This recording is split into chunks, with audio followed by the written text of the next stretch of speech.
Despite our mostly science-grounded views on death these days, it seems many of us believe in life after it. In 2014, UK citizens were polled by The Telegraph, and just under 60% of respondents said they believe some part of us lives on. In the US, still a very Christian nation, Pew Research in 2015 asked people what happened after you die. The survey found that 72% of Americans believed you go to heaven, which was described as a place where people who have led good lives are eternally rewarded. 54% of US adults replied that they believed in hell, which was described as a place where people who have led bad lives and die without being sorry are eternally punished. With that in mind, welcome to this episode of the Infographics Show, What Happens When You Die. Don't forget to subscribe and click the bell button so that you can be part of our notification squad. It seems a lot of people do believe that after death we might be ensconced in some cloud-strewn paradise, or conversely, if we haven't adhered to the ethics prescribed to us by our chosen religion or denomination of that religion, we might be faced with eternal hellfire and the prospect of groveling to a bearded red man who hardly ever puts down his pitchfork.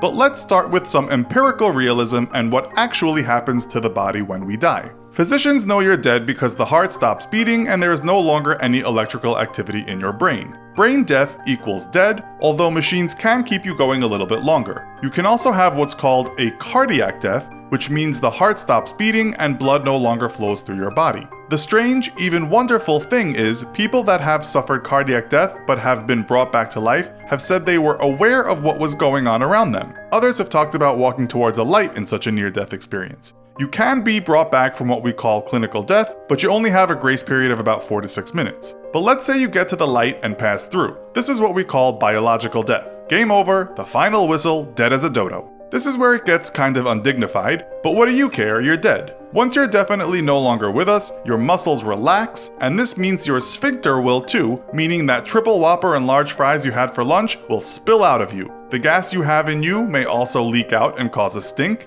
The same goes for the pee you've got in your bladder. So dying, not surprisingly, is a bit of a messy affair. And men, you might even ejaculate. As for women, you may give birth after you have died if you were pregnant, which is something called coffin birth. It doesn't happen often though. Instead of pushing, it's the gases in the abdomen that squeeze the newborn into the world. As the body gets rid of what is trapped inside, noises may be emitted from your mouth as air escapes. Nurses and people working close to dead bodies have regularly reported hearing very alive-sounding moans and groans coming from dead bodies. You may twitch, but this doesn't mean there is life in you, these are just muscle contractions. You could also soon get an erection if you died lying on your stomach and the blood flowed down there. All your blood will pool to a certain area of your body. This is called livor mortis, and it's the reason parts of you will have that dark purple color you have seen on TV. These are the lovely things that can happen quite shortly after you go. With no blood flowing through your body, it will begin to cool down, known as algor mortis, or simply death chill. It will keep cooling until it is the same temperature as your surroundings. You will become stiff within about 2 to 6 hours, and this we call rigor mortis. This is because calcium is getting into your muscle cells. Cells break down without blood flow, and this leads to bacteria growth, and that's why you start to decompose. You may look like your hair or your nails have grown, but that isn't the case. What is happening is that your skin is receding, giving the impression of growth. The skin will loosen too, and blisters will appear on the body. The next stage is putrefaction, when bacteria and microorganisms start feasting on you. You'll soon start to stink as bad as anything you could have imagined while you were alive. One person described the smell as rotten eggs, feces, and a used toilet left out for a month times 1,000. It is unholy. Soon everything that is soft becomes liquefied, with things like bones, cartilage, and hair remaining strong. You're already well on your way to decomposing by the time you are being put in the ground, but if embalmed and buried, decomposition could be a slow process. Left above ground, you'll be a liquefied mess within about a month, feasted on by insects, maggots, plants, and animals. Underground, some experts say it might take 8 to 12 years before you are reduced to nothing but a skeleton. After around 50 years, even your bones will become part of the earth. We should add the rate of decomposition depends on all manner of factors, too many to list here, but we think you get the picture. While some people report that their near-death experience was a scene to behold, that's not always the case. One person writing on Reddit said his experience was as follows. It was just black emptiness, no thoughts, no consciousness, nothing. Is there really something else? Irish empiricist philosopher George Berkeley was so hell-bent on knowing what happens after death, or those moments during clinical death, that he actually hanged himself to the point of death with a friend nearby ready to cut him down before he died. he believed there was something between heaven and earth, perhaps what philosophers have called the ether. The story has become lore in philosophical circles, but it's thought all Berkeley really discovered was that hanging hurts your neck. French philosopher René Descartes believed the soul was separate from the body, as many religions will tell you, and perhaps when we die, something lingers on. Friedrich Nietzsche talked about the concept of eternal recurrence, or eternal return, meaning all existence or energy in the universe has forever and will forever keep repeating itself ad infinitum. You live the same life again and again forever. Now, doesn't that make you want to live well? Here we can make similarities to the Buddhist belief of the Wheel of Samsara, wherein all souls or lives will begin a cycle again after death, except not the same exact life. Something we call reincarnation, which some people say is connected to what we sometimes call déjà vu. Buddhists believe we can end this vicious cycle if we can become truly enlightened, therefore achieving nirvana. Or do we make our way to heaven after our bodies stop working, tipping our cap to St. Peter at the pearly gates, hoping he won't deny us entrance for stealing that candy bar when we went on a school trip to Niagara Falls? Will we be taken into paradise, a place replete with excellent foods and gorgeous maidens that make your dead knees go weak? Or will we simply seed the earth, our souls nothing more than a worldly fancy that took our minds off our cosmic insignificance and the feeling of futility that we sometimes experience here on terra firma? A Russian researcher enters a room where he expects to see his human test subjects alive and well. Instead, he witnesses absolute pandemonium. He hears screams of the damned, and in front of him is a body that's been torn apart and eviscerated. It looks as though the Antichrist himself has been in the room. Even the survivors have had chunks of flesh ripped from their arms and legs, their ends of their fingers shown exposed bone. Their faces are sheared of skin. What is this inferno of madness, thinks the researcher. This wasn't exactly how the experiment was supposed to turn out, he thinks. Okay, the food wasn't great. We might have made those beds a bit more comfortable, but tearing each other to shreds over a bit of lost sleep? Come on, guys, that's not very comrade of you. That nightmare scenario is straight out of the famous Russian sleep experiment, if you believe it really happened. Let's start from the beginning of the story, and then we'll tell you what our team of world-class sleuths dug up on the truth behind this horrific experiment. So, it's the late 1940s, and Soviet-era researchers have created a stimulant that they believe can keep a person awake for a long time, which is handy when you're fighting a war. In the Second World War, the Germans had their version of such a stimulant, which was a formidable methamphetamine called Pervitin. The Americans and the British would dose their troops with the amphetamine Benzedrine, which was similar to your garden variety speed. The Soviets are looking to up the ante and use their own version of a drug, which won't lead to a total wipeout after a 3-day-long binge. They've made something special, but they need to test it on humans first. It's not hard to find test subjects since prisoners of war were aplenty in the 1940s. And where prisoners were concerned, bypassing ethical considerations wasn't such a big deal. They set up a test area where 5 subjects will stay. It's a sealed environment into which the researchers can release the stimulant in gas form and check if the levels of oxygen are okay. The subjects have been given dried food, each a bed with no bedding, running water, and a toilet. The researchers listen to the subjects through a microphone, and there are cameras through which they can monitor the subjects. The only portholes to the outside are 5-inch thick glass windows, which are barely good enough to see a shadow from. The scene is set, and the 5 men seem in good spirits for the first 3 days. The gas is doing its job, and the researchers are pleased about that. One researcher tells another, "Nazi meth, what a joke. Just wait until the world sees what we've cooked up. Comrade Stalin will be most pleased." The subjects have agreed to try and stay awake for 30 days, and have been falsely informed that if they can make the 30 days, they'll get their freedom. Such a deal seems fair to them. Things turn slightly dark around the 4-day mark, when the subjects start discussing war and the horrors they've seen. They speak of traumas, continual nightmares, other ghastly things they witnessed. Day 5, and things get worse. The men start showing signs of psychosis, talking to themselves and things that are not there.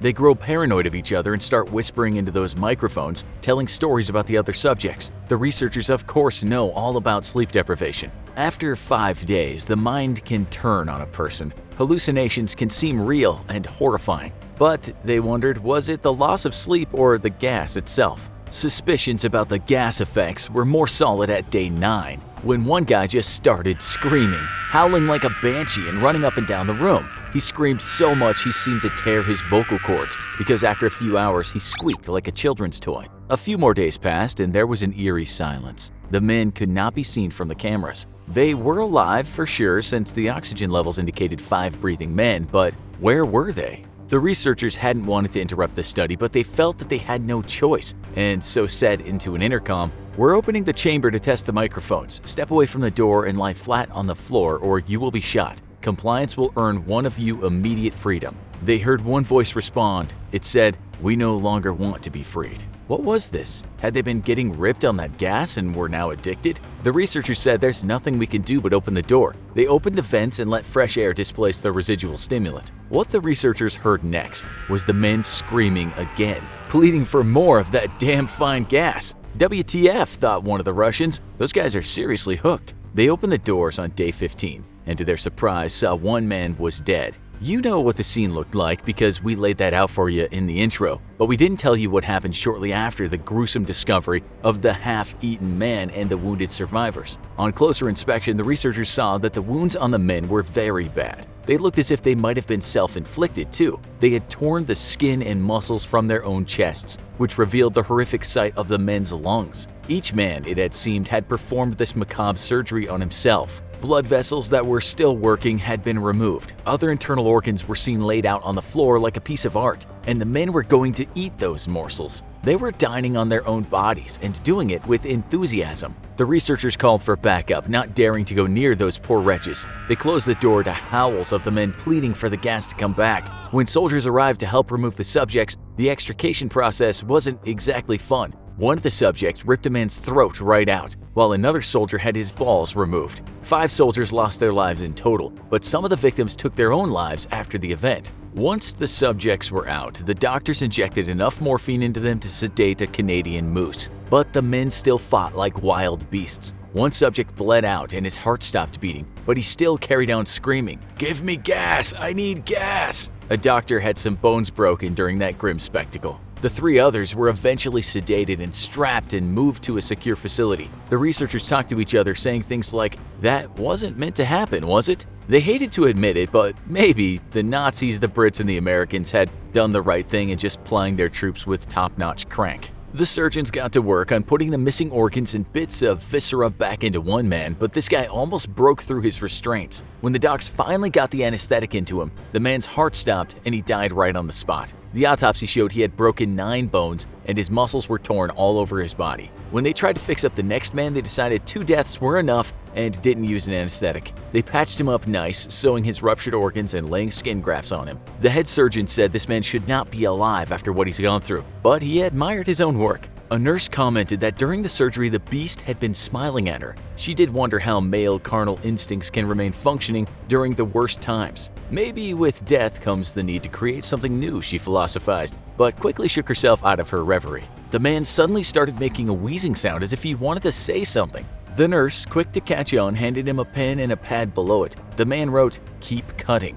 Wow, she thought, what a maniac. She was glad she'd not reciprocated his flirty smile. As for the other maniac, he laughed like a hyena during his bodily reconstruction. He said he wanted that gas, the good stuff, and when asked why, he said he just needed it to stay awake. The surgeon mused, if these guys weren't so hell-bent on eating themselves, they'd make excellent night shift custodians. Cleaners, perhaps, or maybe security, but he knew all too well that they couldn't be trusted to wash their hands. Then, a former KGB agent had an excellent idea, something that had amazingly escaped everyone else's thoughts. Why not put these poor suckers back on that gas? He said it seems the problems all start when they all go into withdrawal. Hi, they're okay, if not a bit hyper and paranoid. We can work with that. Once back on the gas, they were fine and dandy, but then something strange happened. The EEG monitor showed crazy brain activity, but then it just died down. One man flatlined. Finally, he just died. His last boost of that junk had done him in, or at least it seemed so. The last guy ended up back in the study room with the other guy seemingly dead on the bed,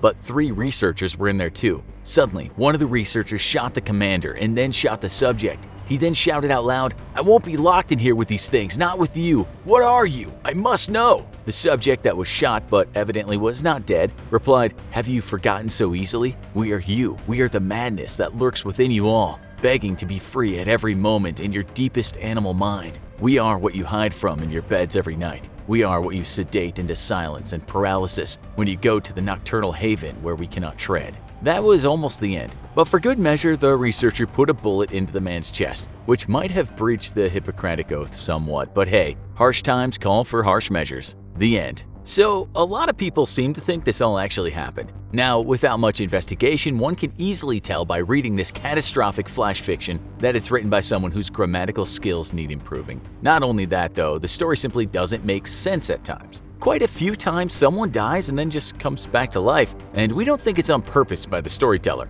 He just forgets what he said or her. On another part, the writer says that the oxygen levels indicated the men were alive, and the researchers knew that, and then in the next part he said the researchers were not sure if they'd all died. But there's more than bad writing that gives this away.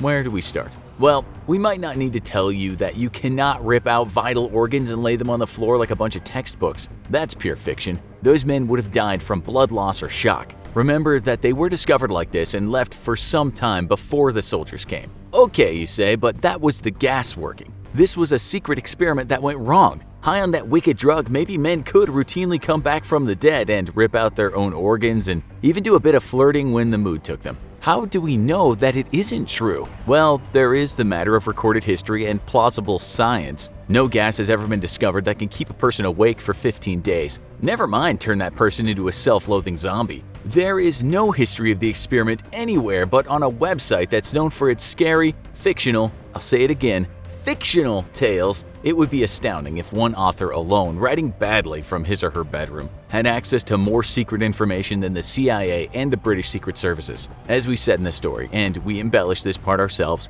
many soldiers on all sides of the war broke so bad that they could stay awake longer. The officers were handing out that stuff like candy, but not even the most dedicated ice fiend could stay awake for 15 days. And those badly buzzed soldiers would have likely only done 24 to possibly 36 hours awake. The Pentagon has even done studies on this, and even if men are forced to stay awake for more than 48 hours, they will become pretty slow and pretty much useless as soldiers. They'll make tons of mistakes, which is not ideal in war when you have to be constantly alert. Sure, the speed helped the Germans with their blitzkrieg attacks, but the drugs had to be taken with some precautions. With this in mind, the Russians would not have even tried this experiment. There is something called Morphin syndrome that can cause severe delirium and very bad insomnia, and sufferers can go into a dreamlike state. We say dreamlike because even if they don't sleep, they will have microsleeps. Plus, no one with this disease has ever started eating themselves. Sure, perhaps a noxious agent sprayed into a room full of guys can kill someone,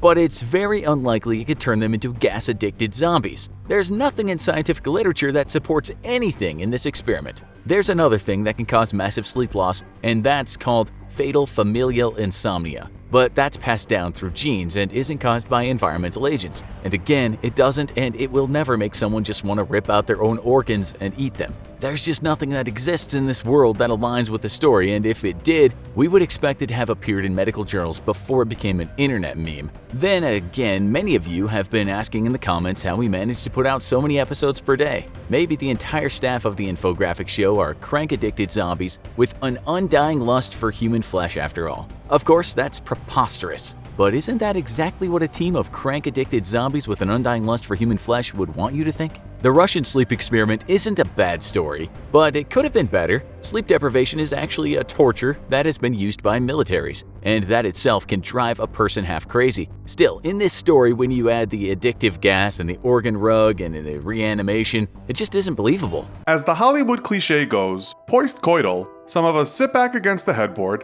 proud of our accomplishment at gratifying our lover, spouse, or one-night stand, and then light up a cigarette. How was it for you? Good enough, you surmise, as you take a well-earned drag? Or are you the kind of person to roll over in an instant, perhaps leaving your bedfellow exasperated and hardly ready to catch some Z's? Or perhaps you spare just a moment reposing, and then compose yourself and start again? Do you cuddle up, have a chat, talk about deep things, or even request a favor of your lover? According to research, these are all common. But what happens to our bodies during and after sex? That's what we'll find out today. In this episode of the Infographics Show, what happens to your body while you are having sex? Today we'll talk about what happens to both men and women having heterosexual sex, and when we say sex, we mean intercourse, lovemaking, copulation, fornication, or as the Brits say, having it off. So, let's start with the man. What happens to him?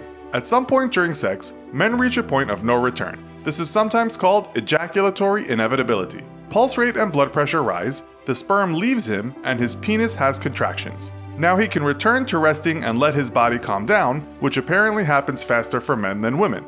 the penis becomes flaccid, and most men will have to wait some time before they can go at it again, but it all depends on age, fitness, and of course the urge to return to the hearth of passion. Some guys at this point will just want to go to sleep. Is this plain rude, or is it a biological necessity?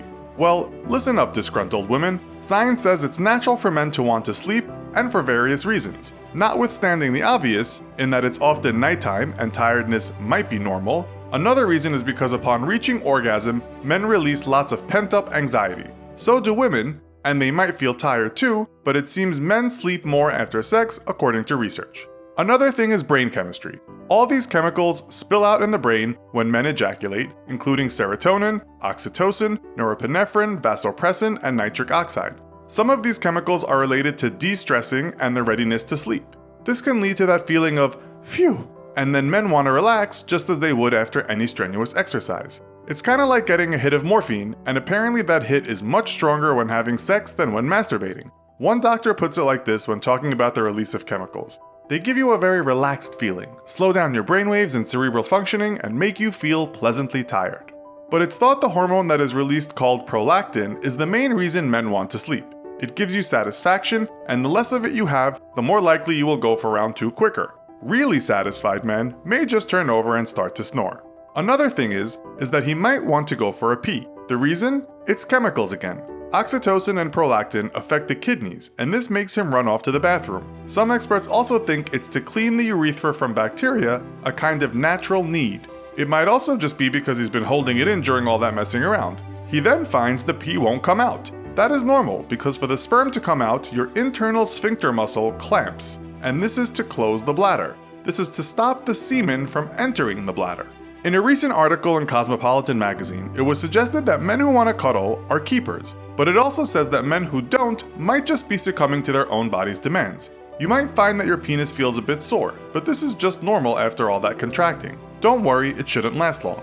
And don't be shocked if your testicles have shrunk, because this is normal too. A doctor talking to Men's Health magazine explained it like this. When you ejaculate, the cremaster muscle contracts and brings your testicles up closer to your body, giving you the perception that they're smaller. Lastly, you may get a cramp in the toe. Apparently this happens a lot, but it's just because orgasm causes stimulation in the nerves, especially S1 in the spinal column, and that nerve affects the toes. If you look at some research, it also says some men's moods change dramatically after sex, but given the release of all that tension and all those chemicals flooding out, that's not so surprising. Some men have reported feeling emotionally handicapped after a great orgasm, and that's thought to be because huge amounts of dopamine were released. It's like coming down from a drug that makes you feel happy or ecstatic.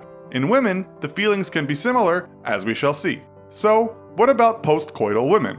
Well, women may not always orgasm. According to an article in Psychology Today, which cited a number of studies, around half of women will regularly orgasm during intercourse, about 20% of women rarely orgasm, 20% consistently orgasm, and 5% never orgasm. When they do, it's different from a man's one great push to the sun, as women have what has been called rapid rhythmic contractions. This can be quite the event, and some women certainly show this in their face, sometimes looking like they've had an ecstatic experience. These shockwaves go through her genitals, her anus, her uterus, and her pelvis, and she too will have a magnificent rush of chemicals flooding through her brain. She may experience female ejaculation, which is when a milky liquid will come out of her urethra. Don't worry women, there's nothing wrong with this. But what about when a lot of liquid comes out? A neurophysiologist from Rutgers University in Newark says it's not the same milky stuff if it comes out in large amounts. In that case, she says, it is urine diluted with substances from the female prostate. Scientists are still not clear as to why some women do this and others don't, but it's certainly not harmful. So, why are women often up for a chat about tomorrow's activities or the meaning of life, while some men are already halfway to La La Land? According to a study in the Netherlands undertaken in 2005, women are more focused than men during sex, their minds completely set to the task of reaching orgasm. This is because their amygdala and hippocampus, which regulate feelings, kind of turns off. They are at one with sex, well, at least if they are fully immersed in it. Once we've come, we return to our bodies, our consciousness recalibrates, and our emotional intelligence returns, said an article in Bustle about this phenomenon. But after sex, they switch back. And it's then they get that lovely hit of oxytocin, sometimes called the cuddle chemical. One study found that people with high levels of testosterone release less of this after sex, and men generally have high levels, Some women do too, of course, just not as much. So men, next time you turn over, blame your lack of oxytocin. And women may not experience a refractory period at all. This is the downtime men need to get ready to do it again. Note, teenagers may not need much downtime, but then again, sex doesn't always last that long for these hyper-carnal kids. Women are multi-orgasmic and they usually could just start again. But be careful there, women, because sex can be more painful for you than it can be for men. Women might cramp up in the uterus, and this is due to the cuddle drug oxytocin. Let's now call that the double-edged sword chemical. There might also be some burning because of the vaginal tissues getting dry, but lubrication can help. The stinging doesn't mean there is a problem, but obviously if it persists longer than a day or two, it might be something else. And if men see shrinkage, then women see the opposite. In their breasts at least. Many women's breasts get bigger after sex, and in some women by as much as 25%. According to Women's Health magazine, just how swollen the breasts become differs from woman to woman. The same article also said a woman's clitoris will become very small at point of orgasm, almost disappearing. At the same time, women's nipples may become more sensitive, but this is very natural. Other reports say some women become giddy after sex, and others feel great confidence, seeing their bodies as much more attractive than before. Most reports we can find state that while some women may experience a slump after the sex, it's the men that really suffer from depression, sometimes a week long. But as the saying goes, what goes up must come down, and most of the time, it's worth the ride. For almost 10 years, the United States had been tirelessly searching for one man, Osama bin Laden, the terrorist mastermind behind the September 11th attacks that killed almost 3,000 Americans and triggered a war that was still raging today. May 2, 2011.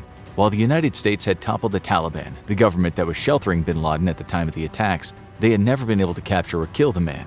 That was about to change. The CIA had been searching for bin Laden's secret base for years with no luck. He had managed to escape from Afghanistan, which was under U.S. occupation, and travel to the neighboring country of Pakistan. But in the mountains, rural regions of Pakistan, with little government oversight, it was easy for him to stay under the radar. The government had been looking for leads for years, but finally got their break in 2010, when their leads led them to a compound in Abbottabad. They began taking surveillance footage of the compound and determining the best way to breach it. What followed was one of the trickiest intelligence gathering operations in U.S. history. The compound was heavily guarded and in enemy territory. The U.S. had to rely heavily on local help to gather intelligence, and over a period of months they spied on the 3-story building. They learned every detail about the building, but a lot was still missing.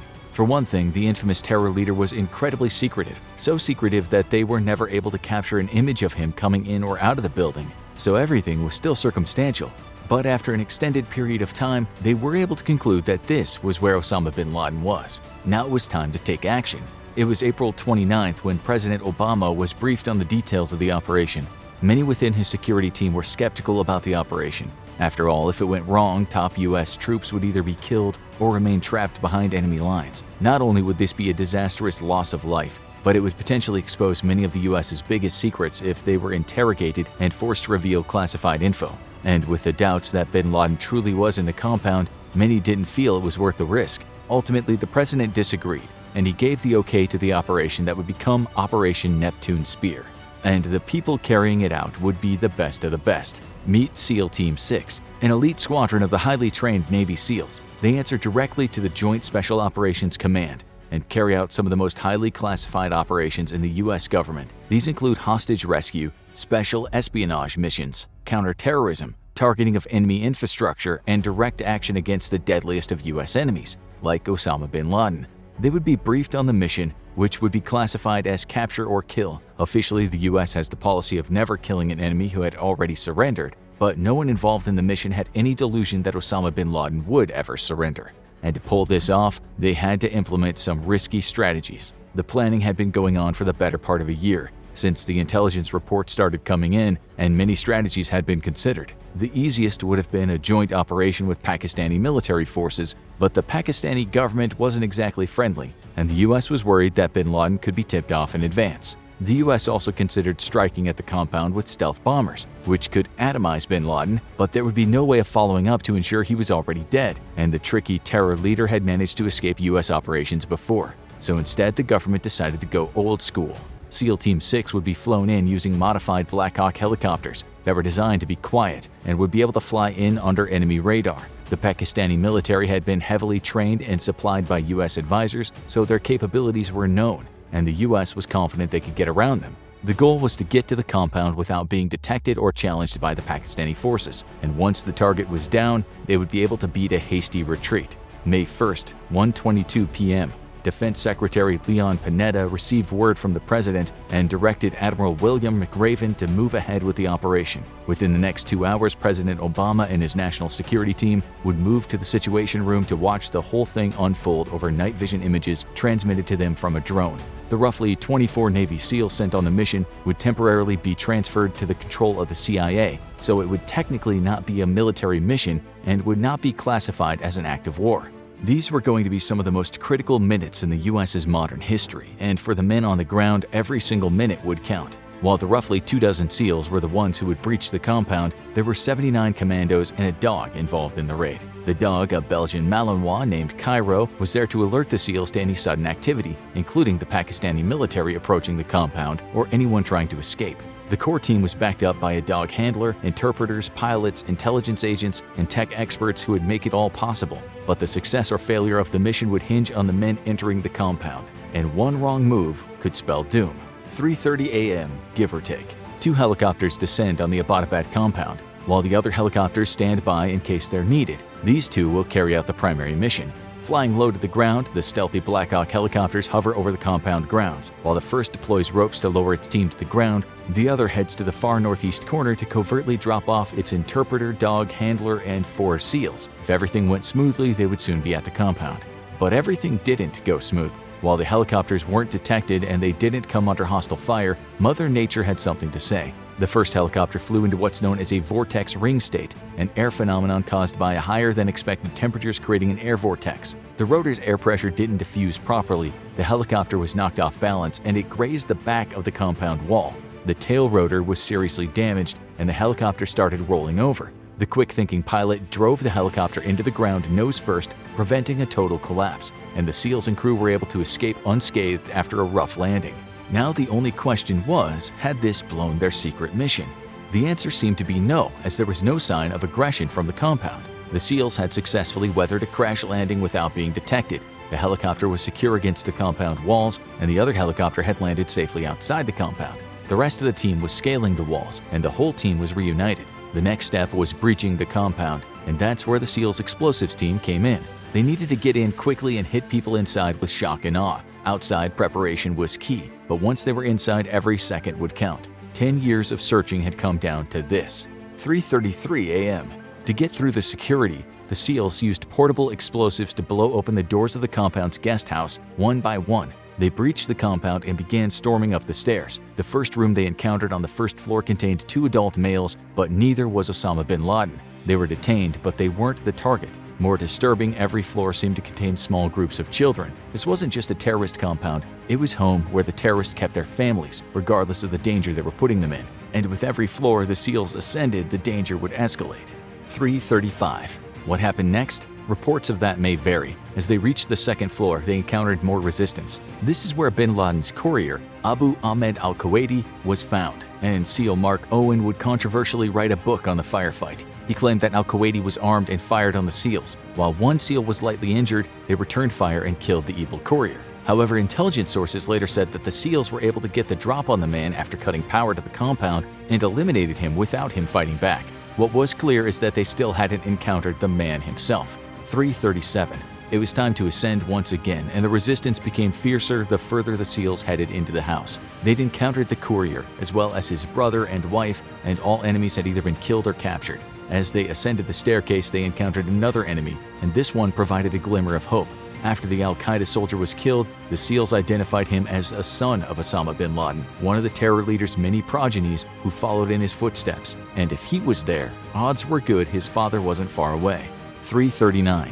There was only one floor left to be breached, the third, and the SEALs were steeling themselves for yet another disappointment. This was clearly a high-level al-Qaeda compound, but bin Laden had been notorious for staying one step ahead of his pursuers, and he could be far away by now. But as they breached the third floor, it became clear this time was different. In the third floor's main room was Osama bin Laden, seemingly unarmed and wearing the loose-fitting tunic he was usually seen wearing in his many propaganda videos. The SEALs got their first glimpse of him as he stuck his head out of the bedroom, and they didn't miss their opportunity. They immediately fired, wounding him. However, he was able to retreat back into the bedroom, and the SEALs pursued. The room was revealed to contain many of bin Laden's female relatives, including several of his wives. One approached the SEALs as if she were charging, and the SEALs quickly shot her to wound, grabbing her and advancing further toward the terror leader. Osama bin Laden had nowhere left to run, and America's most skilled soldiers were right outside his door.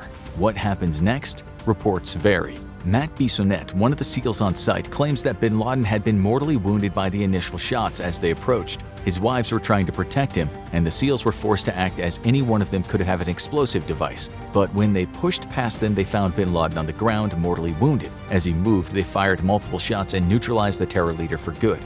But another SEAL had a very different story. Robert J. O'Neill would become one of the first SEALs to identify himself as one of the men on the mission, and had a much more dramatic recollection of the events. In his retelling, Osama bin Laden might have been wounded, but he was far from neutralized. In fact, he was strong enough to grab one of the women in the room and hide behind her, using her as a human shield. As bin Laden pushed the hapless woman toward the SEALs, O'Neill quickly fired 2 shots directly into bin Laden's forehead and killed him. Which report was accurate? The Navy after-action report favors Bissonnette's retelling. And just like that, one of the most notorious enemies of the United States was no more. The SEAL team radioed back, "Forgotten country, Geronimo, Geronimo, Geronimo," officially confirming that the enemy had been killed in action.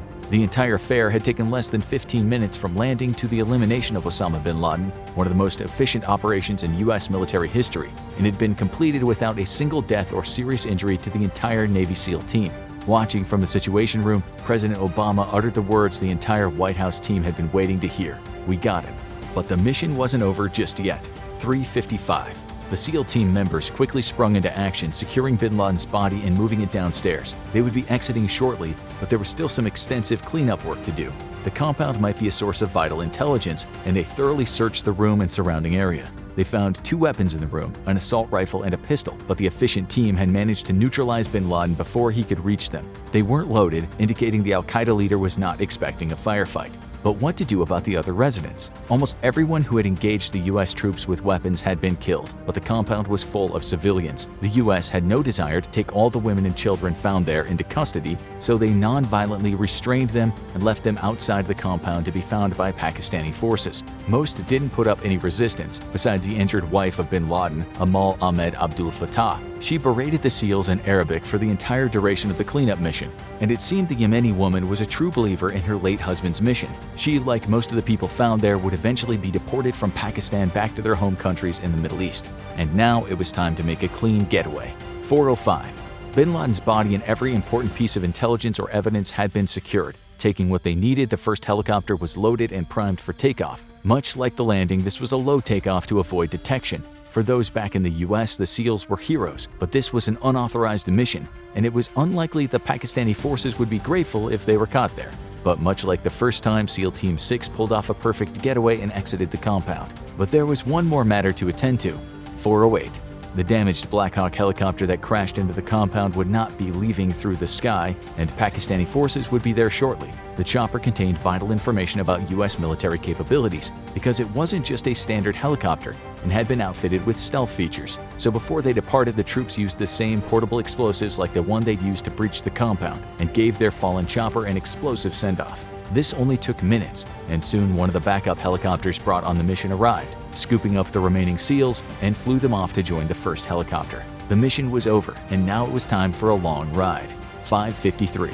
The ride back was over an hour and a half, more than 3 times the length of the mission that killed Osama bin Laden. But now that it was over, they had to get back to safe territory, back in US-occupied Afghanistan, where the Americans had been fighting since the days after September 11th terror attacks. While it was unlikely the Pakistanis would fire on a US chopper if it was detected, a stealthy escape would go much smoother. So the US troops had some disinformation efforts. As the various explosions led to crowds before takeoff, an Urdu-speaking American military officer claimed it had been a Pakistani operation being carried out at the compound and to keep their distance. It worked, and the Americans landed safely at Bagram Airfield, carrying the body of Osama bin Laden.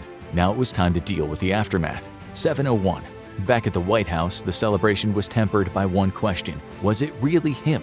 Bin Laden was infamous for using body doubles, and there had been multiple times where it was thought he had been killed, only for it to turn out to be a feint. so everyone waited anxiously for the results of the preliminary examinations of the corpse. And over an hour after the SEALs arrived in Afghanistan, a new report came in indicating that the notorious rogue was actually dead. This time, the United States had gotten their man, and the American public was about to find out.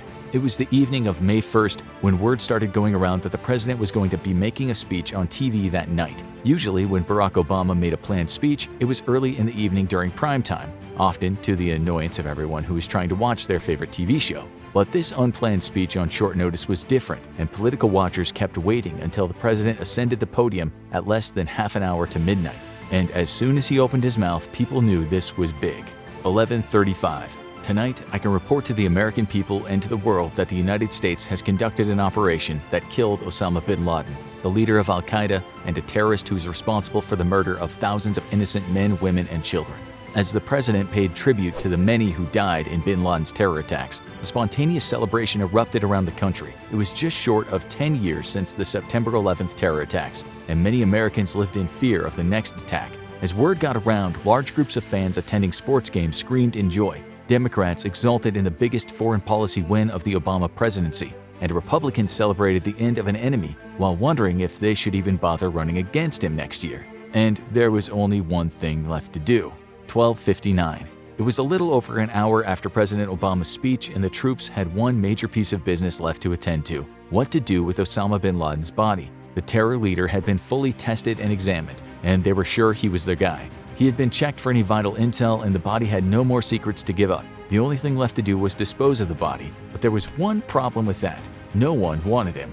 Bin Laden was wanted in just about every country on the planet, and even countries where he had sought refuge, Pakistan and Afghanistan, considered him an outlaw. No country would want to give him a grave, because it would be a massive target for radical activity. No one wants to have an Al-Qaeda pilgrimage in your country every year, so why not just cremate his body and be done with it? Cremation is against Islamic tradition, and as hated as the terror leader was, the government still wanted to respect his faith. No need to anger his followers any more than they already were, given that their leader had just been eliminated. Fortunately, there was an alternative. Bin Laden's body was loaded onto the aircraft carrier Carl Vinson, and the U.S. government called the government of Saudi Arabia for approval to dispose of the body. He was a Saudi citizen after all, and the Saudis were important allies of the U.S. government at the time. And the Saudi response was, "We don't care what you do with him, just don't make it our problem." The plan to bury Osama bin Laden at sea was approved, and the body was treated with Muslim religious rites. There was even a brief reading of Arabic religious statements, at which point the body was draped in a white shroud, placed in a bag loaded with hundreds of pounds of iron chains, and placed on a wooden board. As the board was tilted forward, bin Laden's body slipped into the sea, ensuring the terror leader would never have a grave that could be visited by loyalists or targeted by enemies. And now that the entire operation was over, there was only the cleanup to attend to. It was roughly 3 a.m. local time in Pakistan when the army chief received a phone call informing the country of the operation that took place in their borders. The chairman of the Joint Chiefs of Staff filled him in on the details and likely smoothed over some angry words. While there was some brief dispute of whether any Pakistani forces had been involved, the government denied this, and reports stated that the Pakistani planes which scrambled to the location had only arrived after the U.S. forces had departed. This is not where the aftermath ended, though. The raid that killed Osama bin Laden had played out over less than an hour, but the follow-up would span years. Controversy centered around the legality of the raid on foreign soil. Although the laws passed after 9/11 gave the U.S. wide latitude to eliminate threats abroad, Pakistan wasn't pleased with the U.S. operating on their soil, and the U.S. wanted to know more about bin Laden's network of support in Pakistan. Neither got too many answers. Conspiracy theories persisted about bin Laden's being alive, although the U.S. government releasing some photos of the terror leader's corpse largely put those to rest. And there was one more inevitable act. Once the operation was partially declassified, various members of the team started putting out memoirs. Some varied in details, and most made the person writing the book out to be the hero. So naturally, it wasn't long before Hollywood came calling. Only a year and a half after the death of Osama bin Laden, the movie Zero Dark 30 was released, and its pick for the hero was a fictional intelligence analyst played by Jessica Chastain, because it wouldn't be a key moment in American history without Hollywood putting its own spin on it.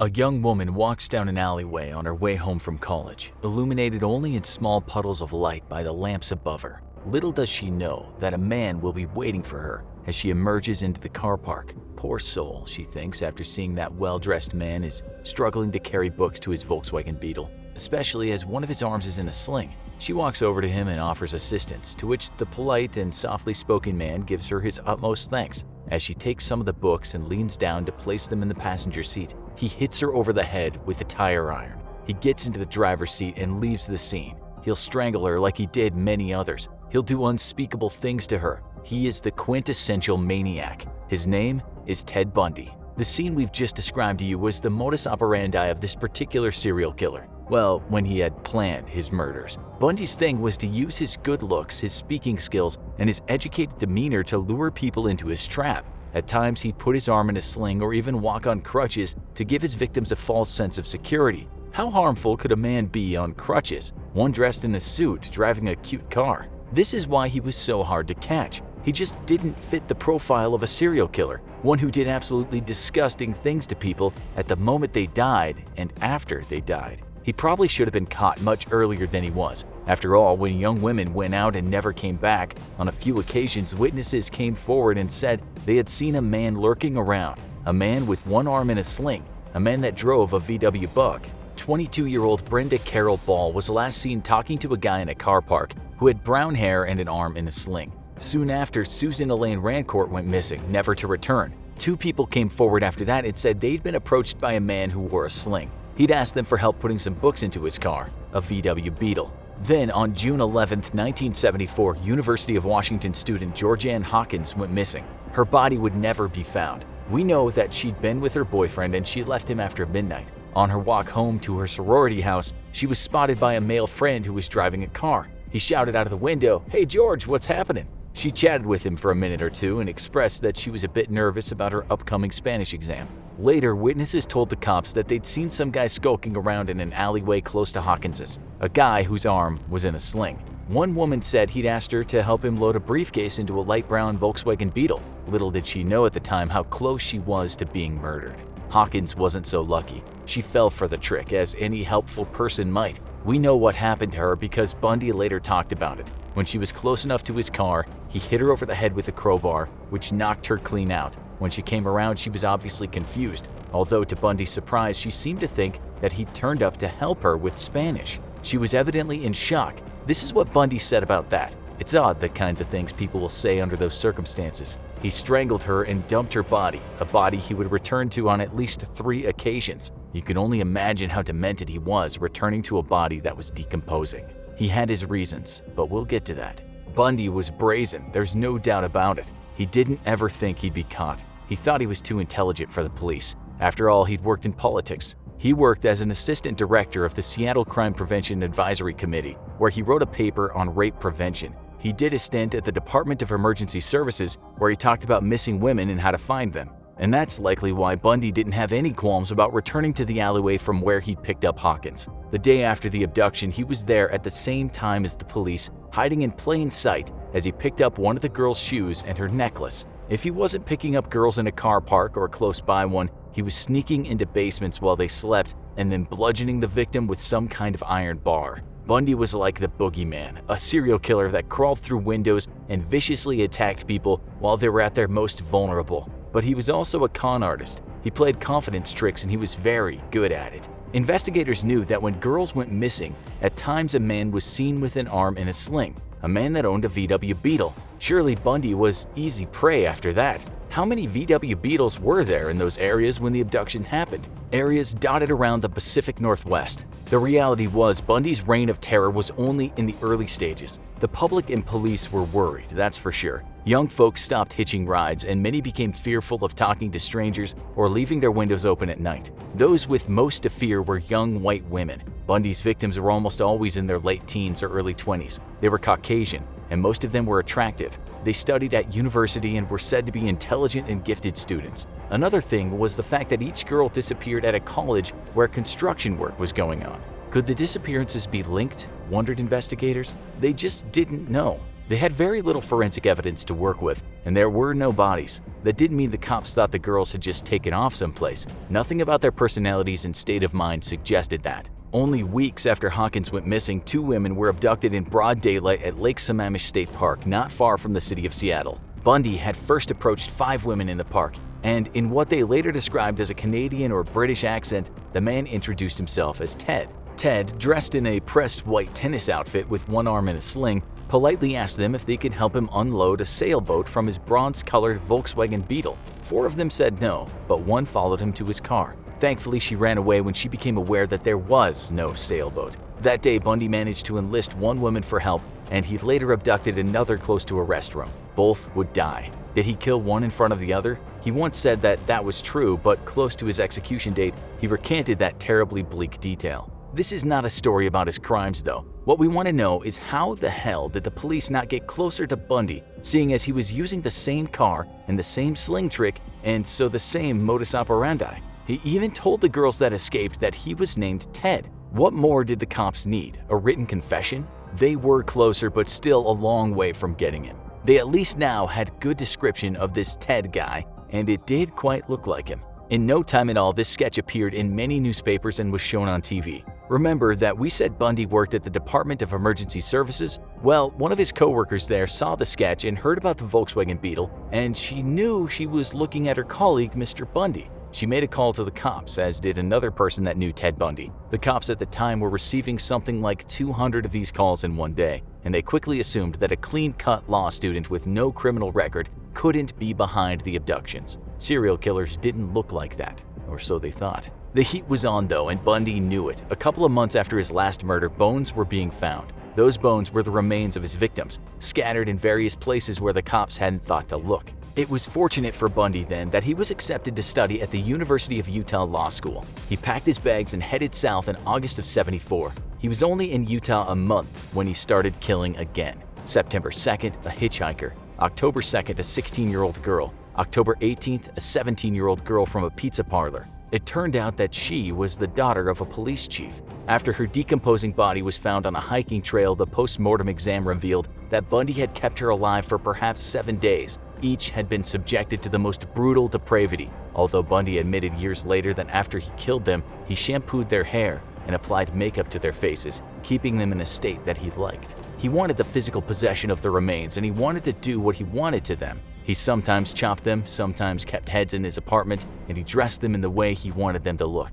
And then he took a photograph. When you work hard to do something right, he once said, you don't want to forget it. More abductions happened, more murders, as well as attempted abductions. The disappearances were reported in the media, and after reading about them, a woman named Elizabeth Klepfer, who dated Bundy back when he was in Washington, put 2 and 2 together. She not only called the King County cops and told them that she thought she had been dating the killer, but she also told the Salt Lake County Sheriff's Office and said the same. She was still talking to Bundy at this point on the telephone, but she didn't say anything about her calls. For her, the sketch looked like Ted Bundy. The car was Bundy's, and so the murders following him around were just too much of a coincidence. Bundy started then killing in Colorado. Things didn't change much. Death by blunt force trauma, sometimes strangulation, bodies dumped, mutilated, sometimes wearing clothes that weren't theirs. 1975 drew to an end and there were more victims, some whose bodies have never been found. 76 turned out to be another bloody year, so how come Washington cops weren't at the very least looking at Bundy? They only did that after they discovered a new toy, a computer and a database. They found that they could input data about the murders and the computer would compare that data to data already in the system. Thousands of names were in that database, but only 26 names matched the crimes. Bundy's was one of them. The problem was connecting the Utah and Colorado murders to the Pacific Northwest murders. At the time, there were no large databases containing all the state's police departments. The fact of the matter was, while the cops should have known better after the tip-offs, because Bundy moved around, he managed to evade capture. But then, he was pulled over by a cop in a Salt Lake City suburb after he'd been driving around looking suspicious. On searching Bundy's car, the cop found quite the collection of suspicious items: a ski mask, trash bags, handcuffs, a crowbar, lengths of rope, and an ice pick. All that was pretty much the consummate serial killer's stash. It didn't take long for the cops to understand that they might have a maniac on their hands, and they had the phone call from Bundy's lover in their records, and they had his car description from one of the abductions. Still, after searching his house, the police didn't have enough to keep him. One thing they didn't find that day was a bunch of photographs of his dead victims. Things would have been very different had they discovered those awful snaps. Bundy was on the loose again, but he was being monitored all day long. Some of the cops flew to Seattle to speak to Bundy's lover. She told them that some things just didn't add up, such as why did he keep crutches in his house? And what about that plaster of Paris? Not to mention the surgical gloves, big knives, meat cleaver, and a bag full of women's clothes. Bundy was certainly in a fix now, but he was by no means done. He sold his beloved Beetle, but that was soon sequestered by investigators who gave the interior a good going over. What they found were strands of hair from females, and those females were very likely victims of murder. Police brought Bundy in and put him in a lineup, but they only had enough evidence to possibly put him on trial for aggravated kidnapping and attempted criminal assault. His parents paid his $15,000 bail and off he went, once again, a free man, but under heavy round-the-clock surveillance. He actually lived with his lover again while he was on bail, which should have been a very strange time for her. At this point, the lead investigators from Utah, Washington, and Colorado all finally got together and shared their stories and what evidence they had. They were pretty darn sure that they had a serial killer on their hands, and an utterly depraved one at that. Before they could get him for murder, though, he faced trial for kidnapping and assault. He was found guilty and sentenced to 1 to 15 years in the Utah State Prison. While in there, he was charged with just one of the murders. Bundy was a desperate man around this time, likely knowing that his crimes or most of them would catch up with him and he'd be looking at the death penalty. He chose to defend himself, and because of that, he didn't have to wear handcuffs or leg shackles in court. On one of those court appearances, he managed to convince the court he needed the library and he leapt from a window. He actually survived for 6 days around the wilderness of the Aspen Mountains, but was eventually picked up by the cops. The case against him for that one murder was actually quite weak, but it seemed that Bundy believed they would get him. If he was done for that case, more cases might follow. Over a period of 6 months, he got his hands on a floor plan of the jail. He saved money after getting it smuggled in by visitors, and he also got himself a hacksaw. On December 30th, 1977, Bundy filled his bed with books, so it might look like he was sleeping. He then got through the ceiling and into an apartment. There, he changed into civilian clothes and then he walked out of the jail. He went from Chicago to Atlanta to Florida in stolen cars, only stopping to steal certain items or wallets from people. On January 15, 1978, he walked around at night in Florida State University. In the early hours of the morning, he assaulted, bludgeoned, strangled, and bit 3 sleeping women in 3 different rooms, all within about 15 minutes. 2 of them survived but were very badly injured. He left the sorority house and went to an apartment building where he viciously attacked another girl, fracturing her skull and jaw. There, he left behind one of his favorite things, his pantyhose mask. Police also found sperm and hair samples. Bundy later drove to Jacksonville where he abducted and killed a 12-year-old girl. A few days later, he was stopped by a police officer. During questioning, he kicked the man's legs and ran for it. The cop fired warning shots, but Bundy kept running. He was too slow, he was tackled, and in spite of his best efforts, he couldn't get the gun from the cop. Bundy was done for, sat in a car, handcuffed, on his way to certain death. Still, this Florida policeman didn't know who he had in the car. He was not aware that he was carrying one of the USA's most wanted fugitives. He certainly had no idea that the occupant of his vehicle would become known as one of the worst, most vile serial killers of all time. A demon whose warped brutality knew no bounds. And do you know what Bundy said to the cop while he was in the car? He said, "I wish you had killed me." Eventually, he confessed to 30 murders, but there could have been many more. On January 24, 1989, age 42, Bundy took his final breaths in the electric chair. His last words were, "I'd like you to give my love to my family and friends." Men freeze in place, holding pickaxes and shovels at the ready inside a well-lit tunnel under the Mexican countryside. They can hear the vibrations of a vehicle above them and, wary of making any noise that might give them away, hold their work as the prison patrol passes overhead. 30 feet below the prison's main yard, there's little chance of being discovered. But after several months of secret tunneling, they can't take any chances, especially when they are so close to their goal. The prison cell of Mexico's most famous drug kingpin, Joaquin El Chapo Guzman.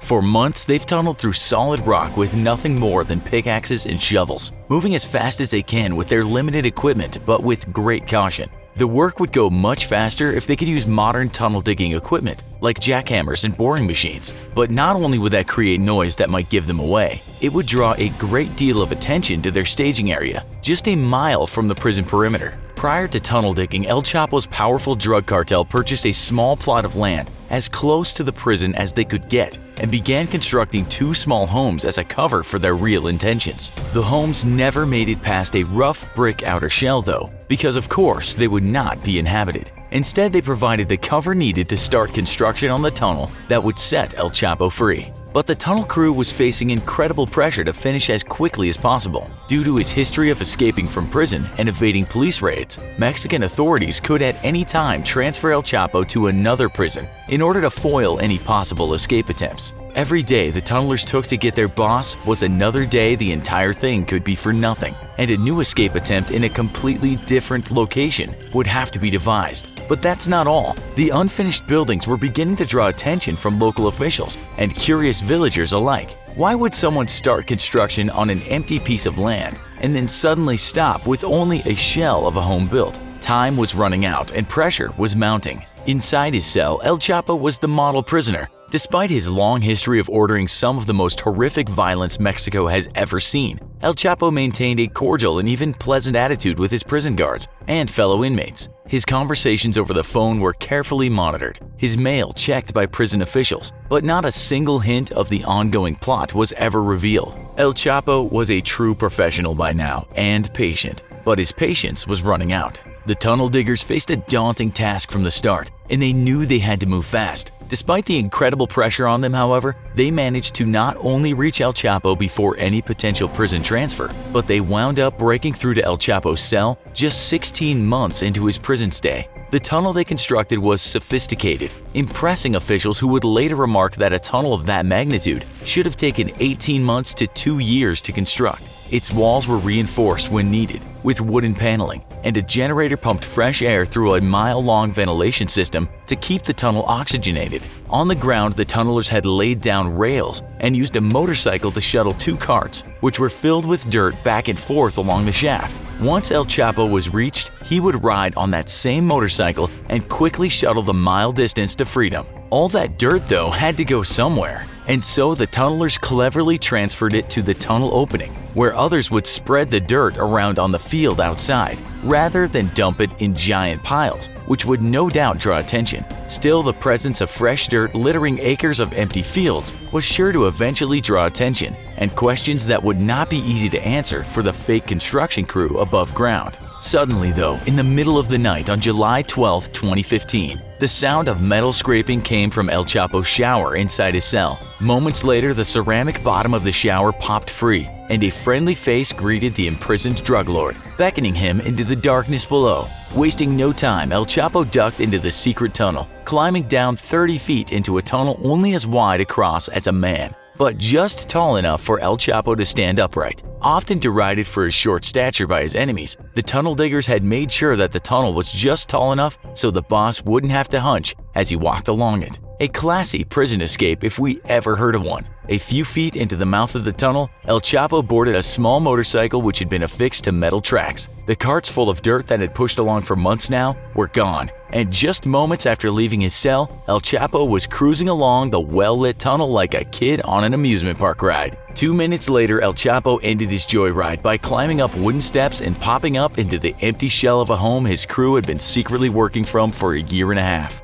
Changing into clean clothes, El Chapo then climbed onto a truck and whisked away into the dark of the night, leaving behind an incredible mile-long secret tunnel and completely frustrated prison system and Mexican government both. El Chapo would be caught again just months after his escape, after his newest safe house was given away weeks before his arrival by careless gunmen who were spotted by locals. Responding to reports of heavily armed men, Mexican officials put the house under surveillance and intercepted communications saying that grandma or aunt was coming to visit. Realizing this had to be a high-value target, officials waited for their chance to strike. 1 month later, Mexican Special Forces soldiers raided the home and killed several bodyguards, but El Chapo and one of his most senior lieutenants escaped via, you guessed it, a secret tunnel. Popping up a mile from the home, the two stole a vehicle at gunpoint, though the driver immediately reported it to the police. After issuing an alert for the stolen vehicle, the federal police officers discovered the stolen car and placed the two fugitives under arrest.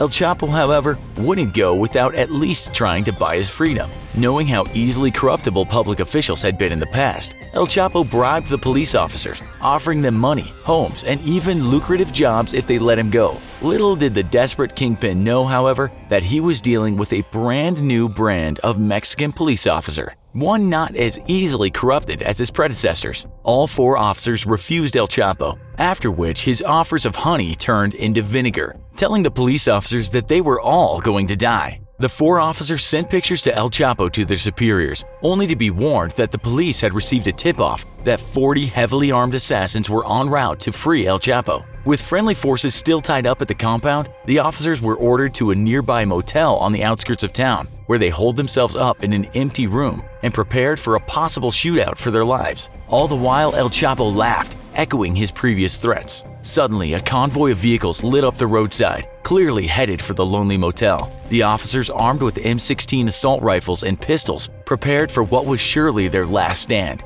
El Chapo taunted them, telling them they were about to face death, and after them, their families. Yet the officers held their ground, ready to die for duty's sake if need be. As the vehicles began to turn into the parking lot, however, El Chapo's taunts died in his throat. Once the glare of the headlights faded, the barricaded officers could see military trucks full of Mexican Marines rushing to take up defensive positions around the motel. Minutes later, a thoroughly defeated and dejected-looking El Chapo was dragged into an SUV and rushed off to an airfield. El Chapo would not escape from Mexican prison again, and 2 years later, any hope of ever escaping again would be extinguished as Mexico approved an extradition request to the United States. Safely in U.S. custody, El Chapo faces life in prison, and though he may have been one of the deadliest men in Mexico's history, the drug kingpin would ultimately be remembered as nothing more than a sobbing mess as he begged U.S. justice officials for leniency, which they would not grant. At the time of writing, there are 2,738 inmates on death row in the United States. This number can change quite frequently, given that some prisoners, of course, might be executed, but others might have their sentence commuted.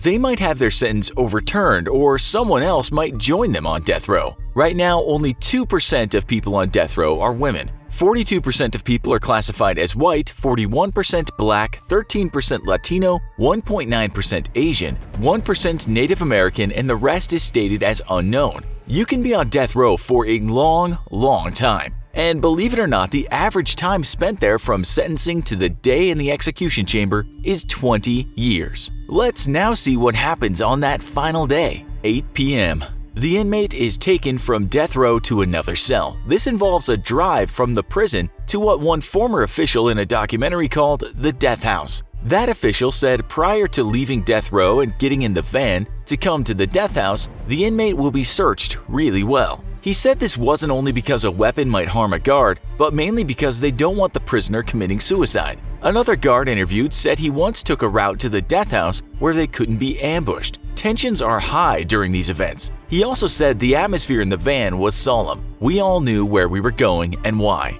Nobody said a whole lot. Once the prisoner goes into the death house, he won't ever see the light of day again, unless some kind of appeal works for him. 9 p.m. After booking in, he can sleep until he's awakened, if indeed he can sleep. We managed to find the diary of one prisoner who described his move to his new cell. They stripped me out with a female officer present, he wrote. Now, personally, I'm not the shy type, but having a female officer on death watch is just one more humiliation. We're told that during this time, the prisoner is on something called death watch. He's watched all the time in case he tries to take his own life. The cell is close to the execution chamber and it is very private, a space where the inmate can reflect on life as the hours count down. This might happen just one day before, but we found cases where it was a couple of days. Prisoners will also be given special clothes in most cases, much smarter than prison attire. The man who kept the diary wrote he was happy to have at last a pair of trousers with a button and zip.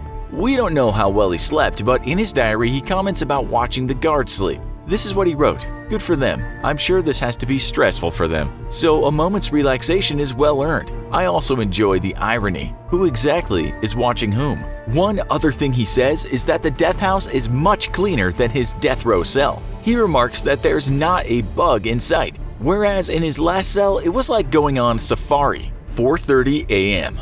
The inmate is woken up bright and early in his cell. We should add here times might change from place to place. Petitions might still be pending, and there's a phone right outside the cell. In the cell, there's a shower, a toilet, a bed, and a desk. During this last day, the prisoner is allowed to see family and can be visited by a chaplain. As for calling people, the inmate can write down a list of phone numbers he intends to call and give that to the guards. One guard interviewed said we would dial the number for him and then allow him to make his call. But after the prisoner has called the last person on his list, the only person he'll have to talk to is the chaplain. We're told that after this last call, it can be a very traumatic time. One chaplain interviewed said, "I was to do everything and anything to help him face that last day. Whatever it was, writing letters, making phone calls, singing songs, listening, and listening." 8 a.m. We said they can have visitors, but 8 a.m. is the cutoff time. After that, the prisoner is on his own besides having prison staff around and, of course, anyone involved in his case should something change. The chaplain can still visit too. At around this time, in the actual death chamber, it's very likely that the equipment will be tested. This might mean checking that the straps on the gurney work or even checking the phone to the governor's office is working. Yep, imagine it wasn't and there was a last-minute reprieve. If the form of execution is the chair, then its electrical components have to be tested. In one case we found, the actual governor was the person who they strapped in to test if he could get out or move out of the straps. "I didn't want my staff to get kicked in the face," he remarked. 10:30 a.m. Now it's lunchtime. Yes, this is an early lunch, but let's not forget the inmate has been up a long time already. Lunch is not special, it's not the last meal. From what we can see, it's the same old prison food. The only difference is that the prisoner gets to eat it in a private setting. The inmate we talked about before said what he got for lunch was orange juice and what he called a prison-issue donut. For quite a few hours now, the prisoner has a lot of time to think, and as you know, they have a desk and can write any number of letters, goodbyes, or just reflect on life. 3 p.m. If the inmate is to get the electric chair, he'll have his head shaved around this time. But this might also happen later in the day. He might still talk to a spiritual advisor, but food might also be on his mind right now. Around this time, maybe an hour or so later, the inmate will also be asked to dress in one of those smart clothes he's been given. He'll be asked to take a shower before he does this, a shower at least in total privacy. He'll have already written down what he wants to eat, so in the kitchen, the death house chef will be doing all the preparations. 4 p.m. The inmate will receive his last meal. Contrary to popular belief, inmates can't just order what they want. It makes sense because it's highly unlikely that authorities would splash out on the finest Wagyu beef. In Florida, for instance, the maximum this last meal can cost is $40, but this will change from state to state. Those poor convicts over in Oklahoma only get a limit of $15, or at least when one documentary we watched was made. That is hardly enough to go crazy on your last meal. It's still good though. As one death house chef pointed out, this meal is the only choice of food they might have had in 2 decades. In some states though, prisoners no longer get a bespoke last meal and only get the usual prison food. To give you an idea of what inmates might choose, we will list some last meals. Serial killer John Wayne Gacy had 12 fried shrimp, an entire bucket of KFC, some French fries, and a whole load of strawberries. The man behind the Oklahoma bombing, Timothy McVeigh, just opted for 2 pints of mint chocolate chip ice cream. A killer from Florida called Angel Nieves Diaz chose absolutely nothing. The terrible Ted Bundy did pretty much the opposite, ordering a steak cooked medium rare, eggs on the side, over easy, some hash browns, slices of toast, and some milk and juice. The infamous female serial killer Eileen Wuornos was good with just a cup of coffee, while a murderer called Stephen Woods must have been famished. We should add that many thought he was innocent and his last words were, "You're not about to witness an execution, you're about to witness a murder." Before that, he asked to eat, according to the website Ranker, 2 pounds of bacon, a large 4-meat pizza, 4 fried chicken breasts, 2 drinks each of Mountain Dew, Pepsi, root beer, and sweet tea, 2 pints of ice cream, 5 chicken fried steaks, 2 hamburgers with bacon, fries, and a dozen garlic breadsticks with marinara on the side. That state must have had a big budget. 5 p.m. The witnesses will likely arrive at the prison. This might be family of the victims, journalists, family of the condemned, friends of the condemned, or whoever the condemned has asked to be witnesses. They will be told to try and stay quiet when they reach the witness room. Before that, they'll wait somewhere else. In most states, civilians who didn't know anyone involved will be asked to witness the execution. 6 to 8 p.m. The time of execution can vary from state to state, but it's just about always in the early evening. At this point, the prisoner will be taken to the execution room. The witnesses will soon be in the witness room. Prisoners, for the most part, will just walk right there and not give the guards any problems. In some states, this will be a 5-man team, just in case there is a struggle. But that doesn't happen often. One warden interviewed who had done 89 executions said he'd only had 1 prisoner that was hard to deal with. The walk to the chamber in most places is only about 10 feet, just over 3 meters. The guys would usually walk right up to the electric chair. They weren't forced by the staff. By that point, they've already accepted what will happen. A former Death Watch guard told Business Insider. Another guard in a separate interview said the same. Inmates usually act very dignified. It's a very clean procedure, there's no hustling and bustling. It's not always this way, especially if the prisoner is protesting his innocence. In 2018, the BBC reported that one man in Florida was screaming and thrashing before he was executed, screaming to everyone that they were murdering an innocent man. One warden said the first thing that catches his eye is that gurney, which is the place he's going to die. If it is lethal injection, which it often is, the prisoner is told to sit on the gurney and then lay down. There will be a tie-down team, each responsible for a part of the prisoner's body. Doctors will usually not be at the execution because it's not in line with their code of ethics, so there will be a special team to administer the drugs. This is not always easy as the veins tend to hide during this stressful time. Some of them had burnt veins from drugs, which would make the process longer and more painful, said one former warden. When the catheters are in place, the inmate will be secured again. There's about 15 minutes before the execution. Believe it or not, some inmates have got a stay, which means a call to stop the execution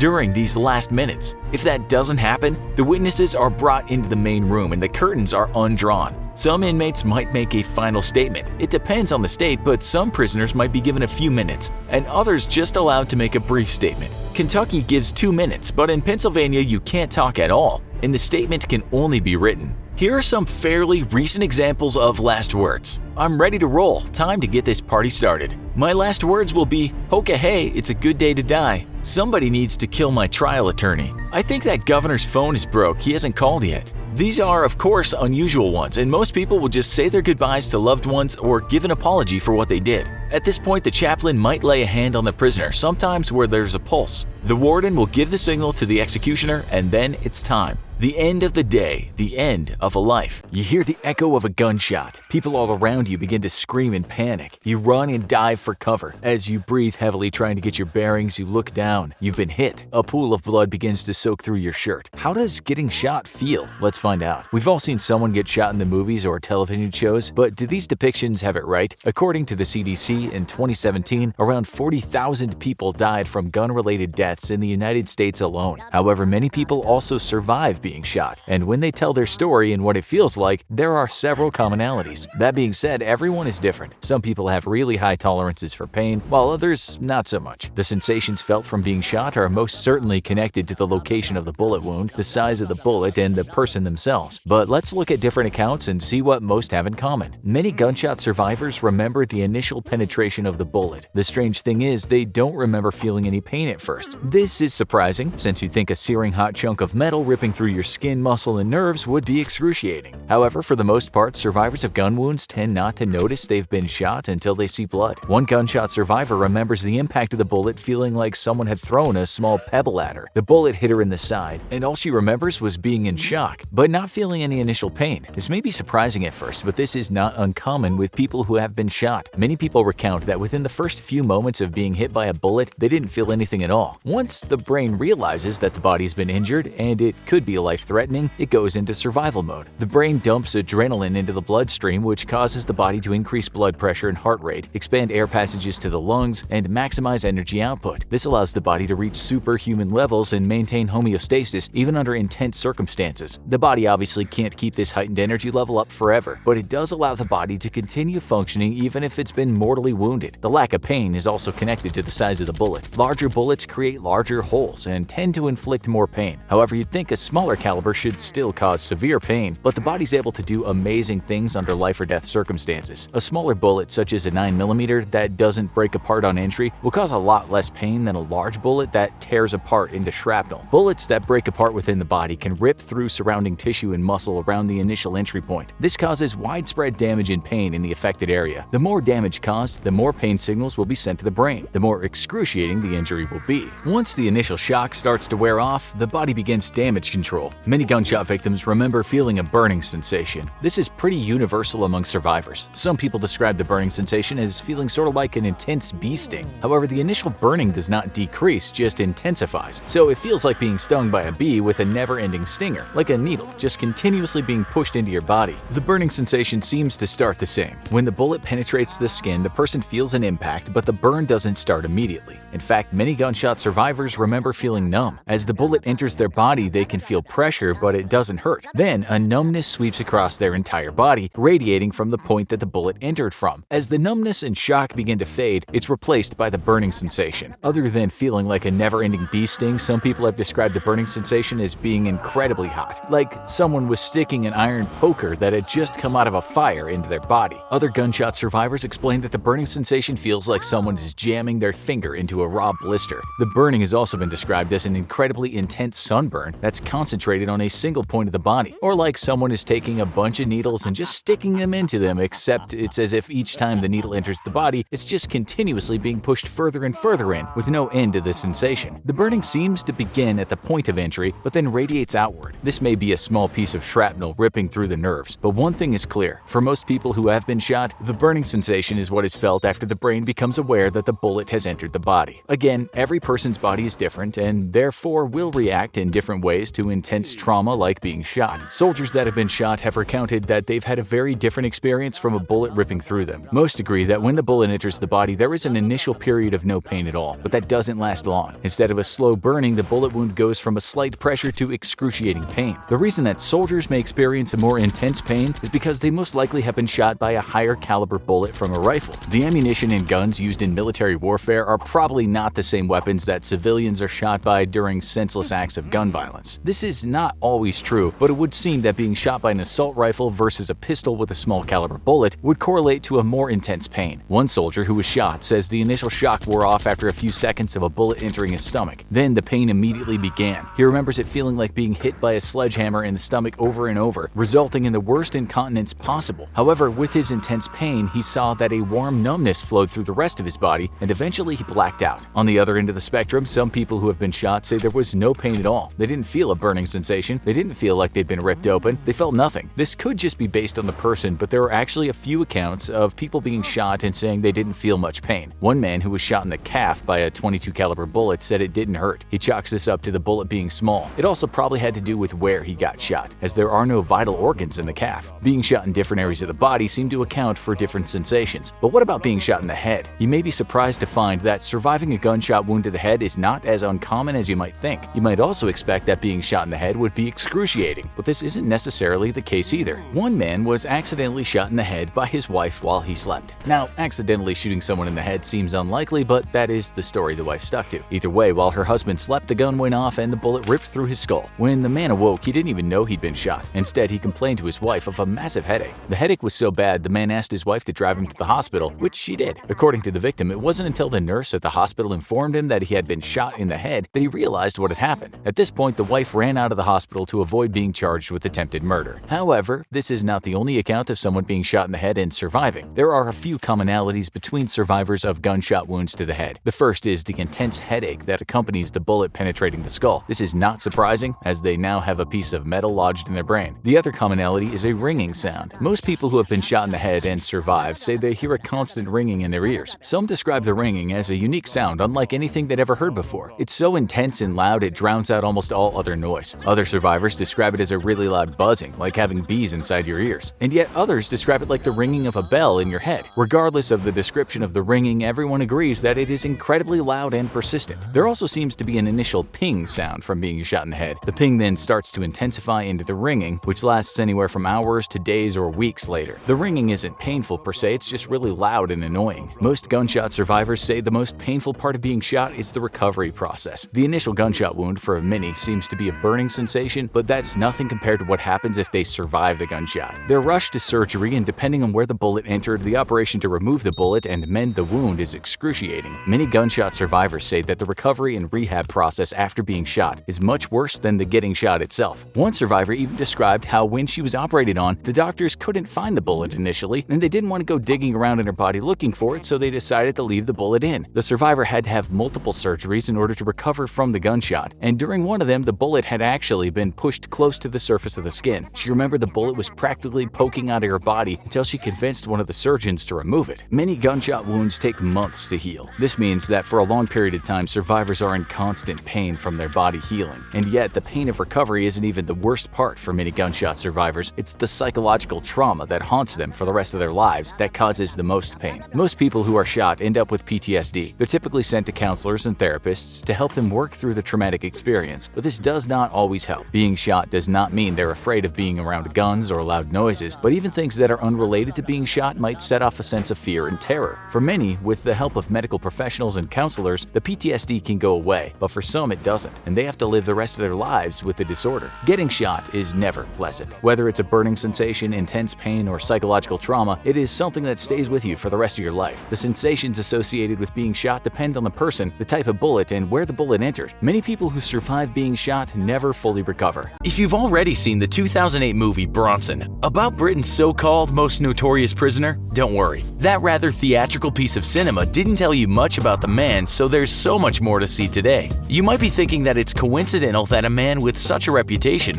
has the same name as a former Hollywood tough guy, but he wasn't called that at birth. The name was acquired during his bare-knuckle boxing days. He was actually born Michael Gordon Peterson. Yep, that doesn't sound quite as fearful. There's a lot of controversy about this man, regarding whether he should have been in prison for so long or if prison is to blame for his often crazy behavior. We discuss this and more in this episode of the Infographics Show, Britain's most notorious prisoner, Charles Bronson. As you know, he was born with the name Michael. His birthday was December 6, 1952. He spent his first few years in Wales and then moved to Luton, which isn't too far away from the capital, London. It doesn't seem that he came from a rough-and-tumble background, given that his father ran a conservative club for a while and his aunt and uncle were a mayor and mayoress. His aunt actually once said this about him: as a boy, he was a lovely lad. He was obviously bright and always good with children. He was gentle and mild-mannered, never a bully. He would defend the weak. He might have defended the weak, but it seems his penchant for violence and crime started early in life. After he moved up north at the age of 13, it seems that that's when trouble started.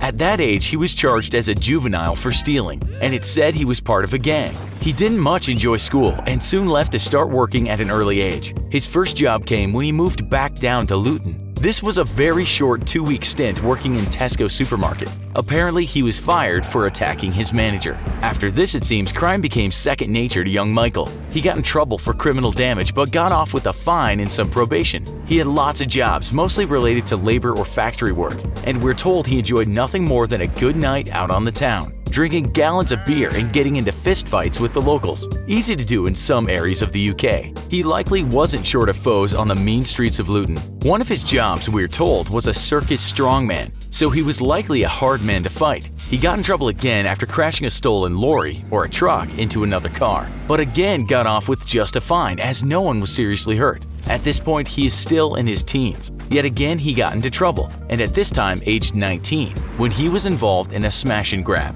which is basically smashing a car into a shop front and getting as much as you can. Again, he got off with just a fine and a suspended sentence. Age 20 perhaps, he got his chance to join what is sometimes called the straight and narrow, as he met a girl and got married. But apparently she quite liked his tough guy persona, his tailored suits, and the fact that he spoke in a Cockney accent. They had a child and called him Michael Jonathan Peterson. According to the British press, the son is very private and has never spoken publicly about his notorious dad, so we can't tell you much about him. Moving on, now 22, Michael was arrested for armed robbery, and at this time the judge came down hard. He got 7 years, but prison wasn't exactly a place he liked being, it seemed. During his first stint in prison in Liverpool, he attacked 2 other prisoners, and we're told he wasn't provoked. That got him time in solitary, something he would see much more of later. He was then transferred to prison in Hull, and again had issues with guards and prisoners. They gave him sedatives to calm him down, which apparently made him very ill. He also spent more time in isolation. He was said to be a very difficult prisoner. On one occasion, he was out of solitary, he attacked a prisoner with a glass jug, and he was convicted of unlawful wounding. Yet again, he was moved, this time to the tough Armley jail in Leeds, a foreboding-looking place if you've ever seen one. So there he was, now serving time in what looks like a medieval castle. Even in 2018, the place is said to be the place with the highest rate of people taking their own lives. And in the press right now, it's said it's still very much an unsafe place for both prisoners and staff. Back in the 70s, it can't have been a holiday. But it seems he was too much for Armley, and he kept moving between a number of prisons, sometimes chained to the floor of the vans he traveled in. It's said if not in solitary, he would attack prisoners and guards. It's also said he incurred numerous vicious beatings from the guards after an attack. You might have seen that in the movie, which depicts these guards having to tackle him in numbers. During one time in solitary while recovering from a beating, he got divorced. We imagine this might have been a low point, but it's said that one thing that kept him going was his solitary workout routine, keeping him healthy and fearsome. His book, Solitary Fitness, which he wrote after many years inside, has sold millions of copies. Reviews are actually very positive, although people talk about how strange the book can get at times. Profits from the book, says the media, go to children's charities. The British press tells us that his strength was quite unbelievable. He once bent the cell bars with his own hands, and it's said he holds 6 world records for strength and fitness. Another unofficial record he has set is the most prison rooftop protests by any British inmates. But right now, we're still in the 70s and a long way from fame or infamy. While in prison in London, he tried to poison an inmate, and it seems that was the straw that broke the camel's back. Enough with prison, he was transferred to a psychiatric facility. But guess who he met there? 2 of Britain's most ruthless gangsters, the Kray twins. He called them the best 2 guys I ever met. That friendship didn't last long though, as he was moved back to prison. What followed was more solitary, escape attempts, attacks on prisoners that ended with lifelong scars, more attacks, and finally, when the authorities were sick and tired, he was sectioned under the Mental Health Act. He was no longer just a criminal, but mentally ill. In 1978, he was again in another special facility, but it seems he didn't much like being forced to take medication and wasn't keen on the fact that he was surrounded by some of Britain's most disturbed people. Men who would never leave the facility because they had done things to people we will not talk about. Yep, he didn't like some of these terrible men, and at one point was said to be about 5 seconds away from killing a fellow patient or prisoner who had taken the life of an innocent child. In his own words, describing the people around him at the facility, "I witnessed them running into walls, using their heads as rams. I've seen them fall unconscious doing this. There was one who just kept trying to eat himself, biting his arms, legs, and feet. He tried to kill another prisoner, and then in 1982, when still in the notorious Broadmoor, he led a rooftop protest that lasted 3 days and caused around $300,000 worth of damage. Now you can see why this guy became well known as a hard-to-deal-with prisoner. But there was a lot more to come. He hadn't even started. He led 2 more rooftop protests and also went on a hunger strike, but in some ways he found solace in writing poems, sketching, and creating cartoon strips. He even won awards for his work. It didn't stop him being violent though, just settled him down from time to time. Psychiatrists couldn't figure him out, and even though he was in a mental facility, he was never properly diagnosed. He once said, "Asylums are crazy places with crazy rules. If you're not mad when you arrive, you are when you leave." Again, he was moved from facility to prison, stabbing inmates, hitting others. More rooftop protests, more isolation, more beatings from the guards, more medicine, and perhaps his piece de resistance, he once strangled a prison governor. After that, he was not allowed out of isolation until he finished his sentence. He got out of prison in 1987 and almost immediately turned to crime. Although his first offense was quite comical, he bought a water pistol and modified it a bit, after which he forced a man at Water Pistol Point to drive him to Luton, his favorite spot. There, he started bare-knuckle fighting and earned the nickname Charles Bronson. He actually legally changed his name to this. Was this the start of a life on the outside? Not a chance. It's written that he would fight anyone and even challenged the king of bare-knuckle fighting, Lenny McLean. It seems Lenny wanted no part of him, or at least when he agreed to fight, it was too late as Bronson was back in prison. In another fight, he was challenged to go against a large Rottweiler. He killed it and said later in life that he really regretted that. It was cash in hand though. He was only out of prison months and was back inside again for armed robbery. We won't go into details, but he fought again, attacked prisoners, guards, and had more time in solitary, was moved and moved and moved, and occasionally tried to start riots. In 1989, he was attacked himself, stabbed in the back several times, but he recovered. He wouldn't tell the police anything about his attackers.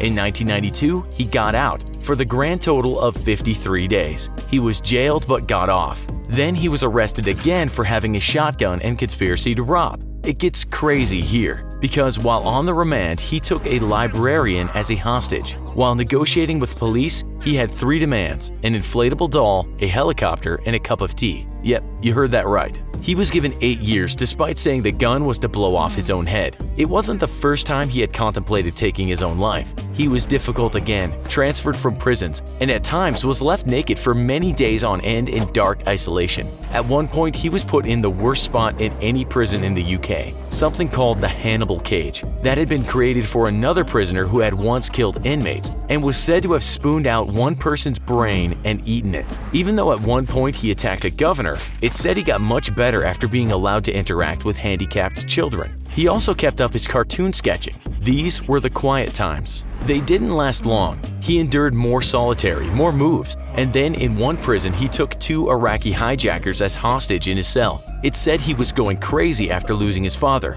It's also said that he told the guards if they came close he would snap off the heads of his hostages. He made his hostages tickle his feet and demanded they sing songs to him. To them he was known as the General. He demanded a plane, machine guns, ammunition, and a cheese and pickle sandwich. It seems later he just kept asking for ice cream. In the end, he let the hostages go and another 7 years were added to his sentence. While in great physical shape, it's said that all the time in darkness and solitary had negative effects on his eyes and his social skills, and lawyers now started to get on his side. It's a pity then that he took one of them hostage. He let him go quickly though, but after one civilian worker criticized his drawings, he took him hostage too, and then started ripping up parts of the prison. What else? Well, after the millennium, he got married again, converted to Islam, changed his name and took another hostage, wrote a book, sketched a lot, and then changed his name to Charles Arthur Charlie Salvador, out of respect for his favorite artist. The movie came out and he became a household name. Until then, not many people knew about him. Thousands of people around the world started to support him, saying even though he had been a bad boy, his incarceration had just gone on too long. But he couldn't stop messing up. In 2014, he attacked another governor. That same year, his artwork went up for auction, and his 200 pieces, often dark in nature, fetched around £30,000. Bronson donated a large part of this to the brain tumor charity and Keach Hospice in Laden. Bronson said the old him was now dead, and he was born again as the artist Salvador. He created more works too, donating to other charities and one-time Oxford's homeless. He also got married to an actress in 2017, and she's hoping to see him out soon. In total, out of the 44-plus years he served, 36 of them have been in solitary confinement, sometimes without light. In 2018, it was said that he is in open prison, but will have his case reviewed in 2 years and could get out. That might not happen though, as he's got a life sentence for one of his kidnappings. That was a teacher in 1999 that he held for 2 days. The British media reports that he allegedly smothered himself in butter, age 65, and challenged the guards to a fight. We'll leave you with something he once said. "I'm a nice guy, but sometimes I lose all my senses and become nasty. That doesn't make me evil, just confused." Usually, waking up because you have to go to the bathroom is annoying, but on May 26, 2013, waking up and leaving his bunk to use the bathroom was a decision that saved 29-year-old Harrison Ojegba Okene's life. Through an odd twist of fate, Harrison ended up being the lone survivor of a boat sinking at sea. He can lay claim to a unique title. He's the only person in the world to have survived on the seafloor for nearly 3 days. The Gulf of Guinea in the southeast Atlantic Ocean is rich with petroleum-laden layers of sedimentary seabed. Many offshore oil rig drilling operations dot the African coast here. On May 26th, about 20 miles off of Escravos, Nigeria, in choppy seas, 3 tugboats pitched and yawed as they performed tension tow functions on a Chevron oil tanker filling up at single buoy mooring number 3. Just before 5 a.m., the tugboat Jascon 4 was caught by a large rogue wave and capsized. Because of ongoing piracy problems in the Gulf, security protocol on the tugboat was that the 12-man crew would lock themselves in their room when sleeping. Unfortunately, this rule slowed down the Jascon 4's crew when they tried to escape. The crew members had to first scramble out of their cabins, that is, except for the vessel's cook, Harrison, who had gotten up to use the bathroom in his underwear. When the tugboat keeled over and the ocean rushed in, Harrison had to force the bathroom's metal door open against the wall of water. The pressure of the water was extremely strong and Harrison was unable to follow some of his colleagues to the emergency hatch. He watched in horror as a surge overwhelmed 3 crew members and swept them out of the boat into the raging sea.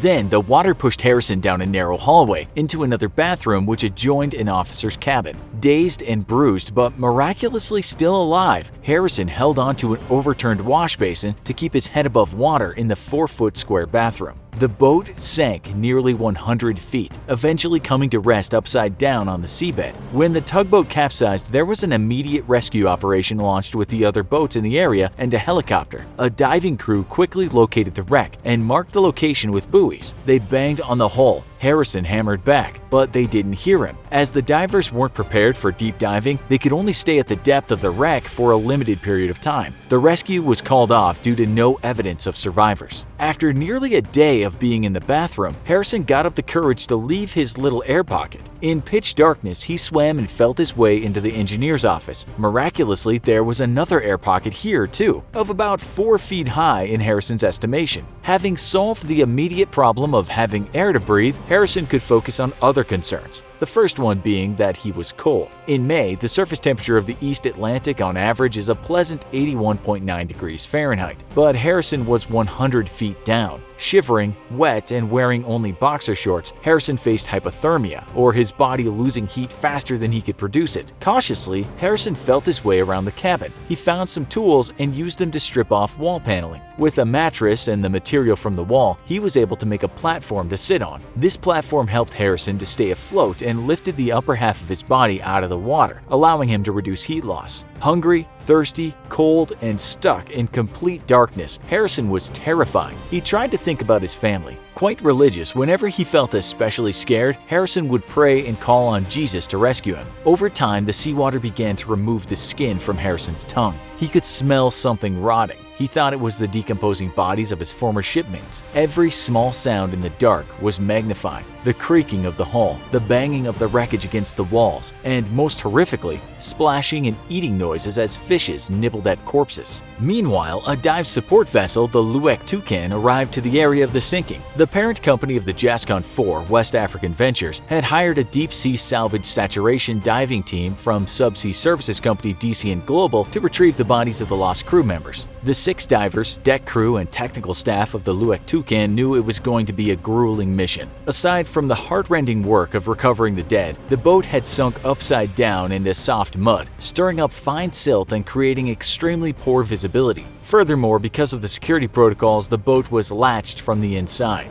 Dive Team 2 consisted of Nico van Heerden, Andre Erasmus, and Daryl Oosthuizen, with Supervisor Colby Ware topside on the ship, helping to guide the divers via a connected microphone while watching the dive through a camera worn by Nico. The team spent over an hour breaking through an external watertight door and then a second metal door to get into the sunken boat. Once inside, it was extremely disorienting, with the ceiling being on the bottom and the floor overhead. The murky water was filled with all sorts of hazards, including furniture and equipment. Slowly, painstakingly, the divers explored the boat. They'd recovered 4 corpses when Nico crawled up the stairs to the main deck. It was a tight squeeze with the diving gear on his back. He was in a small passageway getting his bearings when something suddenly reached out of the murk and touched him. Harrison had nearly given up hope when he had heard a noise that sounded like an anchor dropping. Then eventually he heard hammering on the hull of the boat. He knew it had to be divers. He banged on the wall but didn't think they heard him. Then Harrison saw the light from one of the divers' head torches as he swam through the hallway past the far end of the cabin.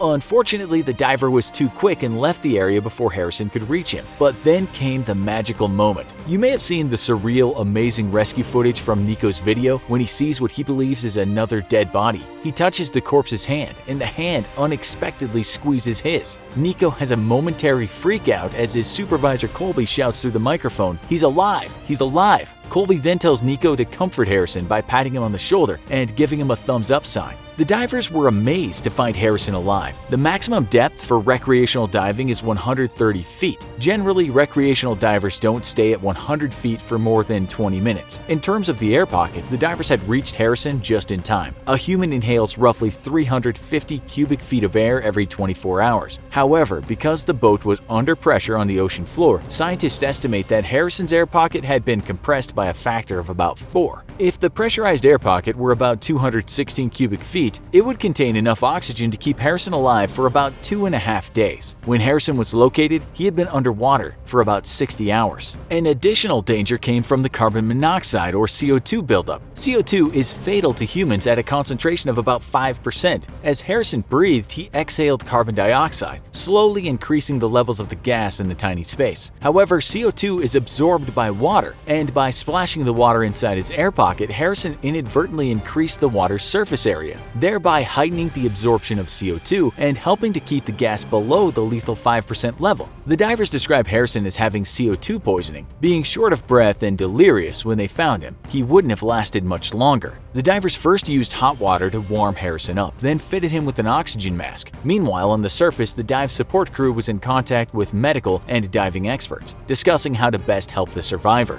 Harrison had a new problem, what divers commonly call the bends. The bends, also known as decompression sickness or caisson disease, occurs when nitrogen bubbles form in the blood as a result of changes in pressure. If Harrison ascended directly from 100 feet underwater to the surface of the ocean, the bubbles in his blood would cause, in the best case, joint pain and rashes, to the worst case, paralysis, neurological issues, cardiac arrest, or possibly even death. It was decided that Harrison would be treated as if he were one of the saturation divers coming up after a dive. Harrison spent about 20 minutes getting used to breathing through the mask. Then the divers put a diving helmet and harness onto him. They were a little worried that he would panic as they got him out of the boat and would be a danger to the dive, but Harrison continued to be cool under pressure. The team was impressed with his level demeanor. Harrison was taken from the boat and led to a diving bell, which took him to the surface. He finally arrived topside at around 7 p.m. on Tuesday, the 28th of May. Disoriented, Harrison thought that it was Sunday evening and that he had only been trapped for 12 hours. He was shocked to learn that he'd been underwater for over 2 days. From the diving bell, Harrison was moved to a decompression chamber where he stayed for another 2.5 days while his body decompressed to surface pressure. Of the 12 crew members on board the tugboat Jascon 4, divers rescued one survivor and recovered 10 of the bodies. The search for the 11th crew member had to be called off due to dangerous conditions. Harrison made a full recovery from his ordeal and returned to his hometown of Warri, Nigeria. He didn't go to the funerals of his colleagues because he feared their families' reactions. Nigerians can be very religious, but are also superstitious. Some rumors spread that Harrison saved himself through black magic. Harrison was also plagued with survivor's guilt, wondering why he was the only one to live. Since the incident, Harrison's experienced PTSD. His wife, Akpavono Kene, says he suffers nightmares. Harrison will suddenly awake, screaming and flailing, convinced that he's underwater. Harrison has since taken a cooking job on dry land and vows to never again take a position on a boat. He made a pact with God when he was at the bottom of the ocean. "When I was under the water, I told God, if you rescue me, I will never go back to the sea again. Never."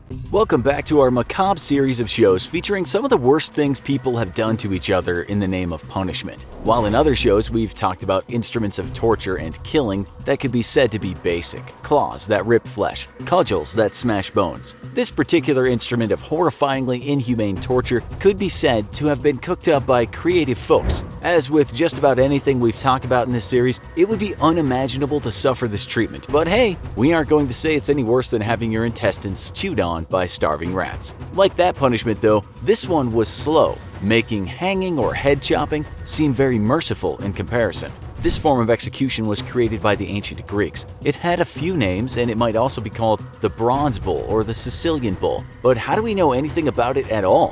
One of the answers is because it was written about in something called the Bibliotheca Historica, which translates as historical library. It consists of many books written by an ancient Greek historian named Diodorus Siculus. In these books, you'll find his version of the history of the world, from what went down in ancient Egypt to the leader Alexander the Great. Quite a lot of it is still intact, but some parts in the series are missing or in fragments. In one of these books, Mr. Siculus wrote about the Brazen Bull, and this is what he said. The guy who invented it was an inventor by trade, and he was named Perilos of Athens. It's said before he built this thing somewhere between 570 and 554 BC, he actually pitched the idea. He was what you might call a creative technologist of the past, looking for some funding. He got that funding from a man named Phalaris, the tyrant of Acragas. Given his frightening title, you wouldn't be surprised to hear that this man was said to be very cruel. In some accounts of his life, it's written that he enjoyed torture and even went so low as to eat children. We should say that Encyclopedia Britannica cites research that says he wasn't as cruel as some people have written. Whatever the case, it seems he commissioned the building of the Brazen Bull. So how did one perish in a Brazen Bull? Well, it was certainly a thing conjured up by a creative yet sadistic imagination. It was said to be the same size of a bull, but shaped from bronze, with an opening where a man could enter the thing. A fire was then lit under the bull, and the man would slowly roast to death. But get this, it was made so that when the man was howling in agony, his shrieks would emanate through specially distorted pipes built into the bull, so the impression an onlooker would get was an animal bellowing in pain. This might have been the fun part for someone like the Tyrant of Akragas. The smoke would come out through the holes in the bull's nose, and that nose was filled with incense, since burning bodies don't smell so good. The bones that were left would then be turned into bracelets, so the story goes. When the idea was pitched by Perilos, it said he said this to the tyrant Phalaris: "The occupant will shriek and roar in unremitting agony, and his cries will come to you through the pipes as the tenderest, most pathetic, most melodious of bellowings. Your victim will be punished, and you will enjoy the music." When the bull was finished, Phalaris told the inventor to get inside the thing to test out the sound, but some sources say he lit the fire and the inventor died there. Others say he pulled him out, but then killed him by pushing him over a cliff. It seems for all his hard work, Perilos was killed, but perhaps not because Phalaris didn't want to pay. Even though Phalaris is said to have been keen on cruelty, it's written that he said this to Perilos after hearing about the execution method: "His words revolted me. I loathed the thought of such ingenious cruelty and resolved to punish the artificer in kind. I said to him, if your art can really produce this effect, get inside yourself and pretend to roar, and we'll see whether the pipes will make such music as you describe."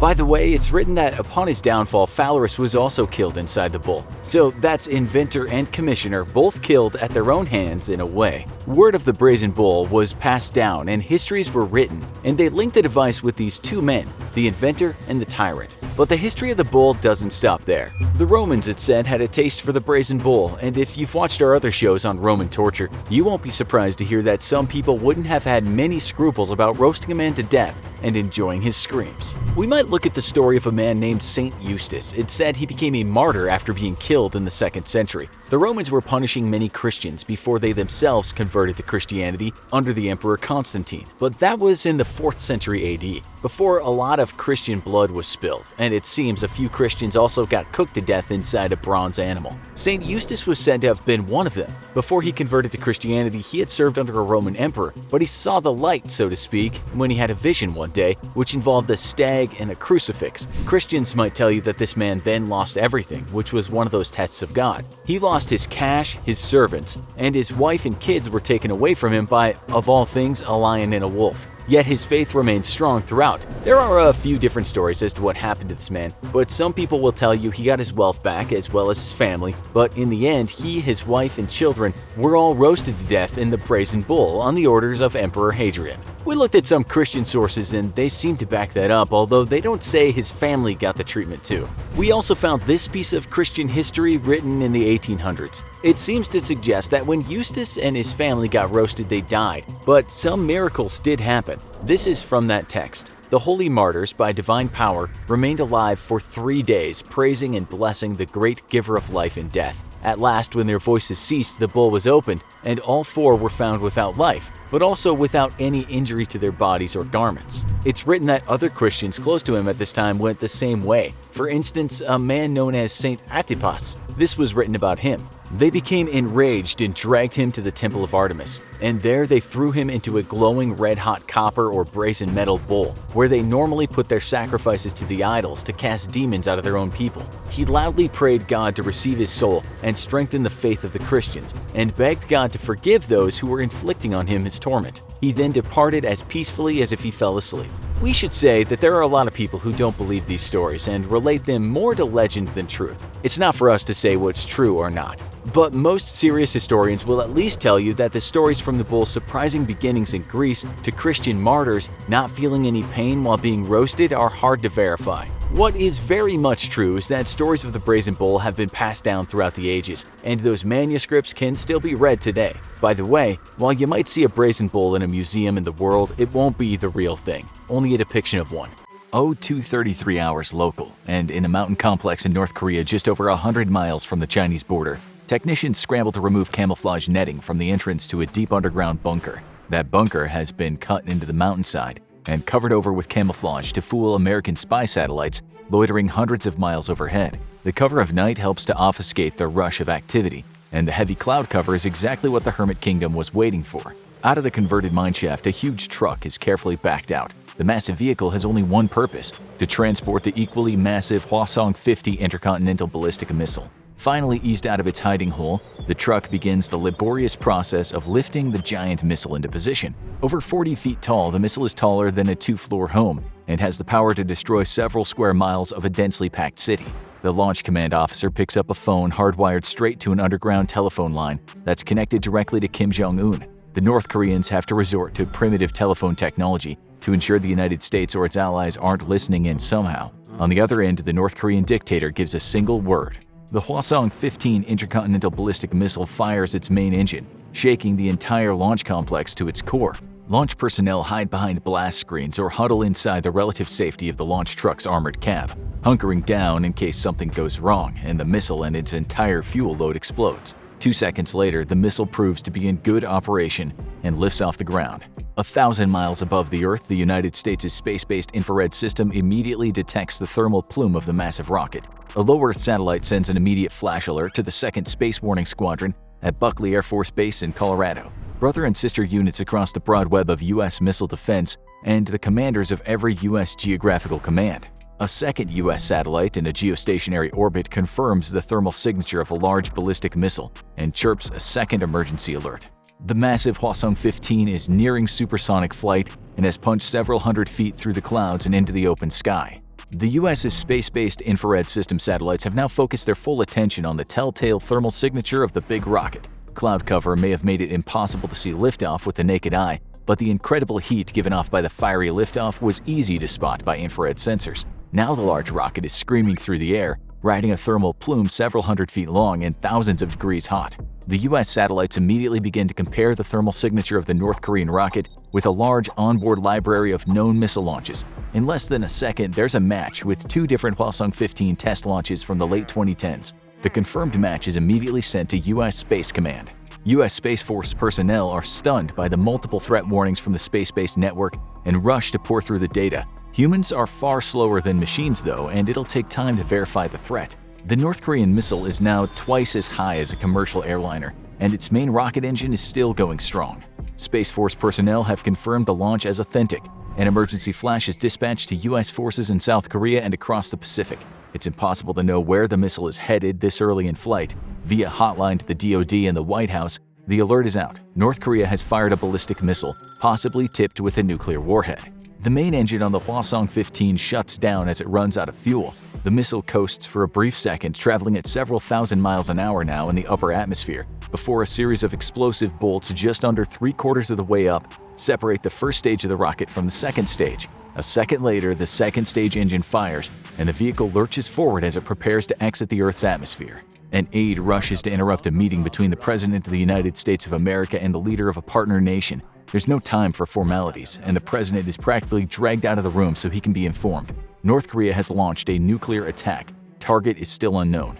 The President immediately heads for the highly restricted and secretive Situation Room in the heart of the White House. From there, he'll be able to communicate with American forces around the world and defend real-time tracking data from various American assets. U.S. Space Command issues an order for radar installations in South Korea and Japan to begin tracking the North Korean launch. Sea-based Spy-1 radars on American naval vessels are networked into the massive surveillance effort tracking the North Korean missile. While boosting into space, the missile is at its most vulnerable, but the United States still lacks its capability to rapidly destroy a missile during this initial phase. With development on high-velocity projectiles and directed energy weapons, it's hoped that in the near future U.S. forces will be able to down a missile during this vulnerable phase. For now, though, all U.S. assets can do is watch and gather data which will help determine where the missile is headed and which missile defense assets to activate. With a nuclear threat confirmed, the United States Secret Service begins preparations to move the president to a secure and highly classified location. If the missile is aimed at the White House, the president has less than 40 minutes to vacate. U.S. terminal high-altitude defense batteries in South Korea, Guam, and Hawaii are activated.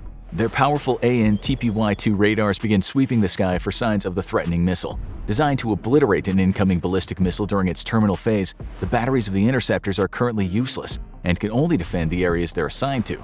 Patriot missile defense batteries in the U.S. bases across the Pacific go on alert. These too are short-range defenses which are only useful for defending specific locations. U.S. Aegis-equipped warships in the region are given the same alert. Their SM-3 missiles can also be used for short-range ballistic missile intercepts just outside the atmosphere, but require the target to be in its descent stage. With a range of several hundred miles, though, each Aegis-equipped ship can help protect multiple U.S. installations or naval battle groups. The U.S. Northern Command at Peterson Air Force Base begins preparations to activate the United States' homeland defenses. At Fort Greely, Alaska, and Vandenberg Air Force Base in California, The ground-based mid-course defense system is activated, a collection of 44 interceptors. These missiles have a far greater range than either the mobile THAAD or the Navy's SM-3 missiles and are designed to intercept a target in the mid-course before it's had a chance to enter terminal phase and is still cruising through space. More data is needed, however, and all that US forces can currently do is watch and wait. It now has become clear from the missile's trajectory that this is not an attack against forces in South Korea or Guam. Japan is also ruled out as a target. Hawaii remains a likely target, but so does the rest of the US mainland. The US president is notified that based on the missile's trajectory and speed, it is not a test of a new missile. All the data points to this being a legitimate launch against American forces. Given North Korean capabilities, it's likely this is an attack against either Hawaii or the American West Coast. While North Korea has missiles capable of reaching the East Coast, it's not believed they have the targeting capabilities to strike that far with any sort of precision. The president authorizes the use of ground-based interceptors against the incoming threat and order the US Navy ships near Hawaii or the American West Coast to move into positions to best protect major population centers. Across the United States, a fleet of specially modified aircraft put into the air. These big planes are loaded with communications gear and hardened against electromagnetic pulses. They're known as doomsday airplanes because it's their job to ensure that the President of the United States can remain in contact with all US military forces, even in the event of a massive nuclear strike against the homeland. The planes will fly high enough to avoid being caught up in destruction below and provide a direct airborne link between each other and surviving space and ground stations across the world. They will not come back down until the crisis is over, with a special fleet of aerial tankers dedicated to keeping them fueled and flying. For the moment, they settle into an orbital pattern across the West Coast, the East Coast, and the American heartland. The full might of the US nuclear triad is officially on alert and prepared to retaliate against any potential threat, with the possibility of another nation using the cover of a North Korean strike to attack the US with its own weapons.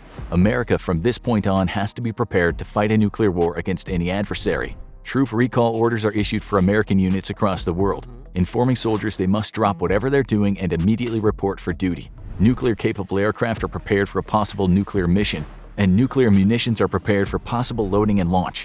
Deep in the darkest recesses of the world's oceans, the American nuclear ballistic missile submarine fleet makes its own preparations to rain down apocalypse on the president's command. The second stage of the Hwasong-15 missile runs out of fuel. The payload detaches from the second stage and, using a chemical-powered thruster, adjusts its course and heading. The missile is now flying unpowered, riding the incredible momentum built by the massive two-stage rocket and moving as much as 4.2 miles a second. US Space Command issues new tracking data on the North Korean missile and confirms separation of the payload from the second stage. Based on this new data, Hawaii is ruled out as a target. Current speed and elevation dictate that a hit on the southern American West Coast is likely. Armed with this new data, US missile defense personnel opt for a GBI launch from Vandenberg Air Force Base instead of Fort Greely in Alaska. 4 of the long, skinny missiles are activated and fed live targeting data, but they can't be launched yet. They must wait until the enemy missile draws closer before launching. The American president is rushed out of the Situation Room and to Marine One, his personal helicopter. 2 attachés join the president. One carries the nuclear football, the remote nuclear command authority unit which gives the president the power to order Armageddon from anywhere in the world. The second carries a large backpack-like communications device that serves to keep the president in contact with all branches of the government and the military at all times. Rather than head to a predetermined shelter, the president opts to instead board Air Force One, believing that there's little risk to a full-blown nuclear attack on the homeland. From Air Force One, he'll be safe from the ground effects of a nuclear blast and be able to remain in contact with the rest of the military and government. US and South Korean special forces stationed in South Korea and Japan are mustered and rushed to armories in preparation for a strike into the north. These elite units have been kept at high readiness due to recent hostilities from the north. Their specially modified Black Hawk helicopters can evade enemy radar and even fly more silently than any other helicopters in the world. They have one mission: infiltrate known North Korean nuclear sites and neutralize them from within. US and South Korean alert aircraft take to the skies in anticipation of a full-blown offensive from the north. On the ground, forces across the DMZ prepare for combat, and an alarm is sounded in Seoul. In case of hostilities, it's expected that North Korea will shell Seoul directly from behind the DMZ and has so many guns that it can deliver a whopping 10,000 rounds of high explosives per minute to the city of 10 million. American supercomputers calculate the trajectory, altitude, and speed of the North Korean warhead and feed that data to the ground-based mid-course defense system. With careful math, the computers calculate a firing solution, and green light is given for the launch of interceptors. 4 GBIs lift off from their silos in the California desert. The missiles will fly not to where the North Korean nuke is, but rather where it will be when they intercept it, with a dumb kinetic warhead that will destroy the enemy nuke through sheer kinetic energy. As they lift into the sky, TPY-2 and sea-based radars are networked together and feed them a steady diet of tracking data. In Guam, Japan, and South Korea, air crews rush to their aircraft in anticipation of full-blown war with North Korea. First up will be F-15s and F-16s to establish air dominance. Normally, stealthy B-2 bombers would slip in behind the air superiority fighters to take out critical air defenses and communications nodes, but the bulk of the B-2 fleet is in Missouri and unprepared for combat. Instead, the Air Force's big stick, the B-52, is prepared for immediate action. These aircraft will require at least an hour to prep, but taking off from bases across the South Pacific will be able to put steel on target within the day. U.S. interceptors are now in space and speeding toward the calculated intercept point with the North Korean warhead. The interceptors have ditched their ascent stages and make only small corrections using chemical thrusters. If the calculated firing solution is bad, they could miss the North Korean warhead by miles. In that case, it'll be up to the Navy's Aegis vessels to down the warhead before it can strike an American city. Updated tracking data reveals the target is likely Los Angeles. The first wave of U.S. Special Operations Forces are given the green light from the American president to take off in their modified Black Hawk helicopters. Their destination is several North Korean nuclear launch facilities believed to be capable of rapid deployment. Other ground attack aircraft based in South Korea are already on their way to their targets, intent on destroying any ability for North Korea to launch a second attack. The U.S. President boards Air Force One. Upon arrival, he asks the United States Congress for a formal declaration of war with North Korea. The North Korean warhead suddenly breaks up into multiple smaller fragments as it ejects a cloud of highly reflective chaff. The metallic confetti is meant to confuse radar systems and make it harder to target the warhead. The warhead is now in 8 pieces. Each piece could be a separate warhead or could be a decoy meant to lure missile defense systems away from the real warhead. U.S. ground and space-based radar struggle to pick out the real warhead from possible decoys from within the threat cloud. TPY-2 and sea-based X-band radars are best suited for this task, and it falls on them now to give a good intercept course for America's GBIs. Powerful processors churn through all the available data to sniff out the real threat from amongst the chaff and decoys. If they fail, millions of people will die. Using extremely precise measurements, the dummy warheads are singled out. Because of North Korea's inexperience with MIRV warheads and the use of decoys, the dummy warheads don't quite match the profile of a real warhead as perfectly as it flies through space. With a good intercept solution, the GBIs detach their exo-atmospheric kill vehicle. It will take 6 minutes for them to reach their target. There's nothing anyone can do now but pray. Unbeknownst to the United States, China has launched its own rapid response forces into North Korea. Elite Chinese troops penetrate North Korean airspace in fast transport helicopters. Their goal is the same as the Americans: seize Kim Jong-un's nuclear arsenal before it can be used again, and thus incur the wrath of the American nuclear triad. With both American and Chinese troops headed to the same objectives, though, this attack now has the possibility of sparking all-out war between the US and China. American EKVs scream through space at over 4,000 miles per hour. They're just seconds from a successful intercept or a catastrophic failure. The first EKV screams past the intercept point, missing the North Korean weapon by a dozen miles. The second EKV hits nothing. It too misses the North Korean warhead by over 3 miles. A second after the second EKV, the third strikes its target true, moving at a combined speed of just under 10,000 miles an hour. The impact produces a bright flash in the sky for a brief second. Nuclear detonation requires a precise chain of events, so the impact of the interceptor does not set off the nuclear explosion. Multiple ground stations and ship-based radar assets all confirm the good news. 2 misses followed by a direct hit. The threat has been neutralized and the dummy warheads will burn up in the atmosphere. The American president receives the good news aboard Air Force One. He can still see Washington, D.C. out the left side of the aircraft. And despite this threat being over, he will not order a return to the White House. The conflict has just begun, and more nuclear attacks are possible at any minute from North Korea. On the ground, half a world away, the South Korean and U.S. armies are preparing for what will be the costliest war since World War II, a conflict that will make the original Korean War look like a cap gun shootout. American warplanes are already en route to the Hermit Kingdom, preparing to drop tens of thousands of pounds of high explosives on suspected nuclear sites, and special forces from both the US and China are racing each other to seize Kim Jong-un's nuclear arsenal. On the border, the North Korean army is finally making its opening gambit, and over 1,000 pieces of artillery begin to rain hell down on the South's defenders.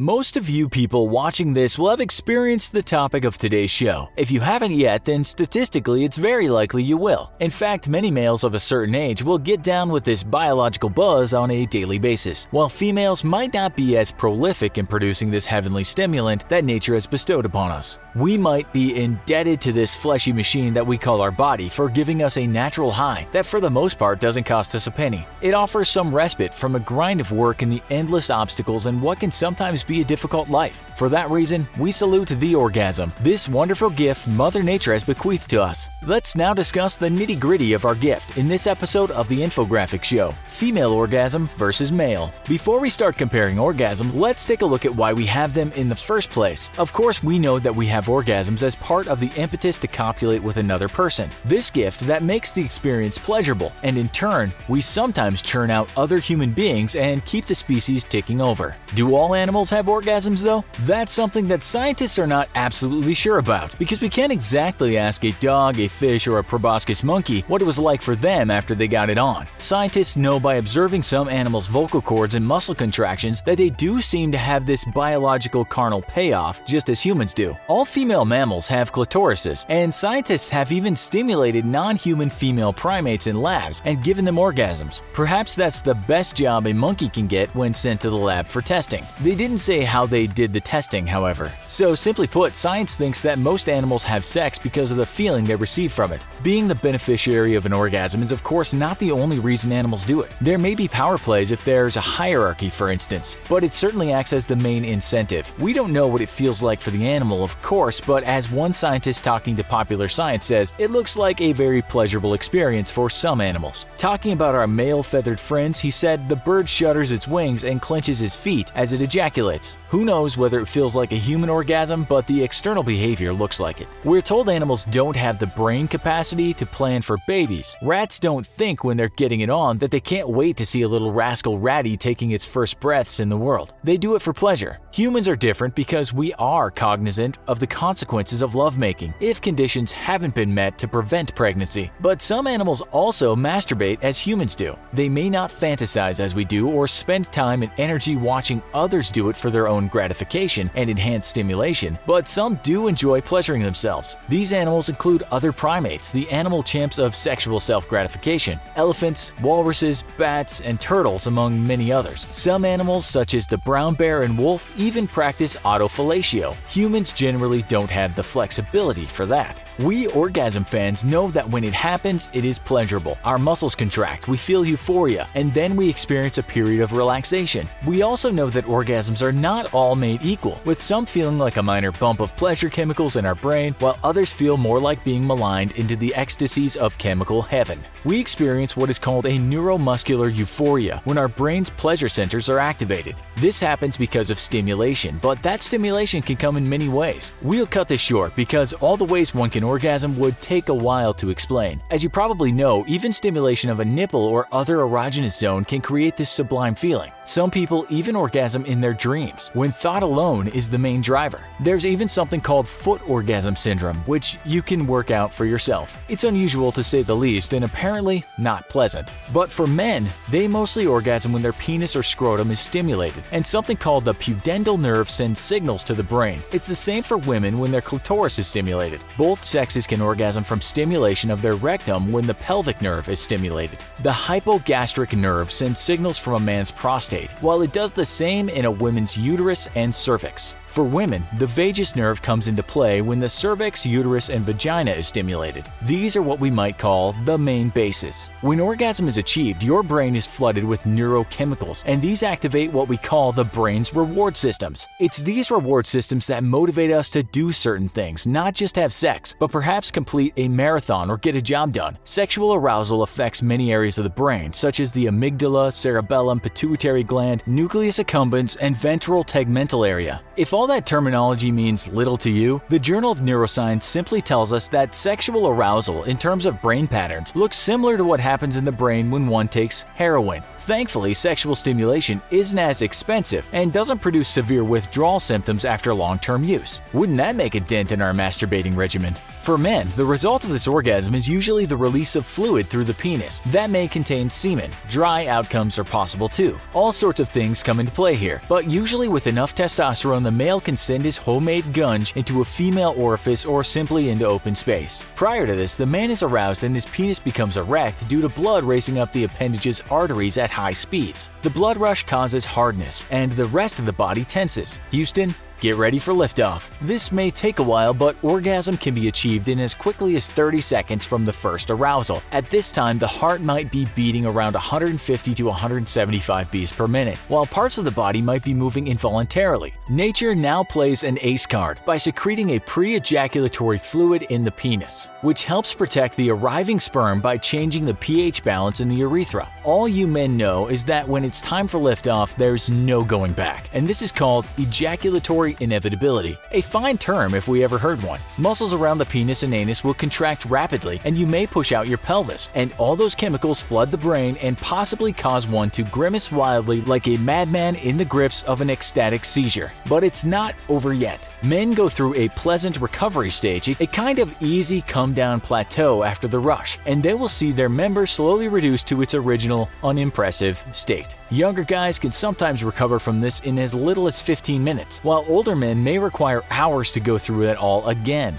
There seems to be a lot of content out there on what it feels like to have a female orgasm, and not much on the feeling of the male orgasm. As we said, orgasms are not all the same. Perhaps a seasoned masturbator on his 5th adult video session of the day might have a few substandard climaxes in that day's orgasm medley. But when one is orgasmed for the first time with the love of his life, the feeling might be somewhat more intense. One description we found online said this of his orgasms: like a tickle that creeps up from every corner of your body until you're desperate for it to stop, and also to continue forever, as if squeegees are scraping through your limbs. Like a gunshot, startling and discreet, leaving you with the vibrations, the trembling steel, the blowback.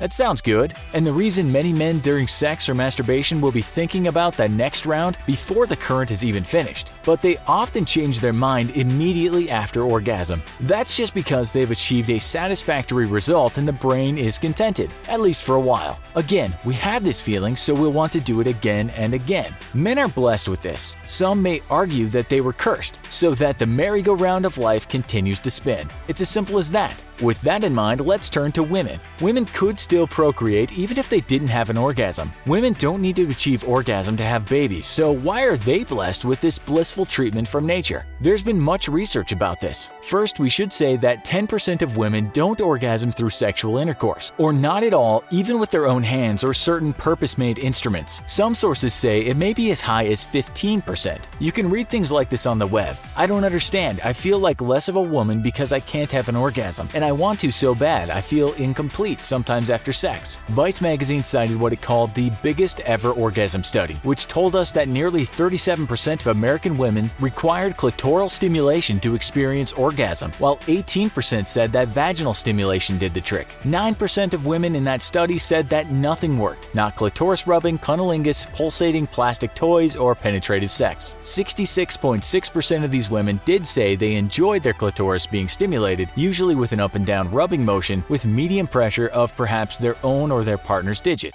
As for why women orgasm at all, science is not agreed on this. Some experts tell us that the reason is because orgasm will help a woman find a man of better genetic quality. Women may not orgasm with a man of lower genetic quality, and so we're told the fact that they can orgasm will weed out the weaker men. Not everyone agrees with this theory though. Some scientists compare the female orgasm to the male nipple, in that it serves little evolutionary function. Another theory is that orgasms in women will make them want to have sex with as many men as possible, and this increases the possibility of getting pregnant and promote what you could call sperm competition. Others suggest that her orgasm will help bond a pair and so ensure that the child has two parents. Orgasming in unison is quite a beautiful thing, perhaps sometimes even spiritual, and maybe that bonds a couple. This doesn't say much about many animals though that are hardly monogamous. It's an ongoing debate. Now, let's look at the female orgasm in terms of what happens physiologically. Like men, women's orgasms can be vastly different. Sometimes they may feel like they've been rocketed to the moon and back, and sometimes they're a mere fulfilling glitch in an otherwise unspectacular day.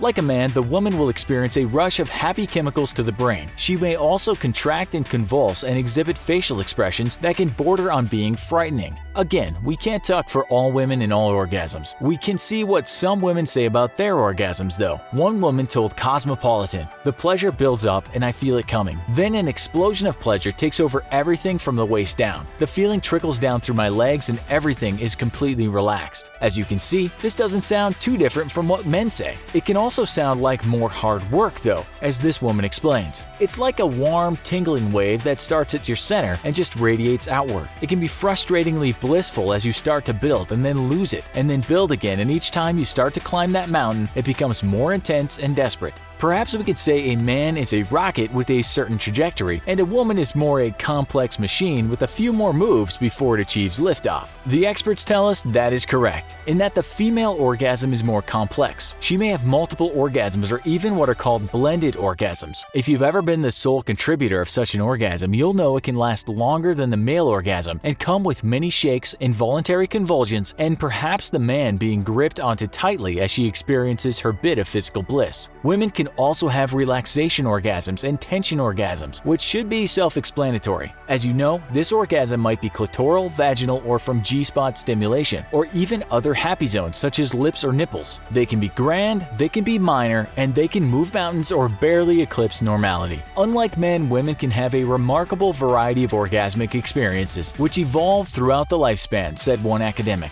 A woman's erotic body map is not etched in stone, but rather is an ongoing process of experience, discovery, and construction. Now, men sound rather dull and predictable. We're also told that women become more lost in the moment during orgasm and the build up to it, that they block out everything else. Does that mean, like some men, they could be thinking about an upcoming football game or how they're performing during copulation? Yes, that could happen too, if she's not into it. But as one writer said, if she is, we lose our usual self-awareness and consciousness of other noises, feelings, and smells around us. Described like this, it sounds what we might call more full-on, as if the woman is not the astronaut taking off but the rocket itself. It sounds like it could be almost an out-of-body experience that lasts longer too, about 20 seconds compared to that short blast that the men get. But in terms of what happens to our brains, we're not that different. Women might have different kinds of orgasms and essentially things might seem different, but that heroin hit we get is both present in men and women. We may be different in how quickly we get aroused, usually easier for men, but as Psychology Today tells us, the orgasmic experience is almost identical in both sexes. This means heart rate, blood pressure, tensed muscles, and the release of the love chemical oxytocin. Nature didn't get too complicated in this respect and made us both similar. We feel the same love buzz of an orgasm, and for this we can be thankful, as we can empathize and know what joy we can give to each other. We're different in some respects though, in that men self-administer orgasms more often, in spite of some remaining social taboos preventing some women from pleasuring themselves as often as they might. The Kinsey Institute tells us that men are just hardwired to beat off. Call it practice for the big day, that an orgasm might result in the beating heart of another wonderfully constructed human being.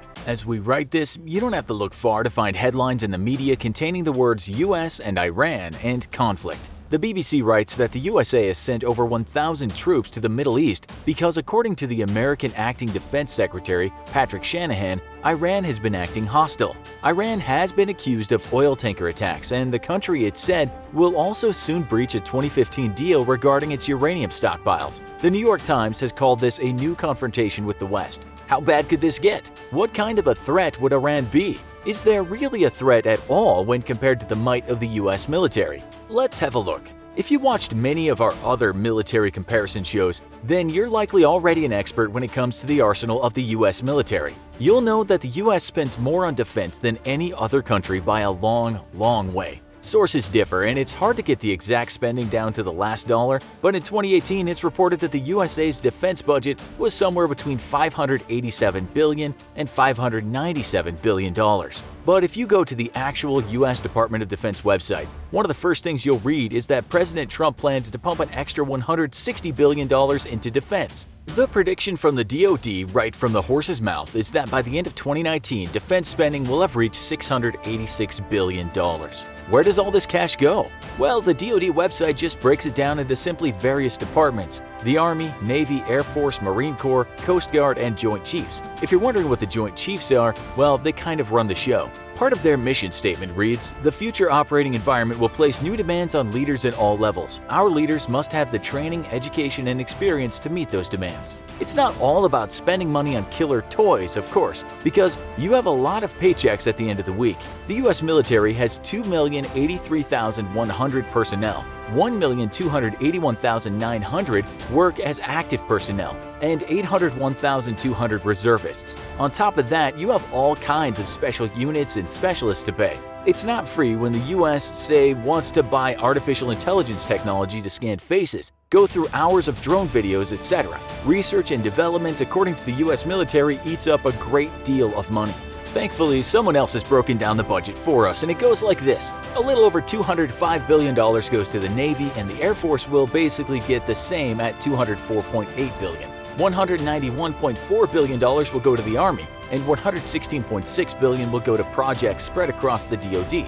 $104.3 billion will go to research, development, test, and evaluation. $143.1 billion will go to buying new things, such as expensive aircraft and ships. $155.8 billion will actually go to the actual men and women of the military through the paycheck budget. $22.5 billion will go to building houses for personnel and other military construction projects. $292.7 billion, the biggest part of the budget, is for maintaining the military. If you add all this up, though, it comes to more than the actual budget. That's because some of the spending overlaps, such as research, purchases, or wages, that might need to be accounted for as part of the individual forces' budgets. If you look at what the military has been buying or trying to buy, you'll see that the F-35 Joint Strike Fighters are a big item on the shopping list. These things also get sold, of course, but as we write this, Japan, according to some reports, is no longer looking at buying many more of them because it has created its own aircraft that it sees as superior. Nonetheless, if you follow military news, you'll know that these things are still selling like hotcakes. The US currently has around 200, plans to build a staggering 1,763 more. As we've said before, the US no doubt has the most powerful air force in the world, and we just cannot list everything that's in its arsenal of flying machines. But some of the most powerful beasts include the fleets of F-22 Raptors, F-15E Strike Eagles, F/A-18EF Super Hornets, and F-16 Fighting Falcons. Some of the newer machines are 15 KC-46 tanker strategic military transport aircrafts and also the B-21 stealth bomber. So, can Iran afford to spend billions and billions of dollars on just one plane alone? Well, the answer is a resounding no, and in fact, recent news reports tell us that the country has slashed defense spending to the equivalent of $43 billion.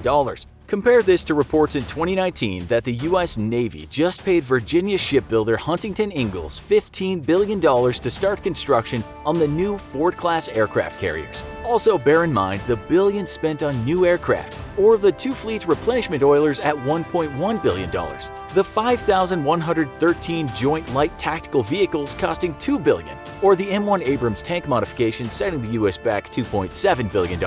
Just one new Columbia-class submarine will cost $3.7 billion, and the military has requested $6 billion for some DDG-51 Arleigh Burke-class destroyers. The list goes on, and we cannot possibly tell you everything on that shopping list. But all in all, you have over 2 million personnel, around 13,400 military planes and counting, including about 5,700 helicopters. Add to that 6,287 tanks for land-based operations. Then on water, you have a total of 20 aircraft carriers, which are like a traveling army, and would be very important when fighting a country located on the other side of the globe. The USA also has 68 destroyers and 68 submarines, but as you know, more of both are in the pipeline. As you can see, this is shaping up to be a David and Goliath story. No one doubts that in terms of equipment, the USA has by far the biggest and arguably most advanced military in the world.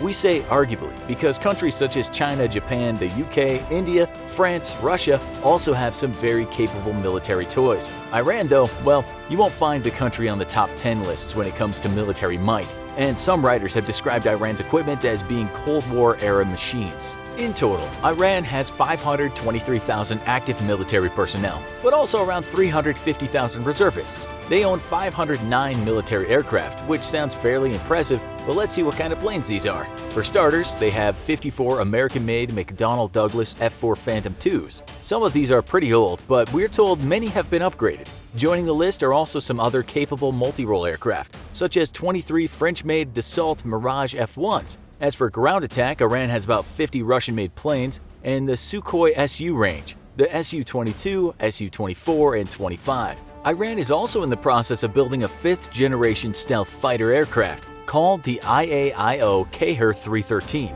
Although some experts have cast doubts as to how viable this aircraft will be. This is not a weak air force by any means, but much of that strength comes from purchased American military hardware. That said, much of this fleet is aging and in need of an upgrade, whereas the American military has never stopped upgrading their equipment, whether they need it or not, as any American taxpayer can tell you. As for tanks, Iran has 1,634 of them, but we might ask just how advanced these tanks are. Well, again, the country owns quite a few older models bought from the USA, Russia, and has also some homemade tanks. But in 2018, Iran's Deputy Defense Minister Reza announced that the country was in the process of building another 700 to 800 new tanks. The country also has 2,345 armored fighting vehicles. But compare that to the 39,223 armored fighting vehicles in the USA, which for the most part are much more modern. But where Iran is really weak is in the water, as it doesn't have a single aircraft carrier to speak of. Remember, the US has 20. The country has no destroyers either, but does have a 34-strong submarine fleet and 6 frigates. While Iran really is an underdog to the US military, that doesn't mean it isn't a strong military. Ranking militaries is difficult and shouldn't be taken as an exact science. Iran has had to be a strong military presence before, and it has a large, well-trained military because of its location in a volatile region. Reporting has stated that they have a ground force that includes over 1,600 tanks, 725 reconnaissance and infantry fighting vehicles, 640 armored personnel carriers, 2,322 towed and self-propelled howitzers, and 1,476 multiple rocket launchers. Yes, the numbers can change, since we guess the press doesn't have a regular tank counter working all over the world, but we're guessing these numbers are pretty close to reality. Much like their air fleet though, much of this equipment is somewhat outdated and likely needing of either upgrading or a full replacement.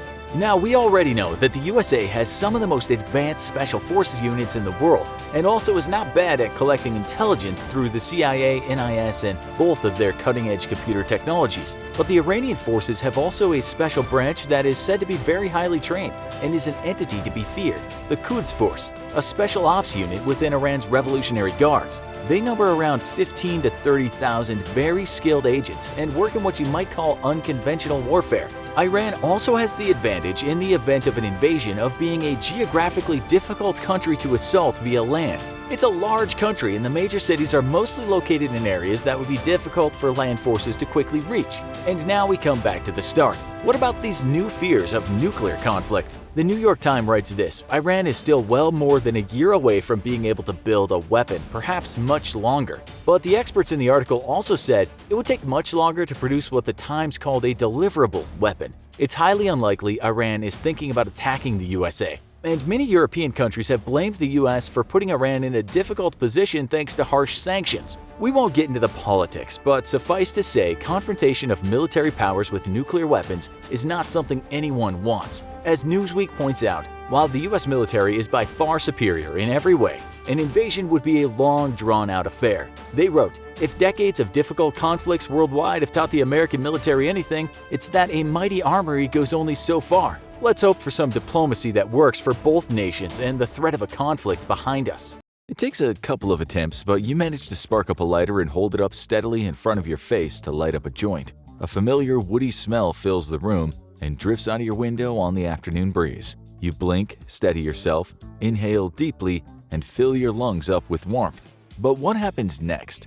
Chemically speaking, biologically speaking, what is it about this little green plant that gets millions of people around the world to flock to it? How long has humanity been consuming it? And what exactly is it doing inside your body, inside your mind? To start, let's have a look at the chemical composition of the cannabis plant itself, rolled up in a joint in your hand. Native to Central and South Asia, the cannabis plant today is so popular, it's now grown to be a global economy of its own. From small-scale rural farming operations all the way through to drug super labs, including any number of illegal weed farms somewhere in the middle. Experts believe that there are well over 700 different strains of cannabis currently on the market, and this number seems only set to increase. Being able to identify which strain of weed you have in your hand can be very easy when buying from a legal dispensary, but if you live in a country or a state where marijuana is still criminalized, being able to verify exactly what it is you're smoking becomes more difficult. Looking down at the green mossy balls in your hand, do you know where in the world it's come from and what's inside it?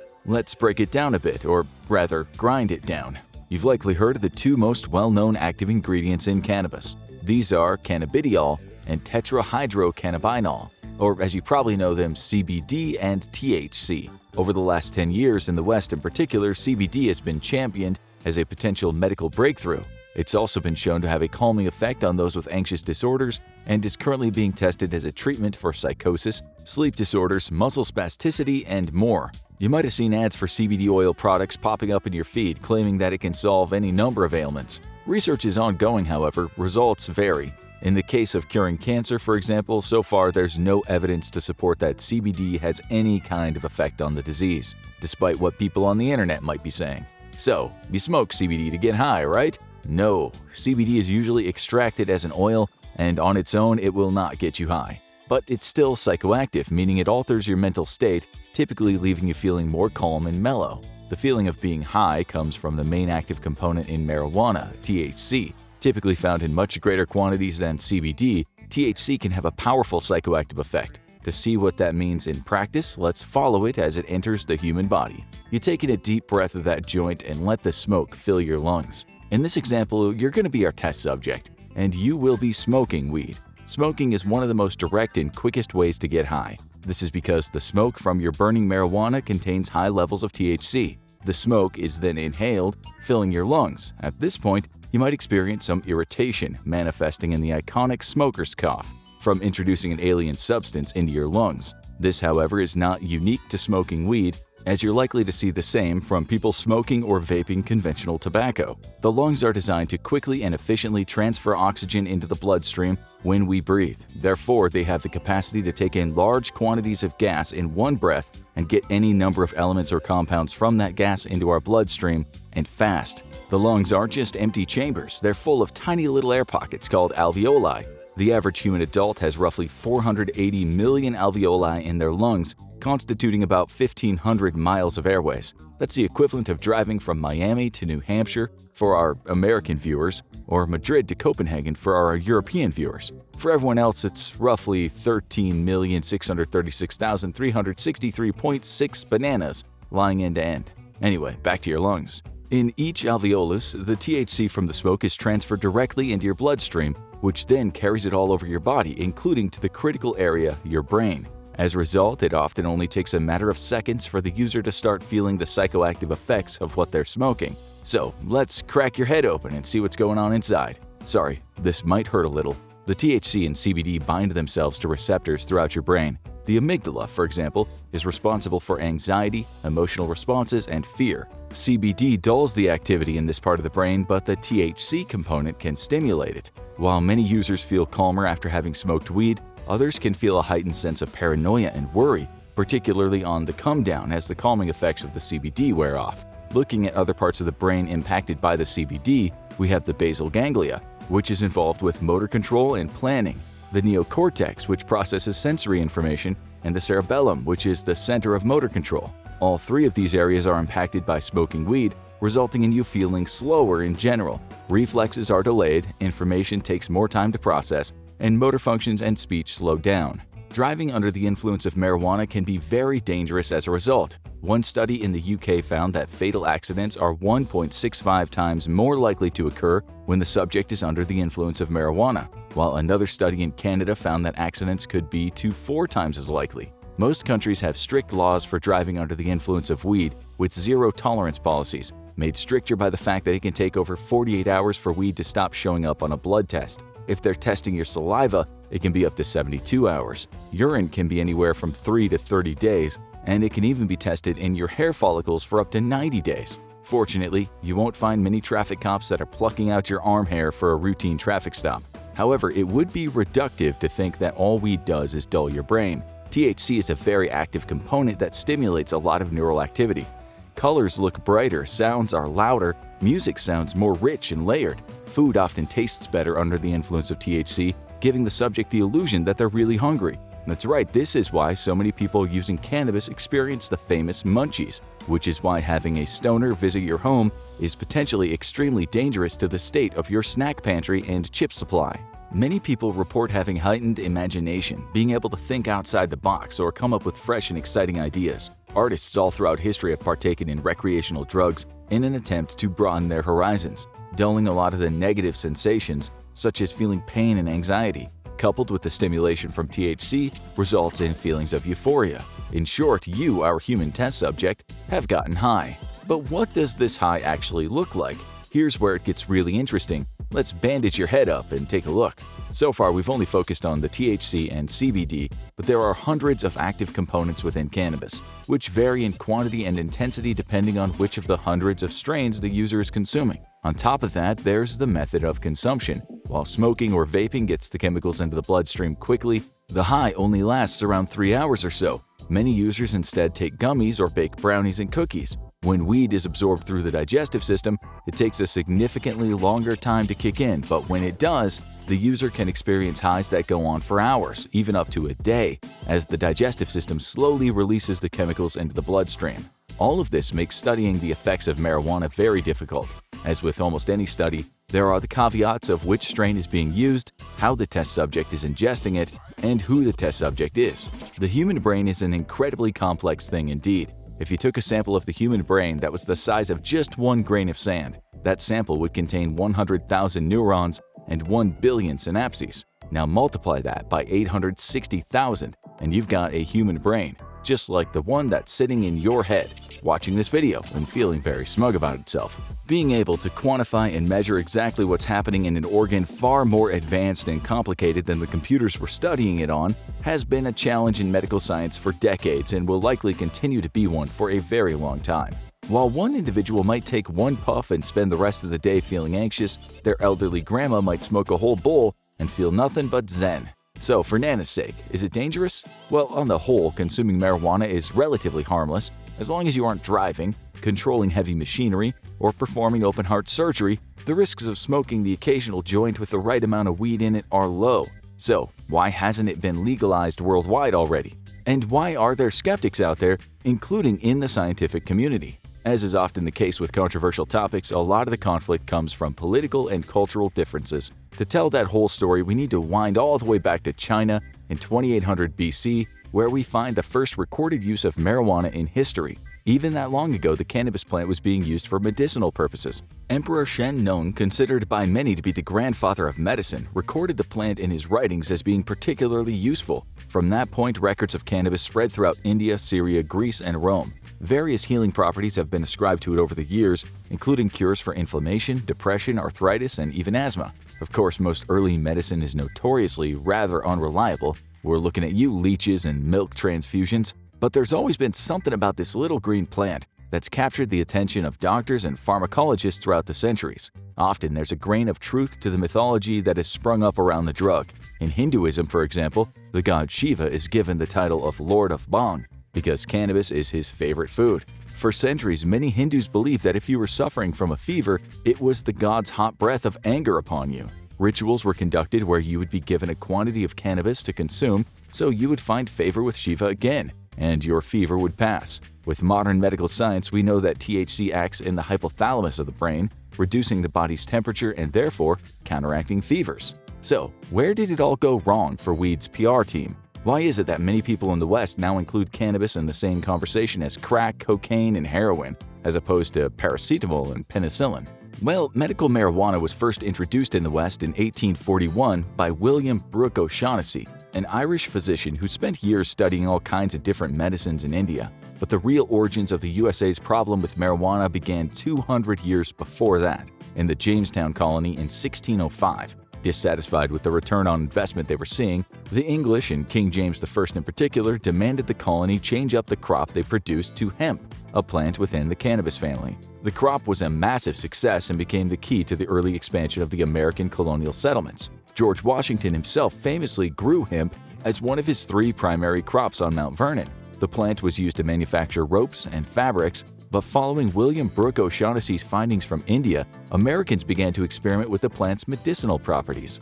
The USA was still in relative infancy, with many laws and prohibitions being established. Drug laws at the time involved labeling products as being poisons, which restricted them to being legal only if prescribed by a pharmacist. Even then, the debate about cannabis varied from state to state, with some issuing it with the poison status and others believing it was exempt from these rules. At the time, opium dens were rife across America, and alongside them a number of hashish parlors popped up in which people would smoke various forms of hemp and cannabis. By 1880, these establishments were seen as quite fashionable, with many of the upper classes frequenting them. It's estimated that there were roughly 500 such parlors in New York City alone. The laws needed to be strengthened further still. Fraud and corruption were rife in the drug industry, with many falsely labeling their products for the sake of profit. The tighter that these restrictions got, the more people looked for loopholes. The government and the newly established Food and Drug Administration were pulling in different directions than a lot of the American public, who were looking to skirt prescriptions and drug laws in order to continue to get their highs. In the move to close the loopholes, cannabis was often grouped in with many of the much more addictive, much more harmful drugs that were plaguing the American population. The solution the American government came to was a zero-tolerance policy on recreational drug use, including the prohibition of alcohol and the criminalization of marijuana, which at the time they were spelling with an H. In 1971, President Nixon coined the term "war on drugs," where he declared drug abuse to be public enemy number 1 of the American people. The approach was incarceration with an iron fist. Possession, distribution, and consumption of banned substances would result in jail time. It's estimated that throughout this war on drugs, the USA spends roughly $51 billion annually on its endeavor to clean up the streets. To illustrate, with that money, the USA could give each Canadian citizen $1,416.67 per year just as a little thank you for being such lovely neighbors. Alternatively, they could give one lucky Canadian $1 a minute for 97,032 years. A large amount of this campaign against drugs has involved a level of fear-mongering. There's a lot of false information swirling around the world about the negative effects these drugs have. It rots the brain and causes psychosis. It's a gateway drug to stronger and more dangerous highs, and it is highly addictive. But is there any truth to any of these claims? Let's examine them one by one. Firstly, no, marijuana does not rot the brain. Rotting is the decay of dead organic material as bacteria and fungi consume it. That simply doesn't happen. However, the link to psychosis is a much more contested field, with evidence for both sides of the argument. Firstly, what is psychosis? It's a term that is thrown around a lot, especially in the world of drug use, but very rarely defined, meaning a lot of people attach their own fears, worries, and prejudices to the word. Psychosis is when someone loses contact with reality. The image of the world around them that the brain is painting doesn't match up with the objective reality surrounding them. The two main symptoms of psychosis are hallucinations and delusions, and it's important to know the difference between the two. A hallucination is when a person experiences something that isn't actually happening. Most commonly, this takes the form of hearing voices that aren't really there, or sometimes seeing things that aren't really there. In some cases, people have reported smelling, feeling, and tasting their hallucinations too, such as tasting blood in their mouth despite there being none. A delusion, on the other hand, is more abstract. It could be the feeling that you're being followed, or that there's a conspiracy in your workplace to harm you. Delusional people are often highly susceptible to conspiracy theories, as often the paranoid messaging chimes with their fearful delusions that their minds have already been generating. So, does marijuana cause psychosis? It's complicated. Let's go back to the chemicals active in your brain. We're gonna need to crack that skull open again, sorry. THC is highly psychoactive. This is where the feeling of euphoria from being high comes from. While CBD can decrease the levels of panic and paranoia in the brain, it's often present in much smaller quantities than THC, mainly as many cannabis farms compete with one another to grow stronger and stronger strains. Couple that with the fact that there are hundreds of active compounds within the cannabis plant, and it goes back to our earlier point about this being a challenging area of study. Therefore, many scientists rely on quite broad studies, taking large sample sizes of drug users and non-drug users and comparing the development of their brains over time, looking most notably at teenagers and young people. What they found is there is often a link between heavy pot smoking and psychosis.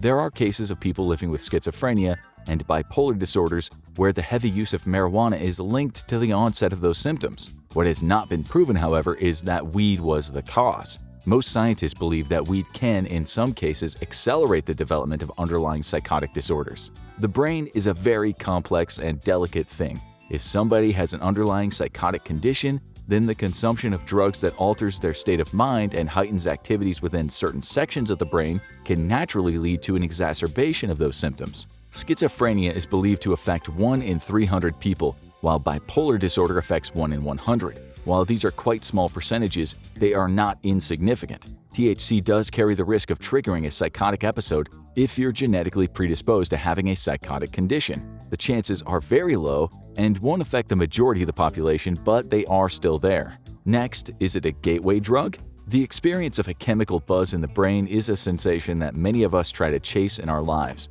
You get up and sing in a concert at your high school and you get a rush from it. You do it a second time and the high is worn off a bit. So you need a bigger crowd, and suddenly you're in a rock band on an arena tour. Chasing this type of bigger, better high is an experience we're sure many of you are familiar with. Studies have shown that in a minority of cases, the same can happen with marijuana. Usage of the drug can prime the brain, ready for more intense highs, which it then craves. This sounds bad until you realize the same thing happens with cigarettes and alcohol. Both of these demonstrate a similar connection to being a gateway drug to harder substances as marijuana.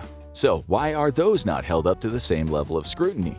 One thing studies have shown is that there is a much more powerful gateway drug out there: trauma. A difficult childhood, experiencing abuse, and going through acute pain and suffering are all far more likely to result in a person developing a dependence on hard substances. Weed is often a part of that journey, but in these cases it seems to be a symptom more than the cause of the problem.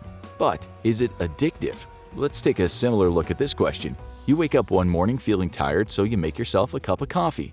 It clears away the fog, helps you focus on your job, and gives you a little endorphin rush from a good day's work. So the next day, you do the same, and the next, until one day you run out of coffee. You look in the jar and it's empty. A storm cloud gathers over your head. You go to work with a scowl, snap at your coworkers, have a headache by lunchtime, and come home feeling miserable. What's happened here?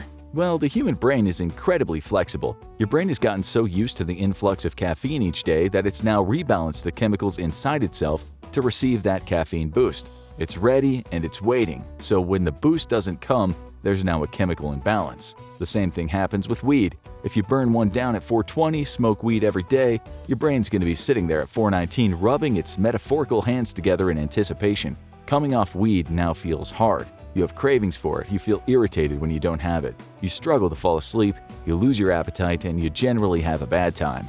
For about 2 weeks. Then you're likely back to normal. And that's because what we've described here isn't an addiction, it's dependence. It's very common and can be broken fairly quickly. Up to 30% of weed smokers experience some level of dependence, and it can be overcome by just taking an extended break and giving your brain some rest. That said, there's a small risk of long-term addiction. People under the age of 18 have brains that are still developing. They're still growing and changing and adjusting to the world around them. Smoking weed regularly at this stage in your life could lead your brain to building itself around the expectation that it'll be receiving those chemical hits every day, which may start as a dependence and could grow to be much more deeply rooted and could result in a lifelong addiction. If there's one thing you learned from this video, it's that marijuana, much like life, is complicated. There may not always be a straight answer to every question. Anyone who tells you that something is totally amazing and has no downsides will always be lying. Even ice cream has downsides. What's important is looking at the big picture. Is weed the devil's leaf that spells the end of society as we know it? No, of course not. But neither is it a miracle cure-all drug that everyone should take on a daily basis. A criminal who crosses the line could find themselves facing the gallows or the headsman at any point throughout history, although crossing the line could mean anything from murder to just annoying the king. However, in many places, the death penalty isn't the worst thing that the courts have to offer. Here are 15 of the evil punishments worse than death administered throughout history. Number 15. Flaying. Let's turn the clock back to ancient Assyria, roughly 850 BCE. The ruler Ashurnasirpal II was known for his brutal treatment of captives and rebel leaders, but one method created a special dread for victims. Using a special set of knives, the torturers would slowly remove the unfortunate victim's skin, and this was something they practiced a lot. They not only knew how to remove the skin smoothly, but how to keep the victim alive for as long as possible. To ensure this, they'd start the cutting at the lower legs, thighs, and the buttocks, all areas without proximity to vital organs, making it more likely the victim would remain in agonizing pain for longer without bleeding out. This was a highly effective form of torture, and if the torturers wanted information, they were likely to get it quickly. A victim who gave their captives what they wanted could survive the beginning stages of flaying, but the risk of infection would be high. But for most, it was a prolonged and terrible execution. So how long could someone survive a flaying? The combination of blood loss, infections, shock from extreme pain, and hypothermia from exposure to the elements without the protection of your skin means most people could survive few days at the most after being flayed. The skilled Assyrian torturers knew how to remove the skin smoothly, often keeping it in one piece for it to be displayed as a horrible flag of warning.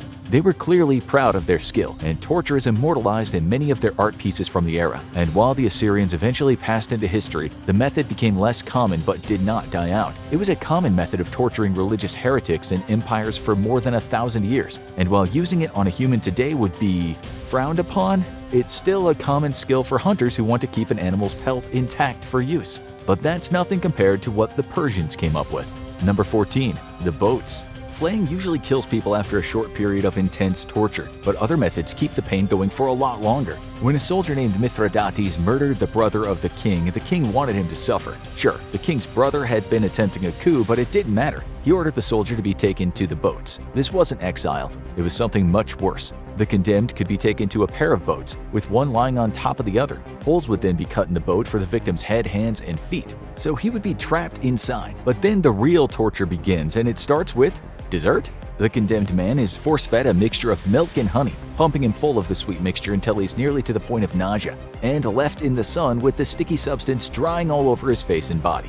And from there, nature takes its course. The sweet mixture starts attracting insects, who land on the man's body and begin sucking it off of him, creating a constant feeling of irritation. Joining the flies will be bees and wasps, which will be painfully stinging him. And inside the boat, the man's bloated body will release excrement, which will attract worms and other vermin. Inside the darkened boat, they'll start biting at his body and eventually burrowing in, leading him to die a slow, painful death from his body being consumed by vermin. This technique seems to have only been used in Persia, although it horrified the Greco-Roman historian Plutarch so much that he made a special mention of it in his biography of the sadist king who invented it. Was this just one madman's creation, or was this a common fate for criminals and traitors in Persia? The answer might be lost to history. It wasn't the only time animals were used to bring death. Number 13. Poena Kule. Roman law was one of the most advanced systems of law the world had ever seen at the time, and that also meant the judges could get a little more creative. When a judge had a suspect in front of him who had been convicted of killing his father, he decided he deserved more than just a simple execution, and there would have been some surprising supporting characters in the mix. First, the convict would have been severely whipped, and his head would have been covered in a sack, at which point he would have been sewn up into a large leather sack. But he wouldn't be the only one in the sack. He would be joined by a collection of live animals, none of them friendly. At which point the whole collection would be thrown into the water to drown, with the idea that the animals would savagely attack the unfortunate man in their panic as they all sank down to their watery deaths. No word on if the animals were convicted of anything. But what animals were chosen for this terrible ritual? This varies, but one thing that seems consistent is that they were all capable of causing pain. One common choice was a rooster, whose beak and talons were capable of dealing out a lot of damage quickly. Also common was a venomous snake, who's more likely to bite when panicked. Not even a man's best friend was safe. A wild dog was a common addition. The fourth varies, but several reports point to a monkey being included, which might seem like an odd choice unless you've been attacked by them and seen how quickly they bite and claw. One thing is for sure, this wasn't a role any of them were auditioning for. While this was mostly a Roman invention, it's reported that it was revived to a certain extent in medieval Germany. There, only a cat and a dog were used, and they fought like, well, you know. Unlike other forms of execution, this one wasn't about prolonging the torture of the victim, it was simply about making those last few minutes before drowning as horrible as possible. But no Roman execution method was more infamous than this one. Number 12. Crucifixion. It's one of the most famous images in religious history, the Christian Messiah Jesus being nailed to a cross for angering the Roman authorities. But while it's mostly associated with religious martyrdom now, it was a common Roman execution method, so common that religious texts refer to thieves and other criminals sentenced for hanging alongside Jesus. And whether you were a rebel rabbi or a common thief, there were few worse ways to die. It served not just as a slow death, but as a warning to others. The crosses were placed in a public square, and the condemned were frequently jeered and tormented by onlookers as they died a slow death. But unlike many of the other methods in the list, crucifixion didn't deal a fatal injury. It just set them up to die from other factors like blood loss and asphyxiation. And the torture started early. The ritual would start with the condemned being forced to bear the heavy wooden cross on their back, often while being whipped. After the cross was placed, they would be nailed to it through their wrists and hung from it. Sometimes the feet would be nailed as well, although evidence isn't consistent. With their arms splayed out to the side, they would be left to hang for anywhere from hours to days. Because their whole body weight was held by their arms, the typical cause of death would be trouble breathing due to the pressure on the lungs. However, elements like heart failure, dehydration, or infection from the wounds inflicted by the crucifixion and whippings can also spell the end of the convict. However long they lasted, it would be an agonizing end. But because this execution method isn't immediately fatal and due to its religious association, today a small group of zealots chose to have themselves temporarily crucified as a penance ritual. At least it's ancient history as a punishment, right? Not quite. It was used in places like Japan and Burma as late as the 1800s, with some isolated reports of it being used to torture prisoners of war during World War II. It wasn't the only method that stood the test of time. Number 11. Immurement. Sometimes the most horrible thing to do to someone is to do nothing. One of the most ancient methods of torture was to take a convict and wall them in alive somewhere and then just walk away. Out of sight, out of mind for those dealing out the punishment. But for the condemned, they're left alone, in the dark, with nothing but their mind to keep them company as they slowly die a painful death due to either dehydration or asphyxiation, depending on how much air there is in the confined space. If the condemned is buried alive in a coffin, as has happened accidentally to people wrongly declared dead, they'll likely be dead within hours from a lack of air. But if they're kept in a larger space, it's likely to be fairly longer and more painful. While this was commonly used as a method of execution, it has also been used for human sacrifice. But one case was more famous than any other. The Vestal Virgins of Rome took a sacred oath to become priestesses dedicated to the goddess Vesta. They had two main duties: to maintain the sacred fire and to maintain a vow of chastity and celibacy. If they broke the latter, the punishment was dire. They would first be stripped of all their honors and ritually scourged. Their fellow virgins would dress them like a corpse, hold a mock funeral for them, and carry them to a small underground vault.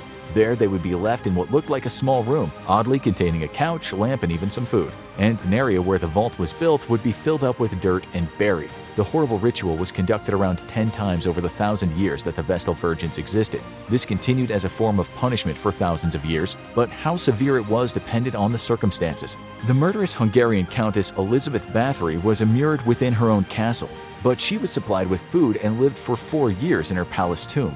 Now let's get into the Middle Ages, which were called the Dark Ages for a reason.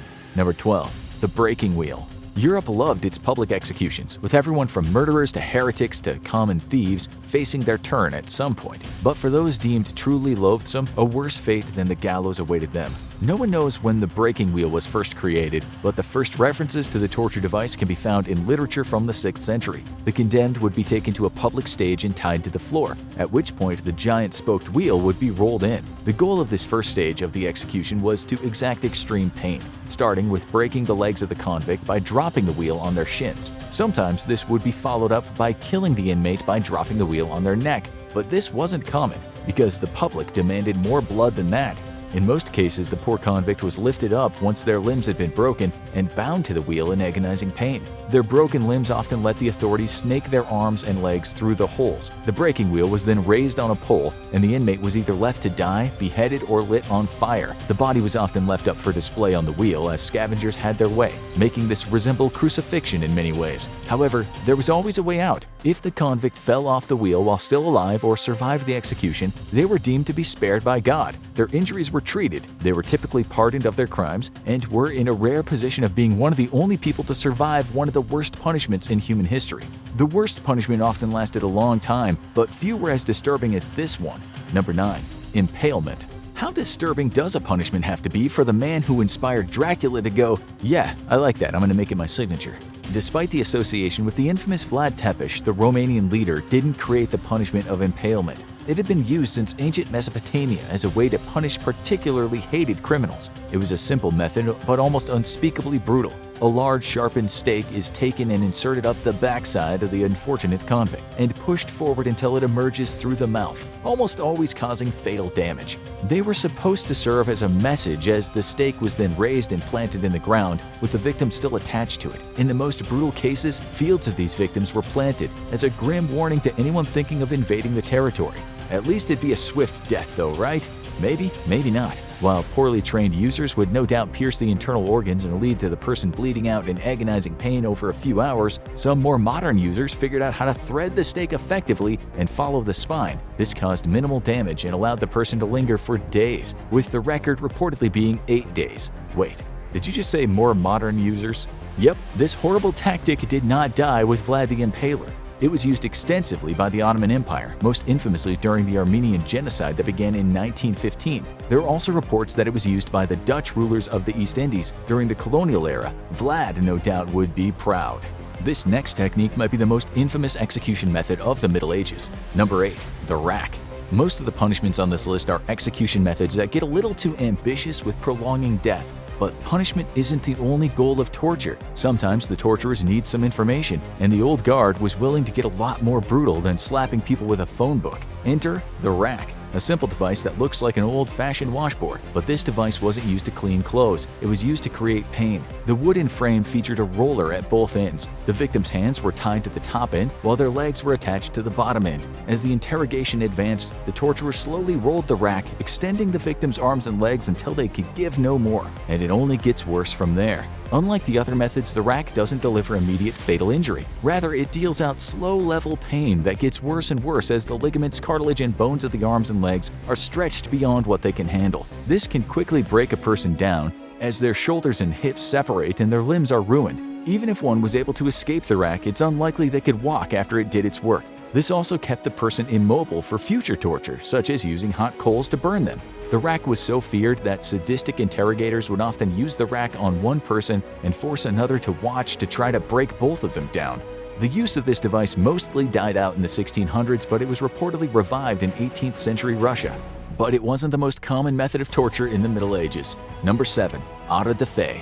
The Spanish Inquisition was one of the most infamous affairs of religious persecution in the world, as the particularly brutal authorities built on the Roman Catholic Church's enforcement of laws. Opposing religion was largely banned. Converts were surveilled and interrogated to ensure they weren't keeping their old faiths, and anyone suspected of heresy was subjected to extreme torture under the authority of the infamous Tacamata. And for those who confessed, an even worse fate awaited them. They would be subjected to a ritual of public penance where they would be paraded before the public and abused, wearing garments bearing their accused crimes. Then the authorities would proclaim their guilt or innocence. For some, it would be innocence, as they would collapse in gratitude and relief. But for most, it would be guilty, and horrors awaited them. The punishment would typically begin with public whipping and torture, but it would only end one way. The convicted would be tied to a stake, kindling would be piled under them, and they would be lit afire and burned to death while still alive. It was a horrifying way to die, but the only grace of mercy was that many passed out from the intense smoke before they burned to death. This execution technique is typically associated with witch burnings, but most of those killed by burning over the centuries, from the 15th to the 19th, were either religious minorities or critics of the dogma and tactics of the Inquisition. And it stayed in Europe. Despite persistent rumors, no witches, accused or otherwise, were ever burned in Salem. Not all these punishments are famous, but this next one is no less disgusting. Number 6. Schwedentrunk.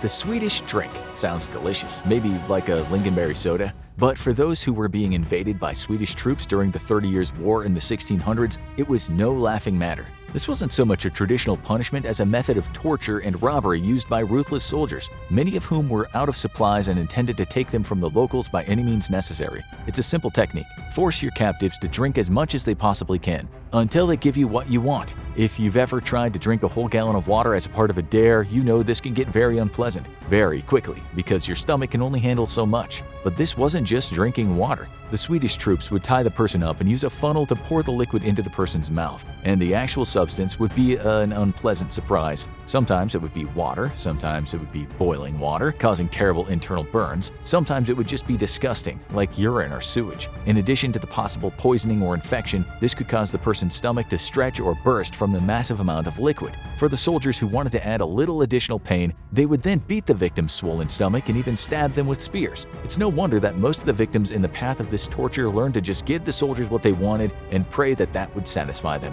Now let's head across the pond for something that isn't as funny as it sounds. Number 5. Tarring and feathering. It almost sounds like a cartoon gag. The unfortunate convict gets a bucket of tar dumped on him, and now they're all sticky. And here come the feathers. They look like a giant chicken. But this isn't slapstick comedy. It's a feared fate for those who angered the mob in 18th century America. The tradition might have started much earlier. It was first referenced in an order by Richard I in 1189, but it didn't catch on until tensions started rising in the British colonies in North America. Angry rebels in the years before the Revolution would protest tax laws by kidnapping British officials or suspected informers, coating them in pitch tar and covering them with feathers to publicly humiliate them. It was considered a grave insult and good sport for the rebels. But the truth was actually much worse. How do you get the tar nice and sticky? You heat it up. While this wasn't often the case, often tar poured on the victims was boiling hot, and when it dried and came off, it would take pieces of burned skin with it. There's no report of anyone dying from being tarred and feathered. Many of the victims were left in agonizing pain and had permanent burn scars. The punishment became rarer after the Revolution, but it was hard to keep good torture down. The Mormon founder Joseph Smith was tarred and feathered by anti-Mormon radicals in 1832, and a German-American farmer named John Meintz was subject to the punishment in 1912. His crime? Not supporting war bond sales during World War I, and likely just being a German-American during wartime. This next one might be a bit of a catch-22. Number 4. Trial by ordeal. You've been accused of a horrible crime and the penalty is death. The good news is you can get out of it. You just have to do what? Trial by ordeal goes back to antiquity, when the most common form was trial by combat. This one was actually rather fair. You just go into the arena, fight a guy, and if you come out alive, you're free. Want to prove you're innocent of murder? Just commit this other murder. This would fall out of favor eventually, but elements of it persisted in the duels that became common in the West. But in other cases, the odds were stacked against you. These trials would often resemble torture, such as the accused being sentenced to trial by fire. In this one, the accused would simply have to walk barefoot over a field of hot coals or hold a red-hot iron. Sometimes the person simply had to accomplish the painful task, but more often they would be checked for signs of injury and only deemed to be innocent if they somehow managed to escape without getting burned.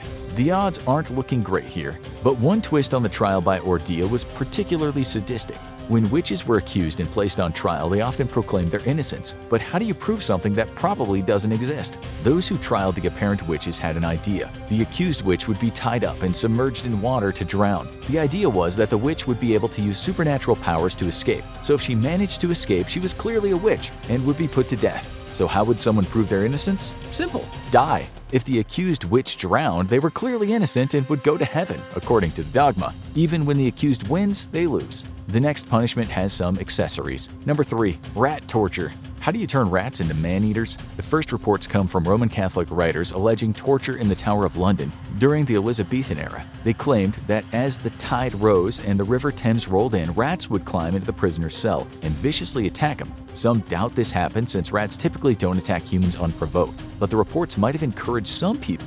Because in the 16th century during the Dutch Revolt, someone did manage to weaponize the furry plague vectors. A pottery bowl filled with rats would be placed upside down on a prisoner's body, and hot coals would be placed on top of it. As the bowl heated up, the panicked rats would desperately gnaw at the prisoner's flesh to try to find refuge from the heat. Someone called PETA. It's grotesque and it worked. Rat torture isn't a particularly common form of torture simply because it depended on living animals doing what you need them to do, but the fear that rats create made it an appealing option for particularly cruel dictators, and it made an appearance in military dictatorships in South America during the 20th century. Argentina in particular was infamous for using a retroscope to insert live rats into people and letting the creatures dig their way out. It's mostly a horrifying fact of the past, although in 2010, a man threatened his kidnapped victim with rats to get him to grant his wife a divorce. This next torture is especially horrible because the victim does it to themselves. Number 2.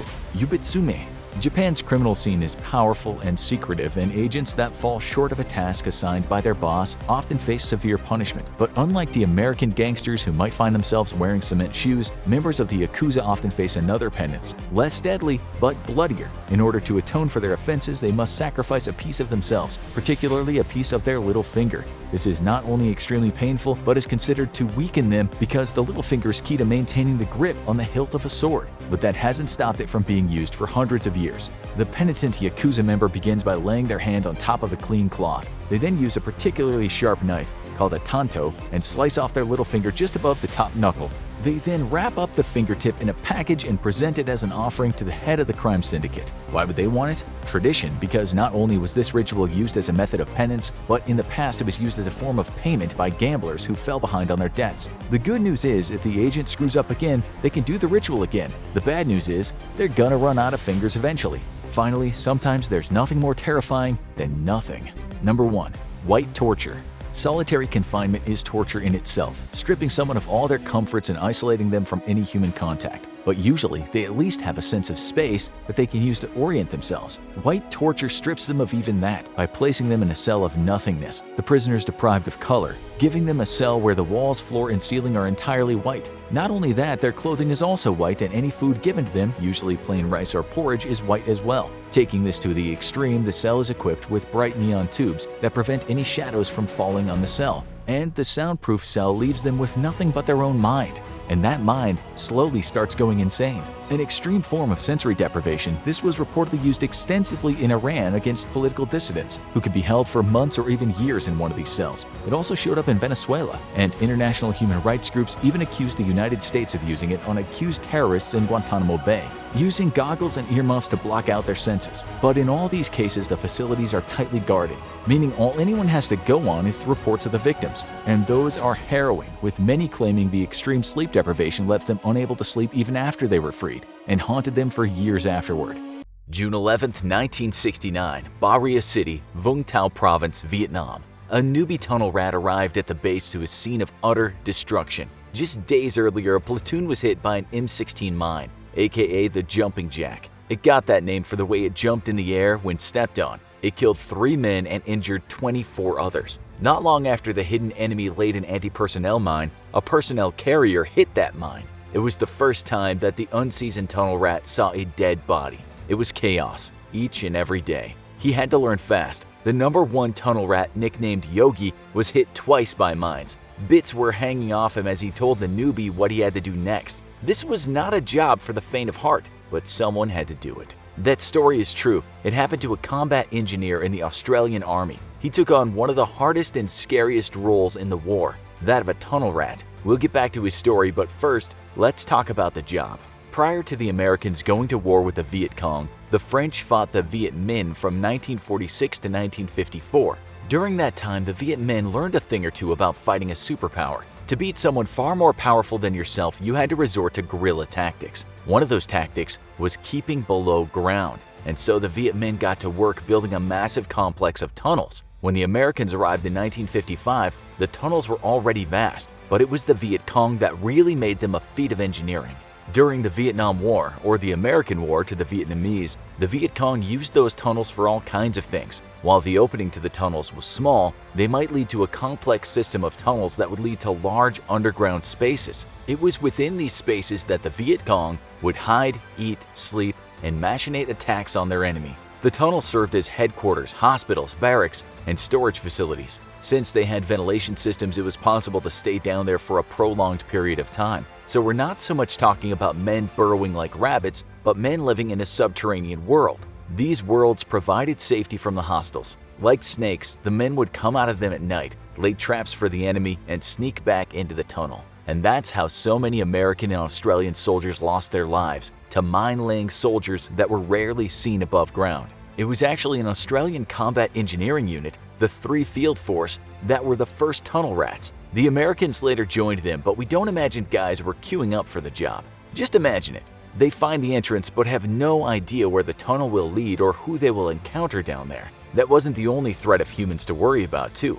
Vietnam is in the tropics, and the tropics are home to all kinds of dangerous creatures. Have you ever seen a Vietnamese giant centipede? Those fast-moving, prehistoric-looking creatures deliver one of the most painful insect bites known to man. And guess what? They too like to hide in tunnels. Then there were the snakes, the highly venomous and deadly banded krait, the malignant pit viper, the king cobra, and a whole host of other badass snakes that can spoil a person's day. The soldiers had to deal with ants' nests, annoying bats, rats carrying the bubonic plague, as well as spiders that weren't generally a threat to life but could make life painful. So you can imagine that going into one of those tunnels was about as frightening as getting into Ted Bundy's Volkswagen Beetle, but they had to do it, lest more men get blown to bits by these damned jumping jack mines. If the men can infiltrate the tunnels, they might not only kill a few of the enemy, but they would usually come across a stash of mines, grenades, and guns. There was another problem concerning arms. The tunnels were small, and so that meant that the tunnel rats couldn't take larger guns down them.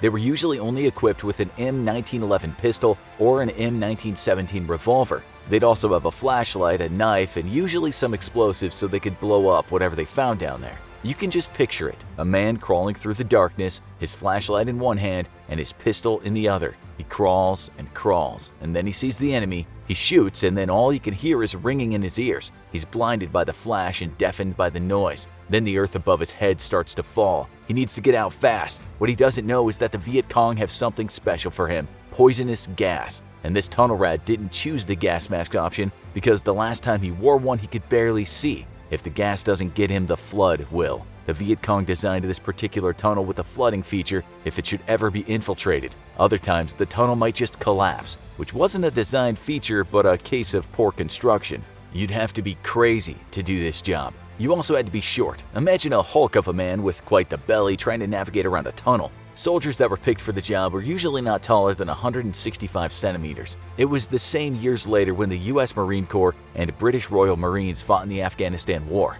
Yeah, tunnel rats weren't only a thing in Vietnam. But let's stay with Vietnam for now and go back to the Australian soldier. He was trained at the Australian Army's School of Military Engineering. He actually thought that this line of study would mean he'd be facing less combat and doing more engineering. He was wrong. He was being trained to become a tunnel rat. That meant learning about things such as mine detection, disarming booby traps, safely blowing stuff up, and learning how to get through tunnels. When he arrived in Vietnam, he walked into chaos. As we said, one of the first things he saw was the aftermath of a soldier stepping on a jumping jack mine. 3 bodies were outfitted with body bags, and after that, 24 men were wounded. He said those M16 mines were everywhere, and it was part of his job to find them. What the Viet Cong did was store them in the tunnels and then lay them at night. So each day was a new day, and there was always a possibility of new mines lying around.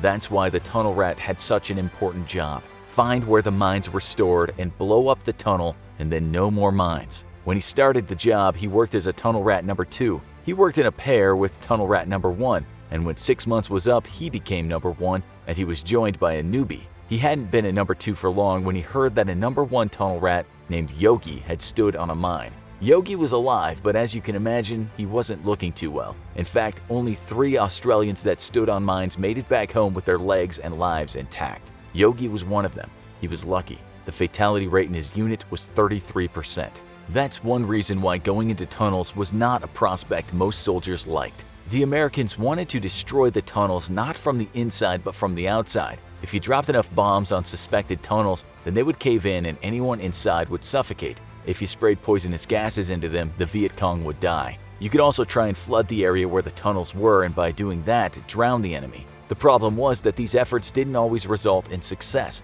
The reason for that was the fact that the Viet Cong made more impressive tunnels. They made them blast-proof, flood-proof, and provided extra ventilation so the gases weren't effective. They also made them in a zigzag shape to mitigate the effect of an explosion. This is why the tunnel rat was indispensable. Those guys were the only thing that really worked. Believe it or not, most American soldiers were not chosen to do this job, but actually volunteered. Most soldiers thought you'd have to be out of your mind to do the work. The centipedes and the snakes were one thing, but suffocation in a collapsed tunnel was something from a nightmare. So why did they volunteer? One soldier back then said it was sometimes a macho thing. Soldiers did it to show others just how tough they were. He said that many tunnel rats had had problematic lives back home in the US, so they wanted to show that they could be useful. And useful they were, as well as brave. One tunnel rat named C.W. Bowman said that his fellow soldiers thought he was a maniac doing the job. He said they took bets each time he went into a tunnel, and some men betted that he would die. Some men almost did, and this would become a weakness for the US military. We'll get around to that soon. Let's first take you through a mission. You shoot first and ask questions later.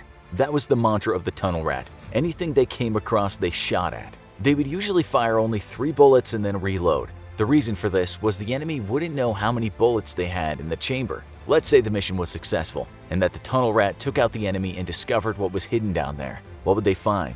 On one mission, the tunnel was around 120 feet. At the end of the tunnel, the rat found places where men cooked and slept. As for items, he discovered 8 rifle grenades, 40 pounds of salt, and 6,000 pounds of rice, all of which was destroyed. On another mission, the tunnel rats found cameras, films, and printing presses, as well as weapons and ammunition. There was still a problem though, and that was the fact that even if the tunnel rats were successful, the Americans still had a problem winning the war. You can take out the tunnel, but there will always be more. This is a quote from Ho Chi Minh, the president of North Vietnam. You can kill 10 of our men for every 1 we kill of yours, but even at those odds, you will lose and we will win. Take for instance the use of booby traps, horrific things that killed around 11% of American soldiers during the war. Sometimes the Viet Cong would put a punji stake trap in a larger part of the tunnel. These were holes filled with sharpened bamboo that would be covered with branches and leaves. When a soldier stood on the trap, the spikes would impale him, and worse, the spikes might have been daubed with poison or feces. The soldier would then scream out, but he wouldn't die. This was the point, because the Viet Cong wanted more men to go down into the tunnel. Not only were there often more traps down there, but even if there weren't, pulling an injured man off sharp sticks and dragging him out through the tunnel was very time-consuming. The Viet Cong would later say that the Americans spent so much time and energy rescuing their injured comrades that they had lots of time to regroup and plan what they were going to do next. The sheer horror of these traps were also very bad for morale. This is what Ho Chi Minh was referring to when he said the Americans would not be victorious. He was right too. There were other kinds of traps. A tunnel rat might have hit a tripwire while crawling, and then the tunnel would have collapsed on him. There's a story of a tunnel rat that popped his head out of one entrance and that triggered a spear that went through his neck.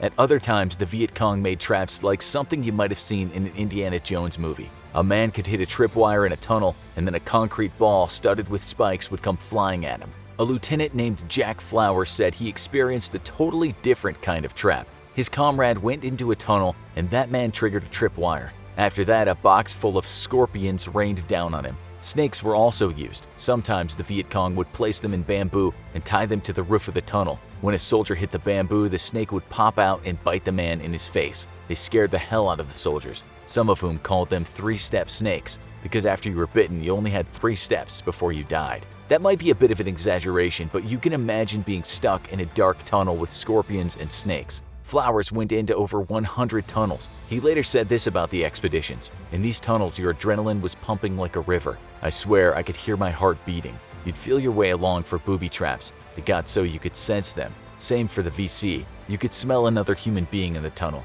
You knew he was waiting for you in the dark." All of these horrors that the Viet Cong created instilled so much fear in the men that volunteering to be a tunnel rat wasn't exactly on every soldier's mind. But someone had to do it. They had to do it for the team, so to speak. This is what one American said about hiding in tunnels: "We often wondered how things happened in the night, and we never saw what was going on. Guys getting their throats cut. Nobody ever knew where these guys were coming from. They had to go down every tunnel they could find, otherwise strange things happened during the night. It created tremendous psychological stress not knowing where the enemy was, so sending down tunnel rats was some peace of mind." There were successful tunnel campaigns, such as Operation Crimp and Operation Cedar Falls, but in the end, the Viet Cong proved to be more resilient. While the American soldiers were literally having nervous breakdowns going into the tunnels, the Vietnamese soldiers were at home in them. If the tunnels were destroyed, they just built more of them. The Americans had the task of Sisyphus, pushing the giant rock up a slope for eternity. As for the fate of the tunnel rats, there isn't any data on how many of them died, but it's thought that most of them succumbed during those horrific explorations of the Vietnamese subterranean. Out of 100 or so tunnel rats in the American Army, only 12 of them lived to tell the tale of those tunnels back on American soil. One of those men was Jack Flowers. He later said, "Why did we do it? I wasn't a tough guy. Nobody who knows me would ever suspect I could do what the tunnel rats did. I'd never want a son of mine to have to do it. Thank God," he said, "that these days men don't have to do what he did." Once again, we are going to take a walk on the dark side of the human psyche. So far, we've covered perhaps the most well-known serial killer in Jack the Ripper, the most beastly in Ted Bundy, and now we are about to enter the realm of perhaps the weirdest savage ever to hold a place in the serial killer Hall of Infamy. He was the inspiration behind the Hitchcock classic movies Psycho, as well as the Texas Chainsaw Massacre, and to some extent, The Silence of the Lambs. There hasn't really been anyone that shocked the world as much as this guy. Just ask the cops that discovered his house of horrors, the ones that didn't succumb to a nervous breakdown anyway. If you haven't heard of him, you're in for a surprise. So welcome to this episode of the Infographics Show, America's strangest serial killer, Ed Gein. First of all, we should say that Mr. Gein was not close to someone like Ted Bundy on the nasty scale, nor was he as brutal as Jack the Ripper or as despicable as H.H. Holmes. If anything, the man was warped beyond comprehension. Also known as the Butcher of Plainfield, Gein was no doubt mentally ill to an unfathomable degree. So, many of you will have heard of the movie Psycho. It's rather old, and most likely older than most of you watching. You might have heard of the series The Bates Motel, which is based on that movie. Well, the main character in the movie was based on Ed Gein, and indeed, Gein was said to have been brought up in an abusive family with a very oppressive and hyper-religious mother. He was born on August 27, 1906, in a place called La Crosse, Wisconsin. According to serial killer websites, Gein had a beleaguered childhood, having to listen to his mother's frantic preaching regarding sin and lust and the inevitable hell they would lead to. It's said his childhood was very isolated and he had few friends. He had a brother who died in an accident when Gein was still young. Some people have conjectured that Gein killed him, but there's no proof. People have ventured that Gein, being the shy and weaker brother, killed his sibling, and this could be compared to the Old Testament thriller Cain and Abel. But let's stick with what we know. One bio tells us at school he rarely socialized, although we are told his teachers remembered that he had demonstrated queer mannerisms such as laughing randomly.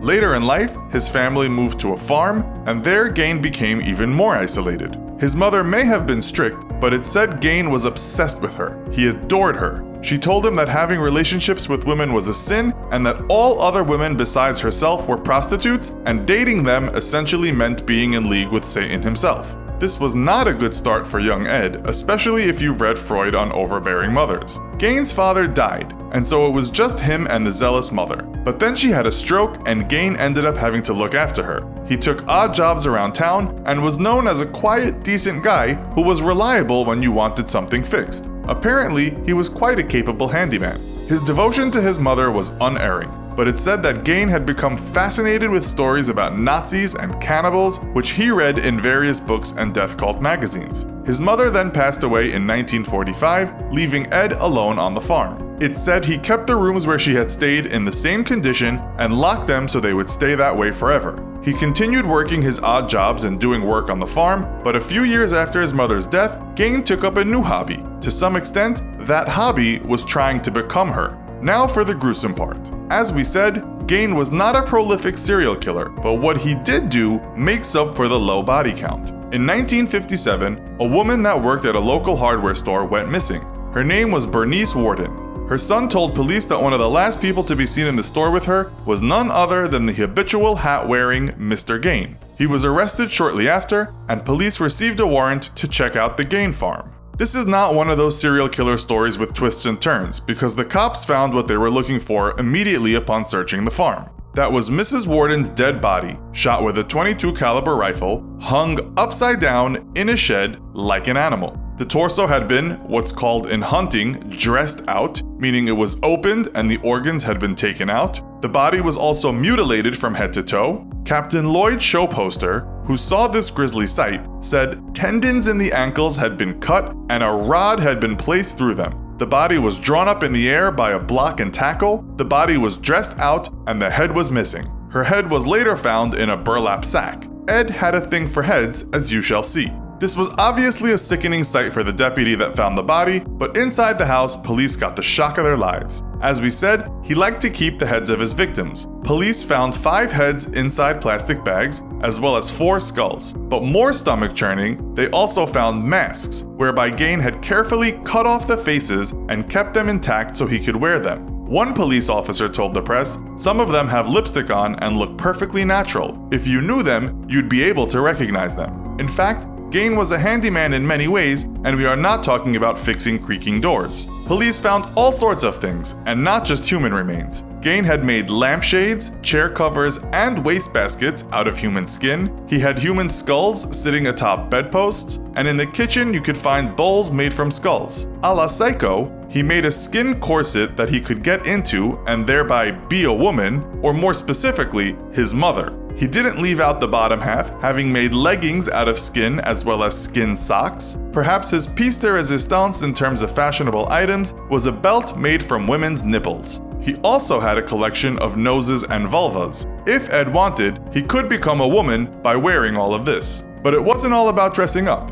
He even had lips he could grab hold of on the end of curtain drawstrings. According to one website, Gein would wear a death mask and the skin clothes and then go and dance around in the garden with his costume on. We cannot confirm this though. It doesn't really matter because Gein admitted he liked to wear the suit to become his mother, so just the thought of him watching TV in his face mask and skin suit is horrifying enough. Now, Gein didn't kill people for all of his handiwork. He told police that much of his raw material was gathered by robbing local graves. He did, however, admit to at least one more murder, and he was suspected of having killed more women. A famous quote of Gein was this: "When I see a pretty girl walking down the street, I think two things. One part wants to be real nice and sweet, and the other part wonders what her head would look like on a stick." Well, some websites, and even the movie American Psycho, attribute this to Gein, but other websites tell us it was another strange killer named Ed Kemper that said it. Such strangeness and brutality left its mark on Plainfield, which would never be plain again.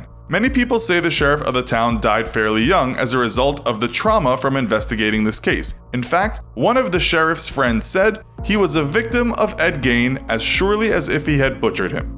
Gein was unsurprisingly found by the courts to be insane. He was diagnosed with schizophrenia and a severe Oedipus complex. He died in 1984 from lung cancer in Mendota Mental Health Institute. It's thought he said this about his time in one mental institution: "I like this place. Everybody treats me nice. Some of them are a little crazy though." He was buried in Plainfield, although it's said parts of his grave are now missing because people wanted to take a souvenir home with them when they visited.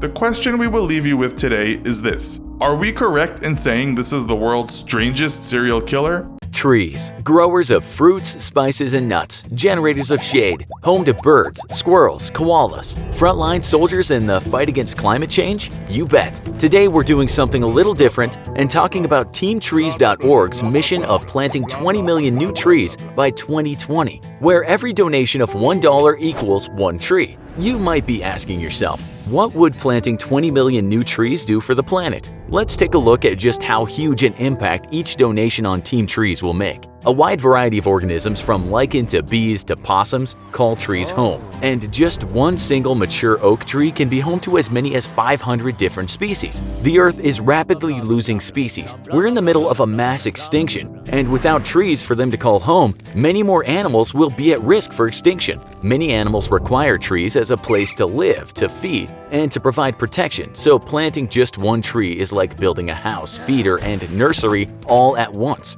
Donating $20 to plant 20 trees is like building an entire animal city. Multiply that by 1 million and we're talking about a super metropolis of biodiverse animal life. Study after study shows that spending time in a grove of trees or forest can provide emotional rejuvenation. It can improve your mood, create a sense of peace while reducing stress, depression, and anger. The Japanese even have a word for this: Shinrin-yoku, or forest bathing. The effect of trees is not only emotional but physical. Studies have shown that being among trees reduces blood pressure as well as lessens stress-related hormones such as cortisol and adrenaline. So basically, trees make you happy. Plenty of scientific research has shown that happier people commit less crimes, especially violent ones. We think a grove of even just a few trees would be pretty nice. 20 million new trees would mean potentially thousands of new groves, which means millions of people able to take regular forest baths, increasing happiness and reducing crime. You'd be a regular crime fighter all thanks to the trees you helped plant. Trees reduce air temperature through blocking sunlight and creating shade. Trees also help it cool by reflecting heat upwards from their leaves.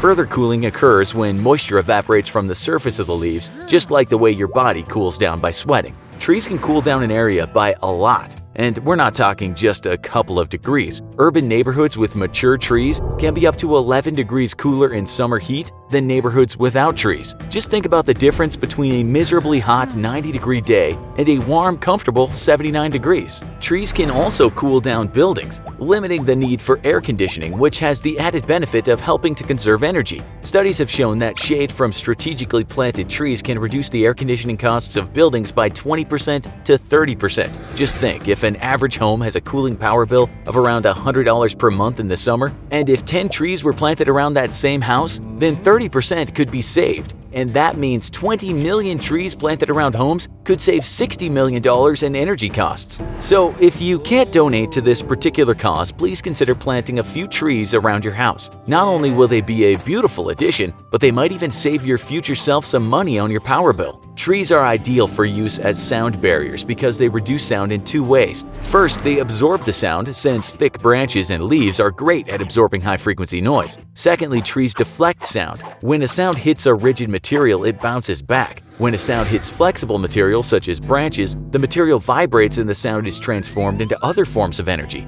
A thick row of trees can block as much as 15 decibels of sound. That's almost like wearing a pair of earplugs, but you have something beautiful to look at instead of uncomfortable foam in your ears. The root system of trees holds soil in place during heavy rainstorms, preventing erosion, flooding, and mudslides, keeping people and buildings safe. Trees improve water quality too, as their root systems help to filter impurities and retain water within the soil. This allows for water tables to be recharged, with less water ultimately ending up in sewers and diminishing the amount of stormwater carrying pollutants to the ocean. A single 100-foot-tall tree can take as much as 11,000 gallons of water out of the soil during its growing season, releasing the water as healthy oxygen and clean water vapor. That means 20 million trees could filter a staggering 220 billion gallons. That's enough to fill more than 300,000 Olympic swimming pools. Humans inhale oxygen and exhale carbon dioxide. Trees do exactly the opposite by absorbing and storing carbon dioxide during photosynthesis,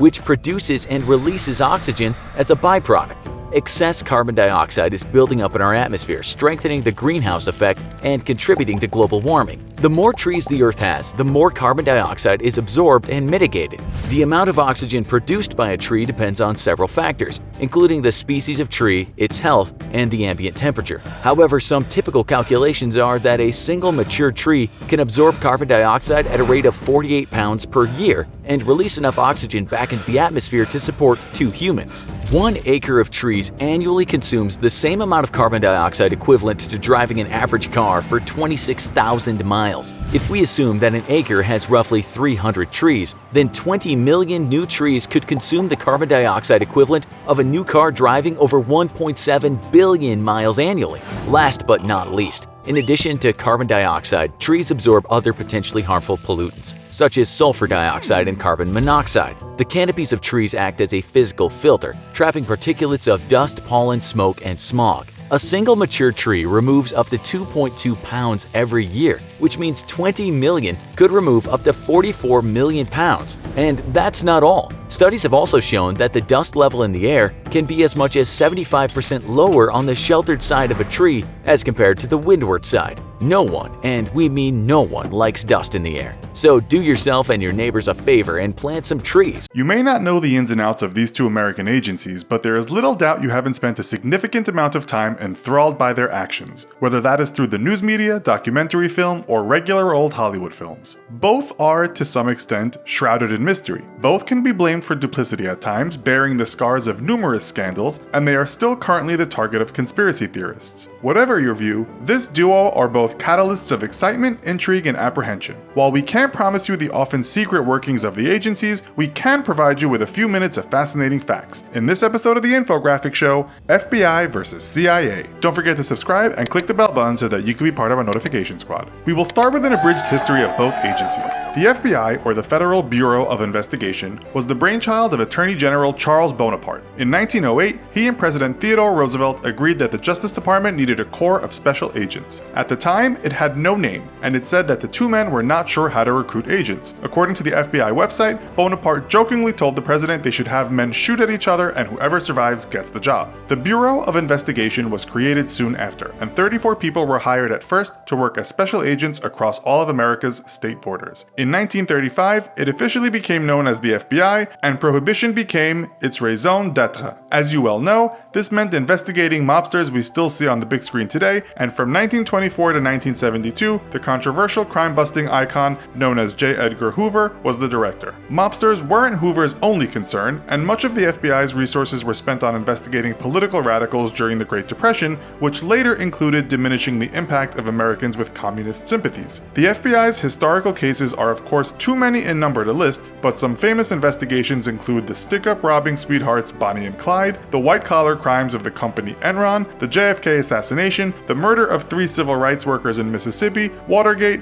and of course, 9/11. The FBI currently has its headquarters in Washington, D.C., and there are 56 field offices in major U.S. cities, as well as more than 350 smaller offices around the country. It also has about 60 offices in other countries. It employs about 35,000 people in all, which, as well as special agents, include scientists, intelligence analysts, language specialists, and those with a considerable IT acumen. Contrary to popular belief, the FBI does not just shoo the police aside during big investigations because it has no right to. State and local officers work with the FBI. The Central Intelligence Agency, or CIA, was an intelligence agency focused on national security and not domestic crimes, though the twain can sometimes overlap. The CIA's main concerns are terrorism, weapons of mass destruction, knowing what dangers or political upheavals are happening around the world, this could be called spying, and more recently, cyber intelligence. It was created on July 26, 1947, when Harry S. Truman signed off on the National Security Act. One of the main impetuses to create such an agency was the attack on Pearl Harbor. It has been involved in numerous conflicts, again too many to recount, but those include the 1953 Iranian coup d'etat, attempting to enact a military coup in Indonesia, trying to quash all kinds of pro-communist movements around the world, the Vietnam War, and controversially arming rebel forces when the USA believed it suited them. The CIA is an intelligence agency, but one that uses its brains and brawn to manipulate countries, governments, factions outside of governments in the interest of American national security. The number of people working for the CIA is not something the agency discloses, but its employees cover many areas of expertise. It's a very secret organization, but it does release millions of pages of its findings, much of that being historical, what we might call after the fact. Unlike the FBI, the CIA website states that it never monitors US citizens, although it also states it will if there is a reason to believe that an individual is involved in espionage or international terrorist activities. Many of its workers are in Washington, D.C., at its headquarters in Langley, Virginia, but agents are also stationed, often working undercover, all around the world. Do these two agencies work together? Well, this is also a matter of controversy, and people have written books that delineate a war between the agencies. The CIA's website states that the relationship is strong, as threats to national security come in all sorts of guises, and so information can be shared. That information might relate to drug trafficking, money laundering, organized crime, and terrorism. Nonetheless, after 9/11, a congressional report stated that because intelligence was not shared responsibly, a possible counteraction did not happen. The New York Times wrote, "They failed to counter the threat from Al-Qaeda, even though they had known for years that its leader, Osama bin Laden, was determined to attack the United States." So, yes and no, they work together, but it seems the relationship may be somewhat difficult at times. The CIA is focused on collecting intelligence and cannot make arrests. On the other hand, the FBI could technically investigate a CIA agent and make an arrest if that agent violated federal law. So, what do you have to do to get on one of these teams? To join the FBI, you must be between the age of 23 and 37. You need a 4-year degree, 3 years work experience, and have a driver's license. You might also have a qualification in one of the following categories: language, law, accounting, computer science/information technology, or it just says diversified. Your skills will then be prioritized, and this could come under lots of things from accounting to law enforcement to military expertise to finance. Few applicants are actually selected, and even after all that, you will have to pass a series of difficult tests. You'll have to be fairly fit and be able to sprint 300 meters, do a load of push-ups, and run for 1.5 miles. After that, you've got medical checks, background checks, and polygraphs to pass. Get through that, and you could become anything from a regular FBI officer to a sniper or a behavioral analyst. You will also need to spend 20 weeks training at the FBI Academy in Quantico, Virginia. In interviews, former agents have said getting into the FBI is a long and arduous process. Not surprisingly, the CIA is pretty strict too on who it accepts, and to reiterate, not all workers are covert spies. You could be doing anything from specializing in math or economics. Most of its clandestine service employees are aged between 26 and 35. Like the FBI, background and medical checks and polygraphs will be part of the interview process. Again, you'll need a university degree, know your international affairs, and if you have traveled the world and know a few languages, the CIA states that that is a bonus. The CIA says on its website that some of the skills needed are to be able to analyze data, have strong negotiation skills, discretion, diplomacy, have criminal investigative experience, and if your degree is in criminology, homeland security, or emergency management, that helps too. You'll have to undertake a 56-day criminal investigation training program and train for a further 18 months at its headquarters. If you want to get a taste of what it's like working at the CIA, you can work as an intern at any time of the year. This, no doubt, should you prove yourself useful, will get your proverbial foot in the door. It generally lasts 90 days and you won't need to take the polygraph. Which would be the best place to work? That depends on a lot of things. One important matter when working for the CIA is secrecy if you are an agent. As its website points out in bold as important, friends, family, individuals, or organizations may be interested to learn that you are an applicant for or an employee of the CIA. It goes on to say that it is in your best interests not to tell anyone. It's very probable this was in bold because it alludes to what kind of life you are getting into. On the upside, for some people the life of a covert operator might be very exciting. You may know things that go against your conscience, you may see things that you never wanted to see, it just depends how deep you go. In one interview, a former CIA agent responded when asked if all the stress was worth it. I ask myself the same question every goddamn day. Was any of it worth it? The FBI won't involve the stress of remaining a kind of mystery to one's own friends and loved ones. You'll probably have much more chance of being killed on the job, as the FBI's Hall of Honor can show you. You are dealing with criminals, and that means sometimes seeing the aftermath of their destruction.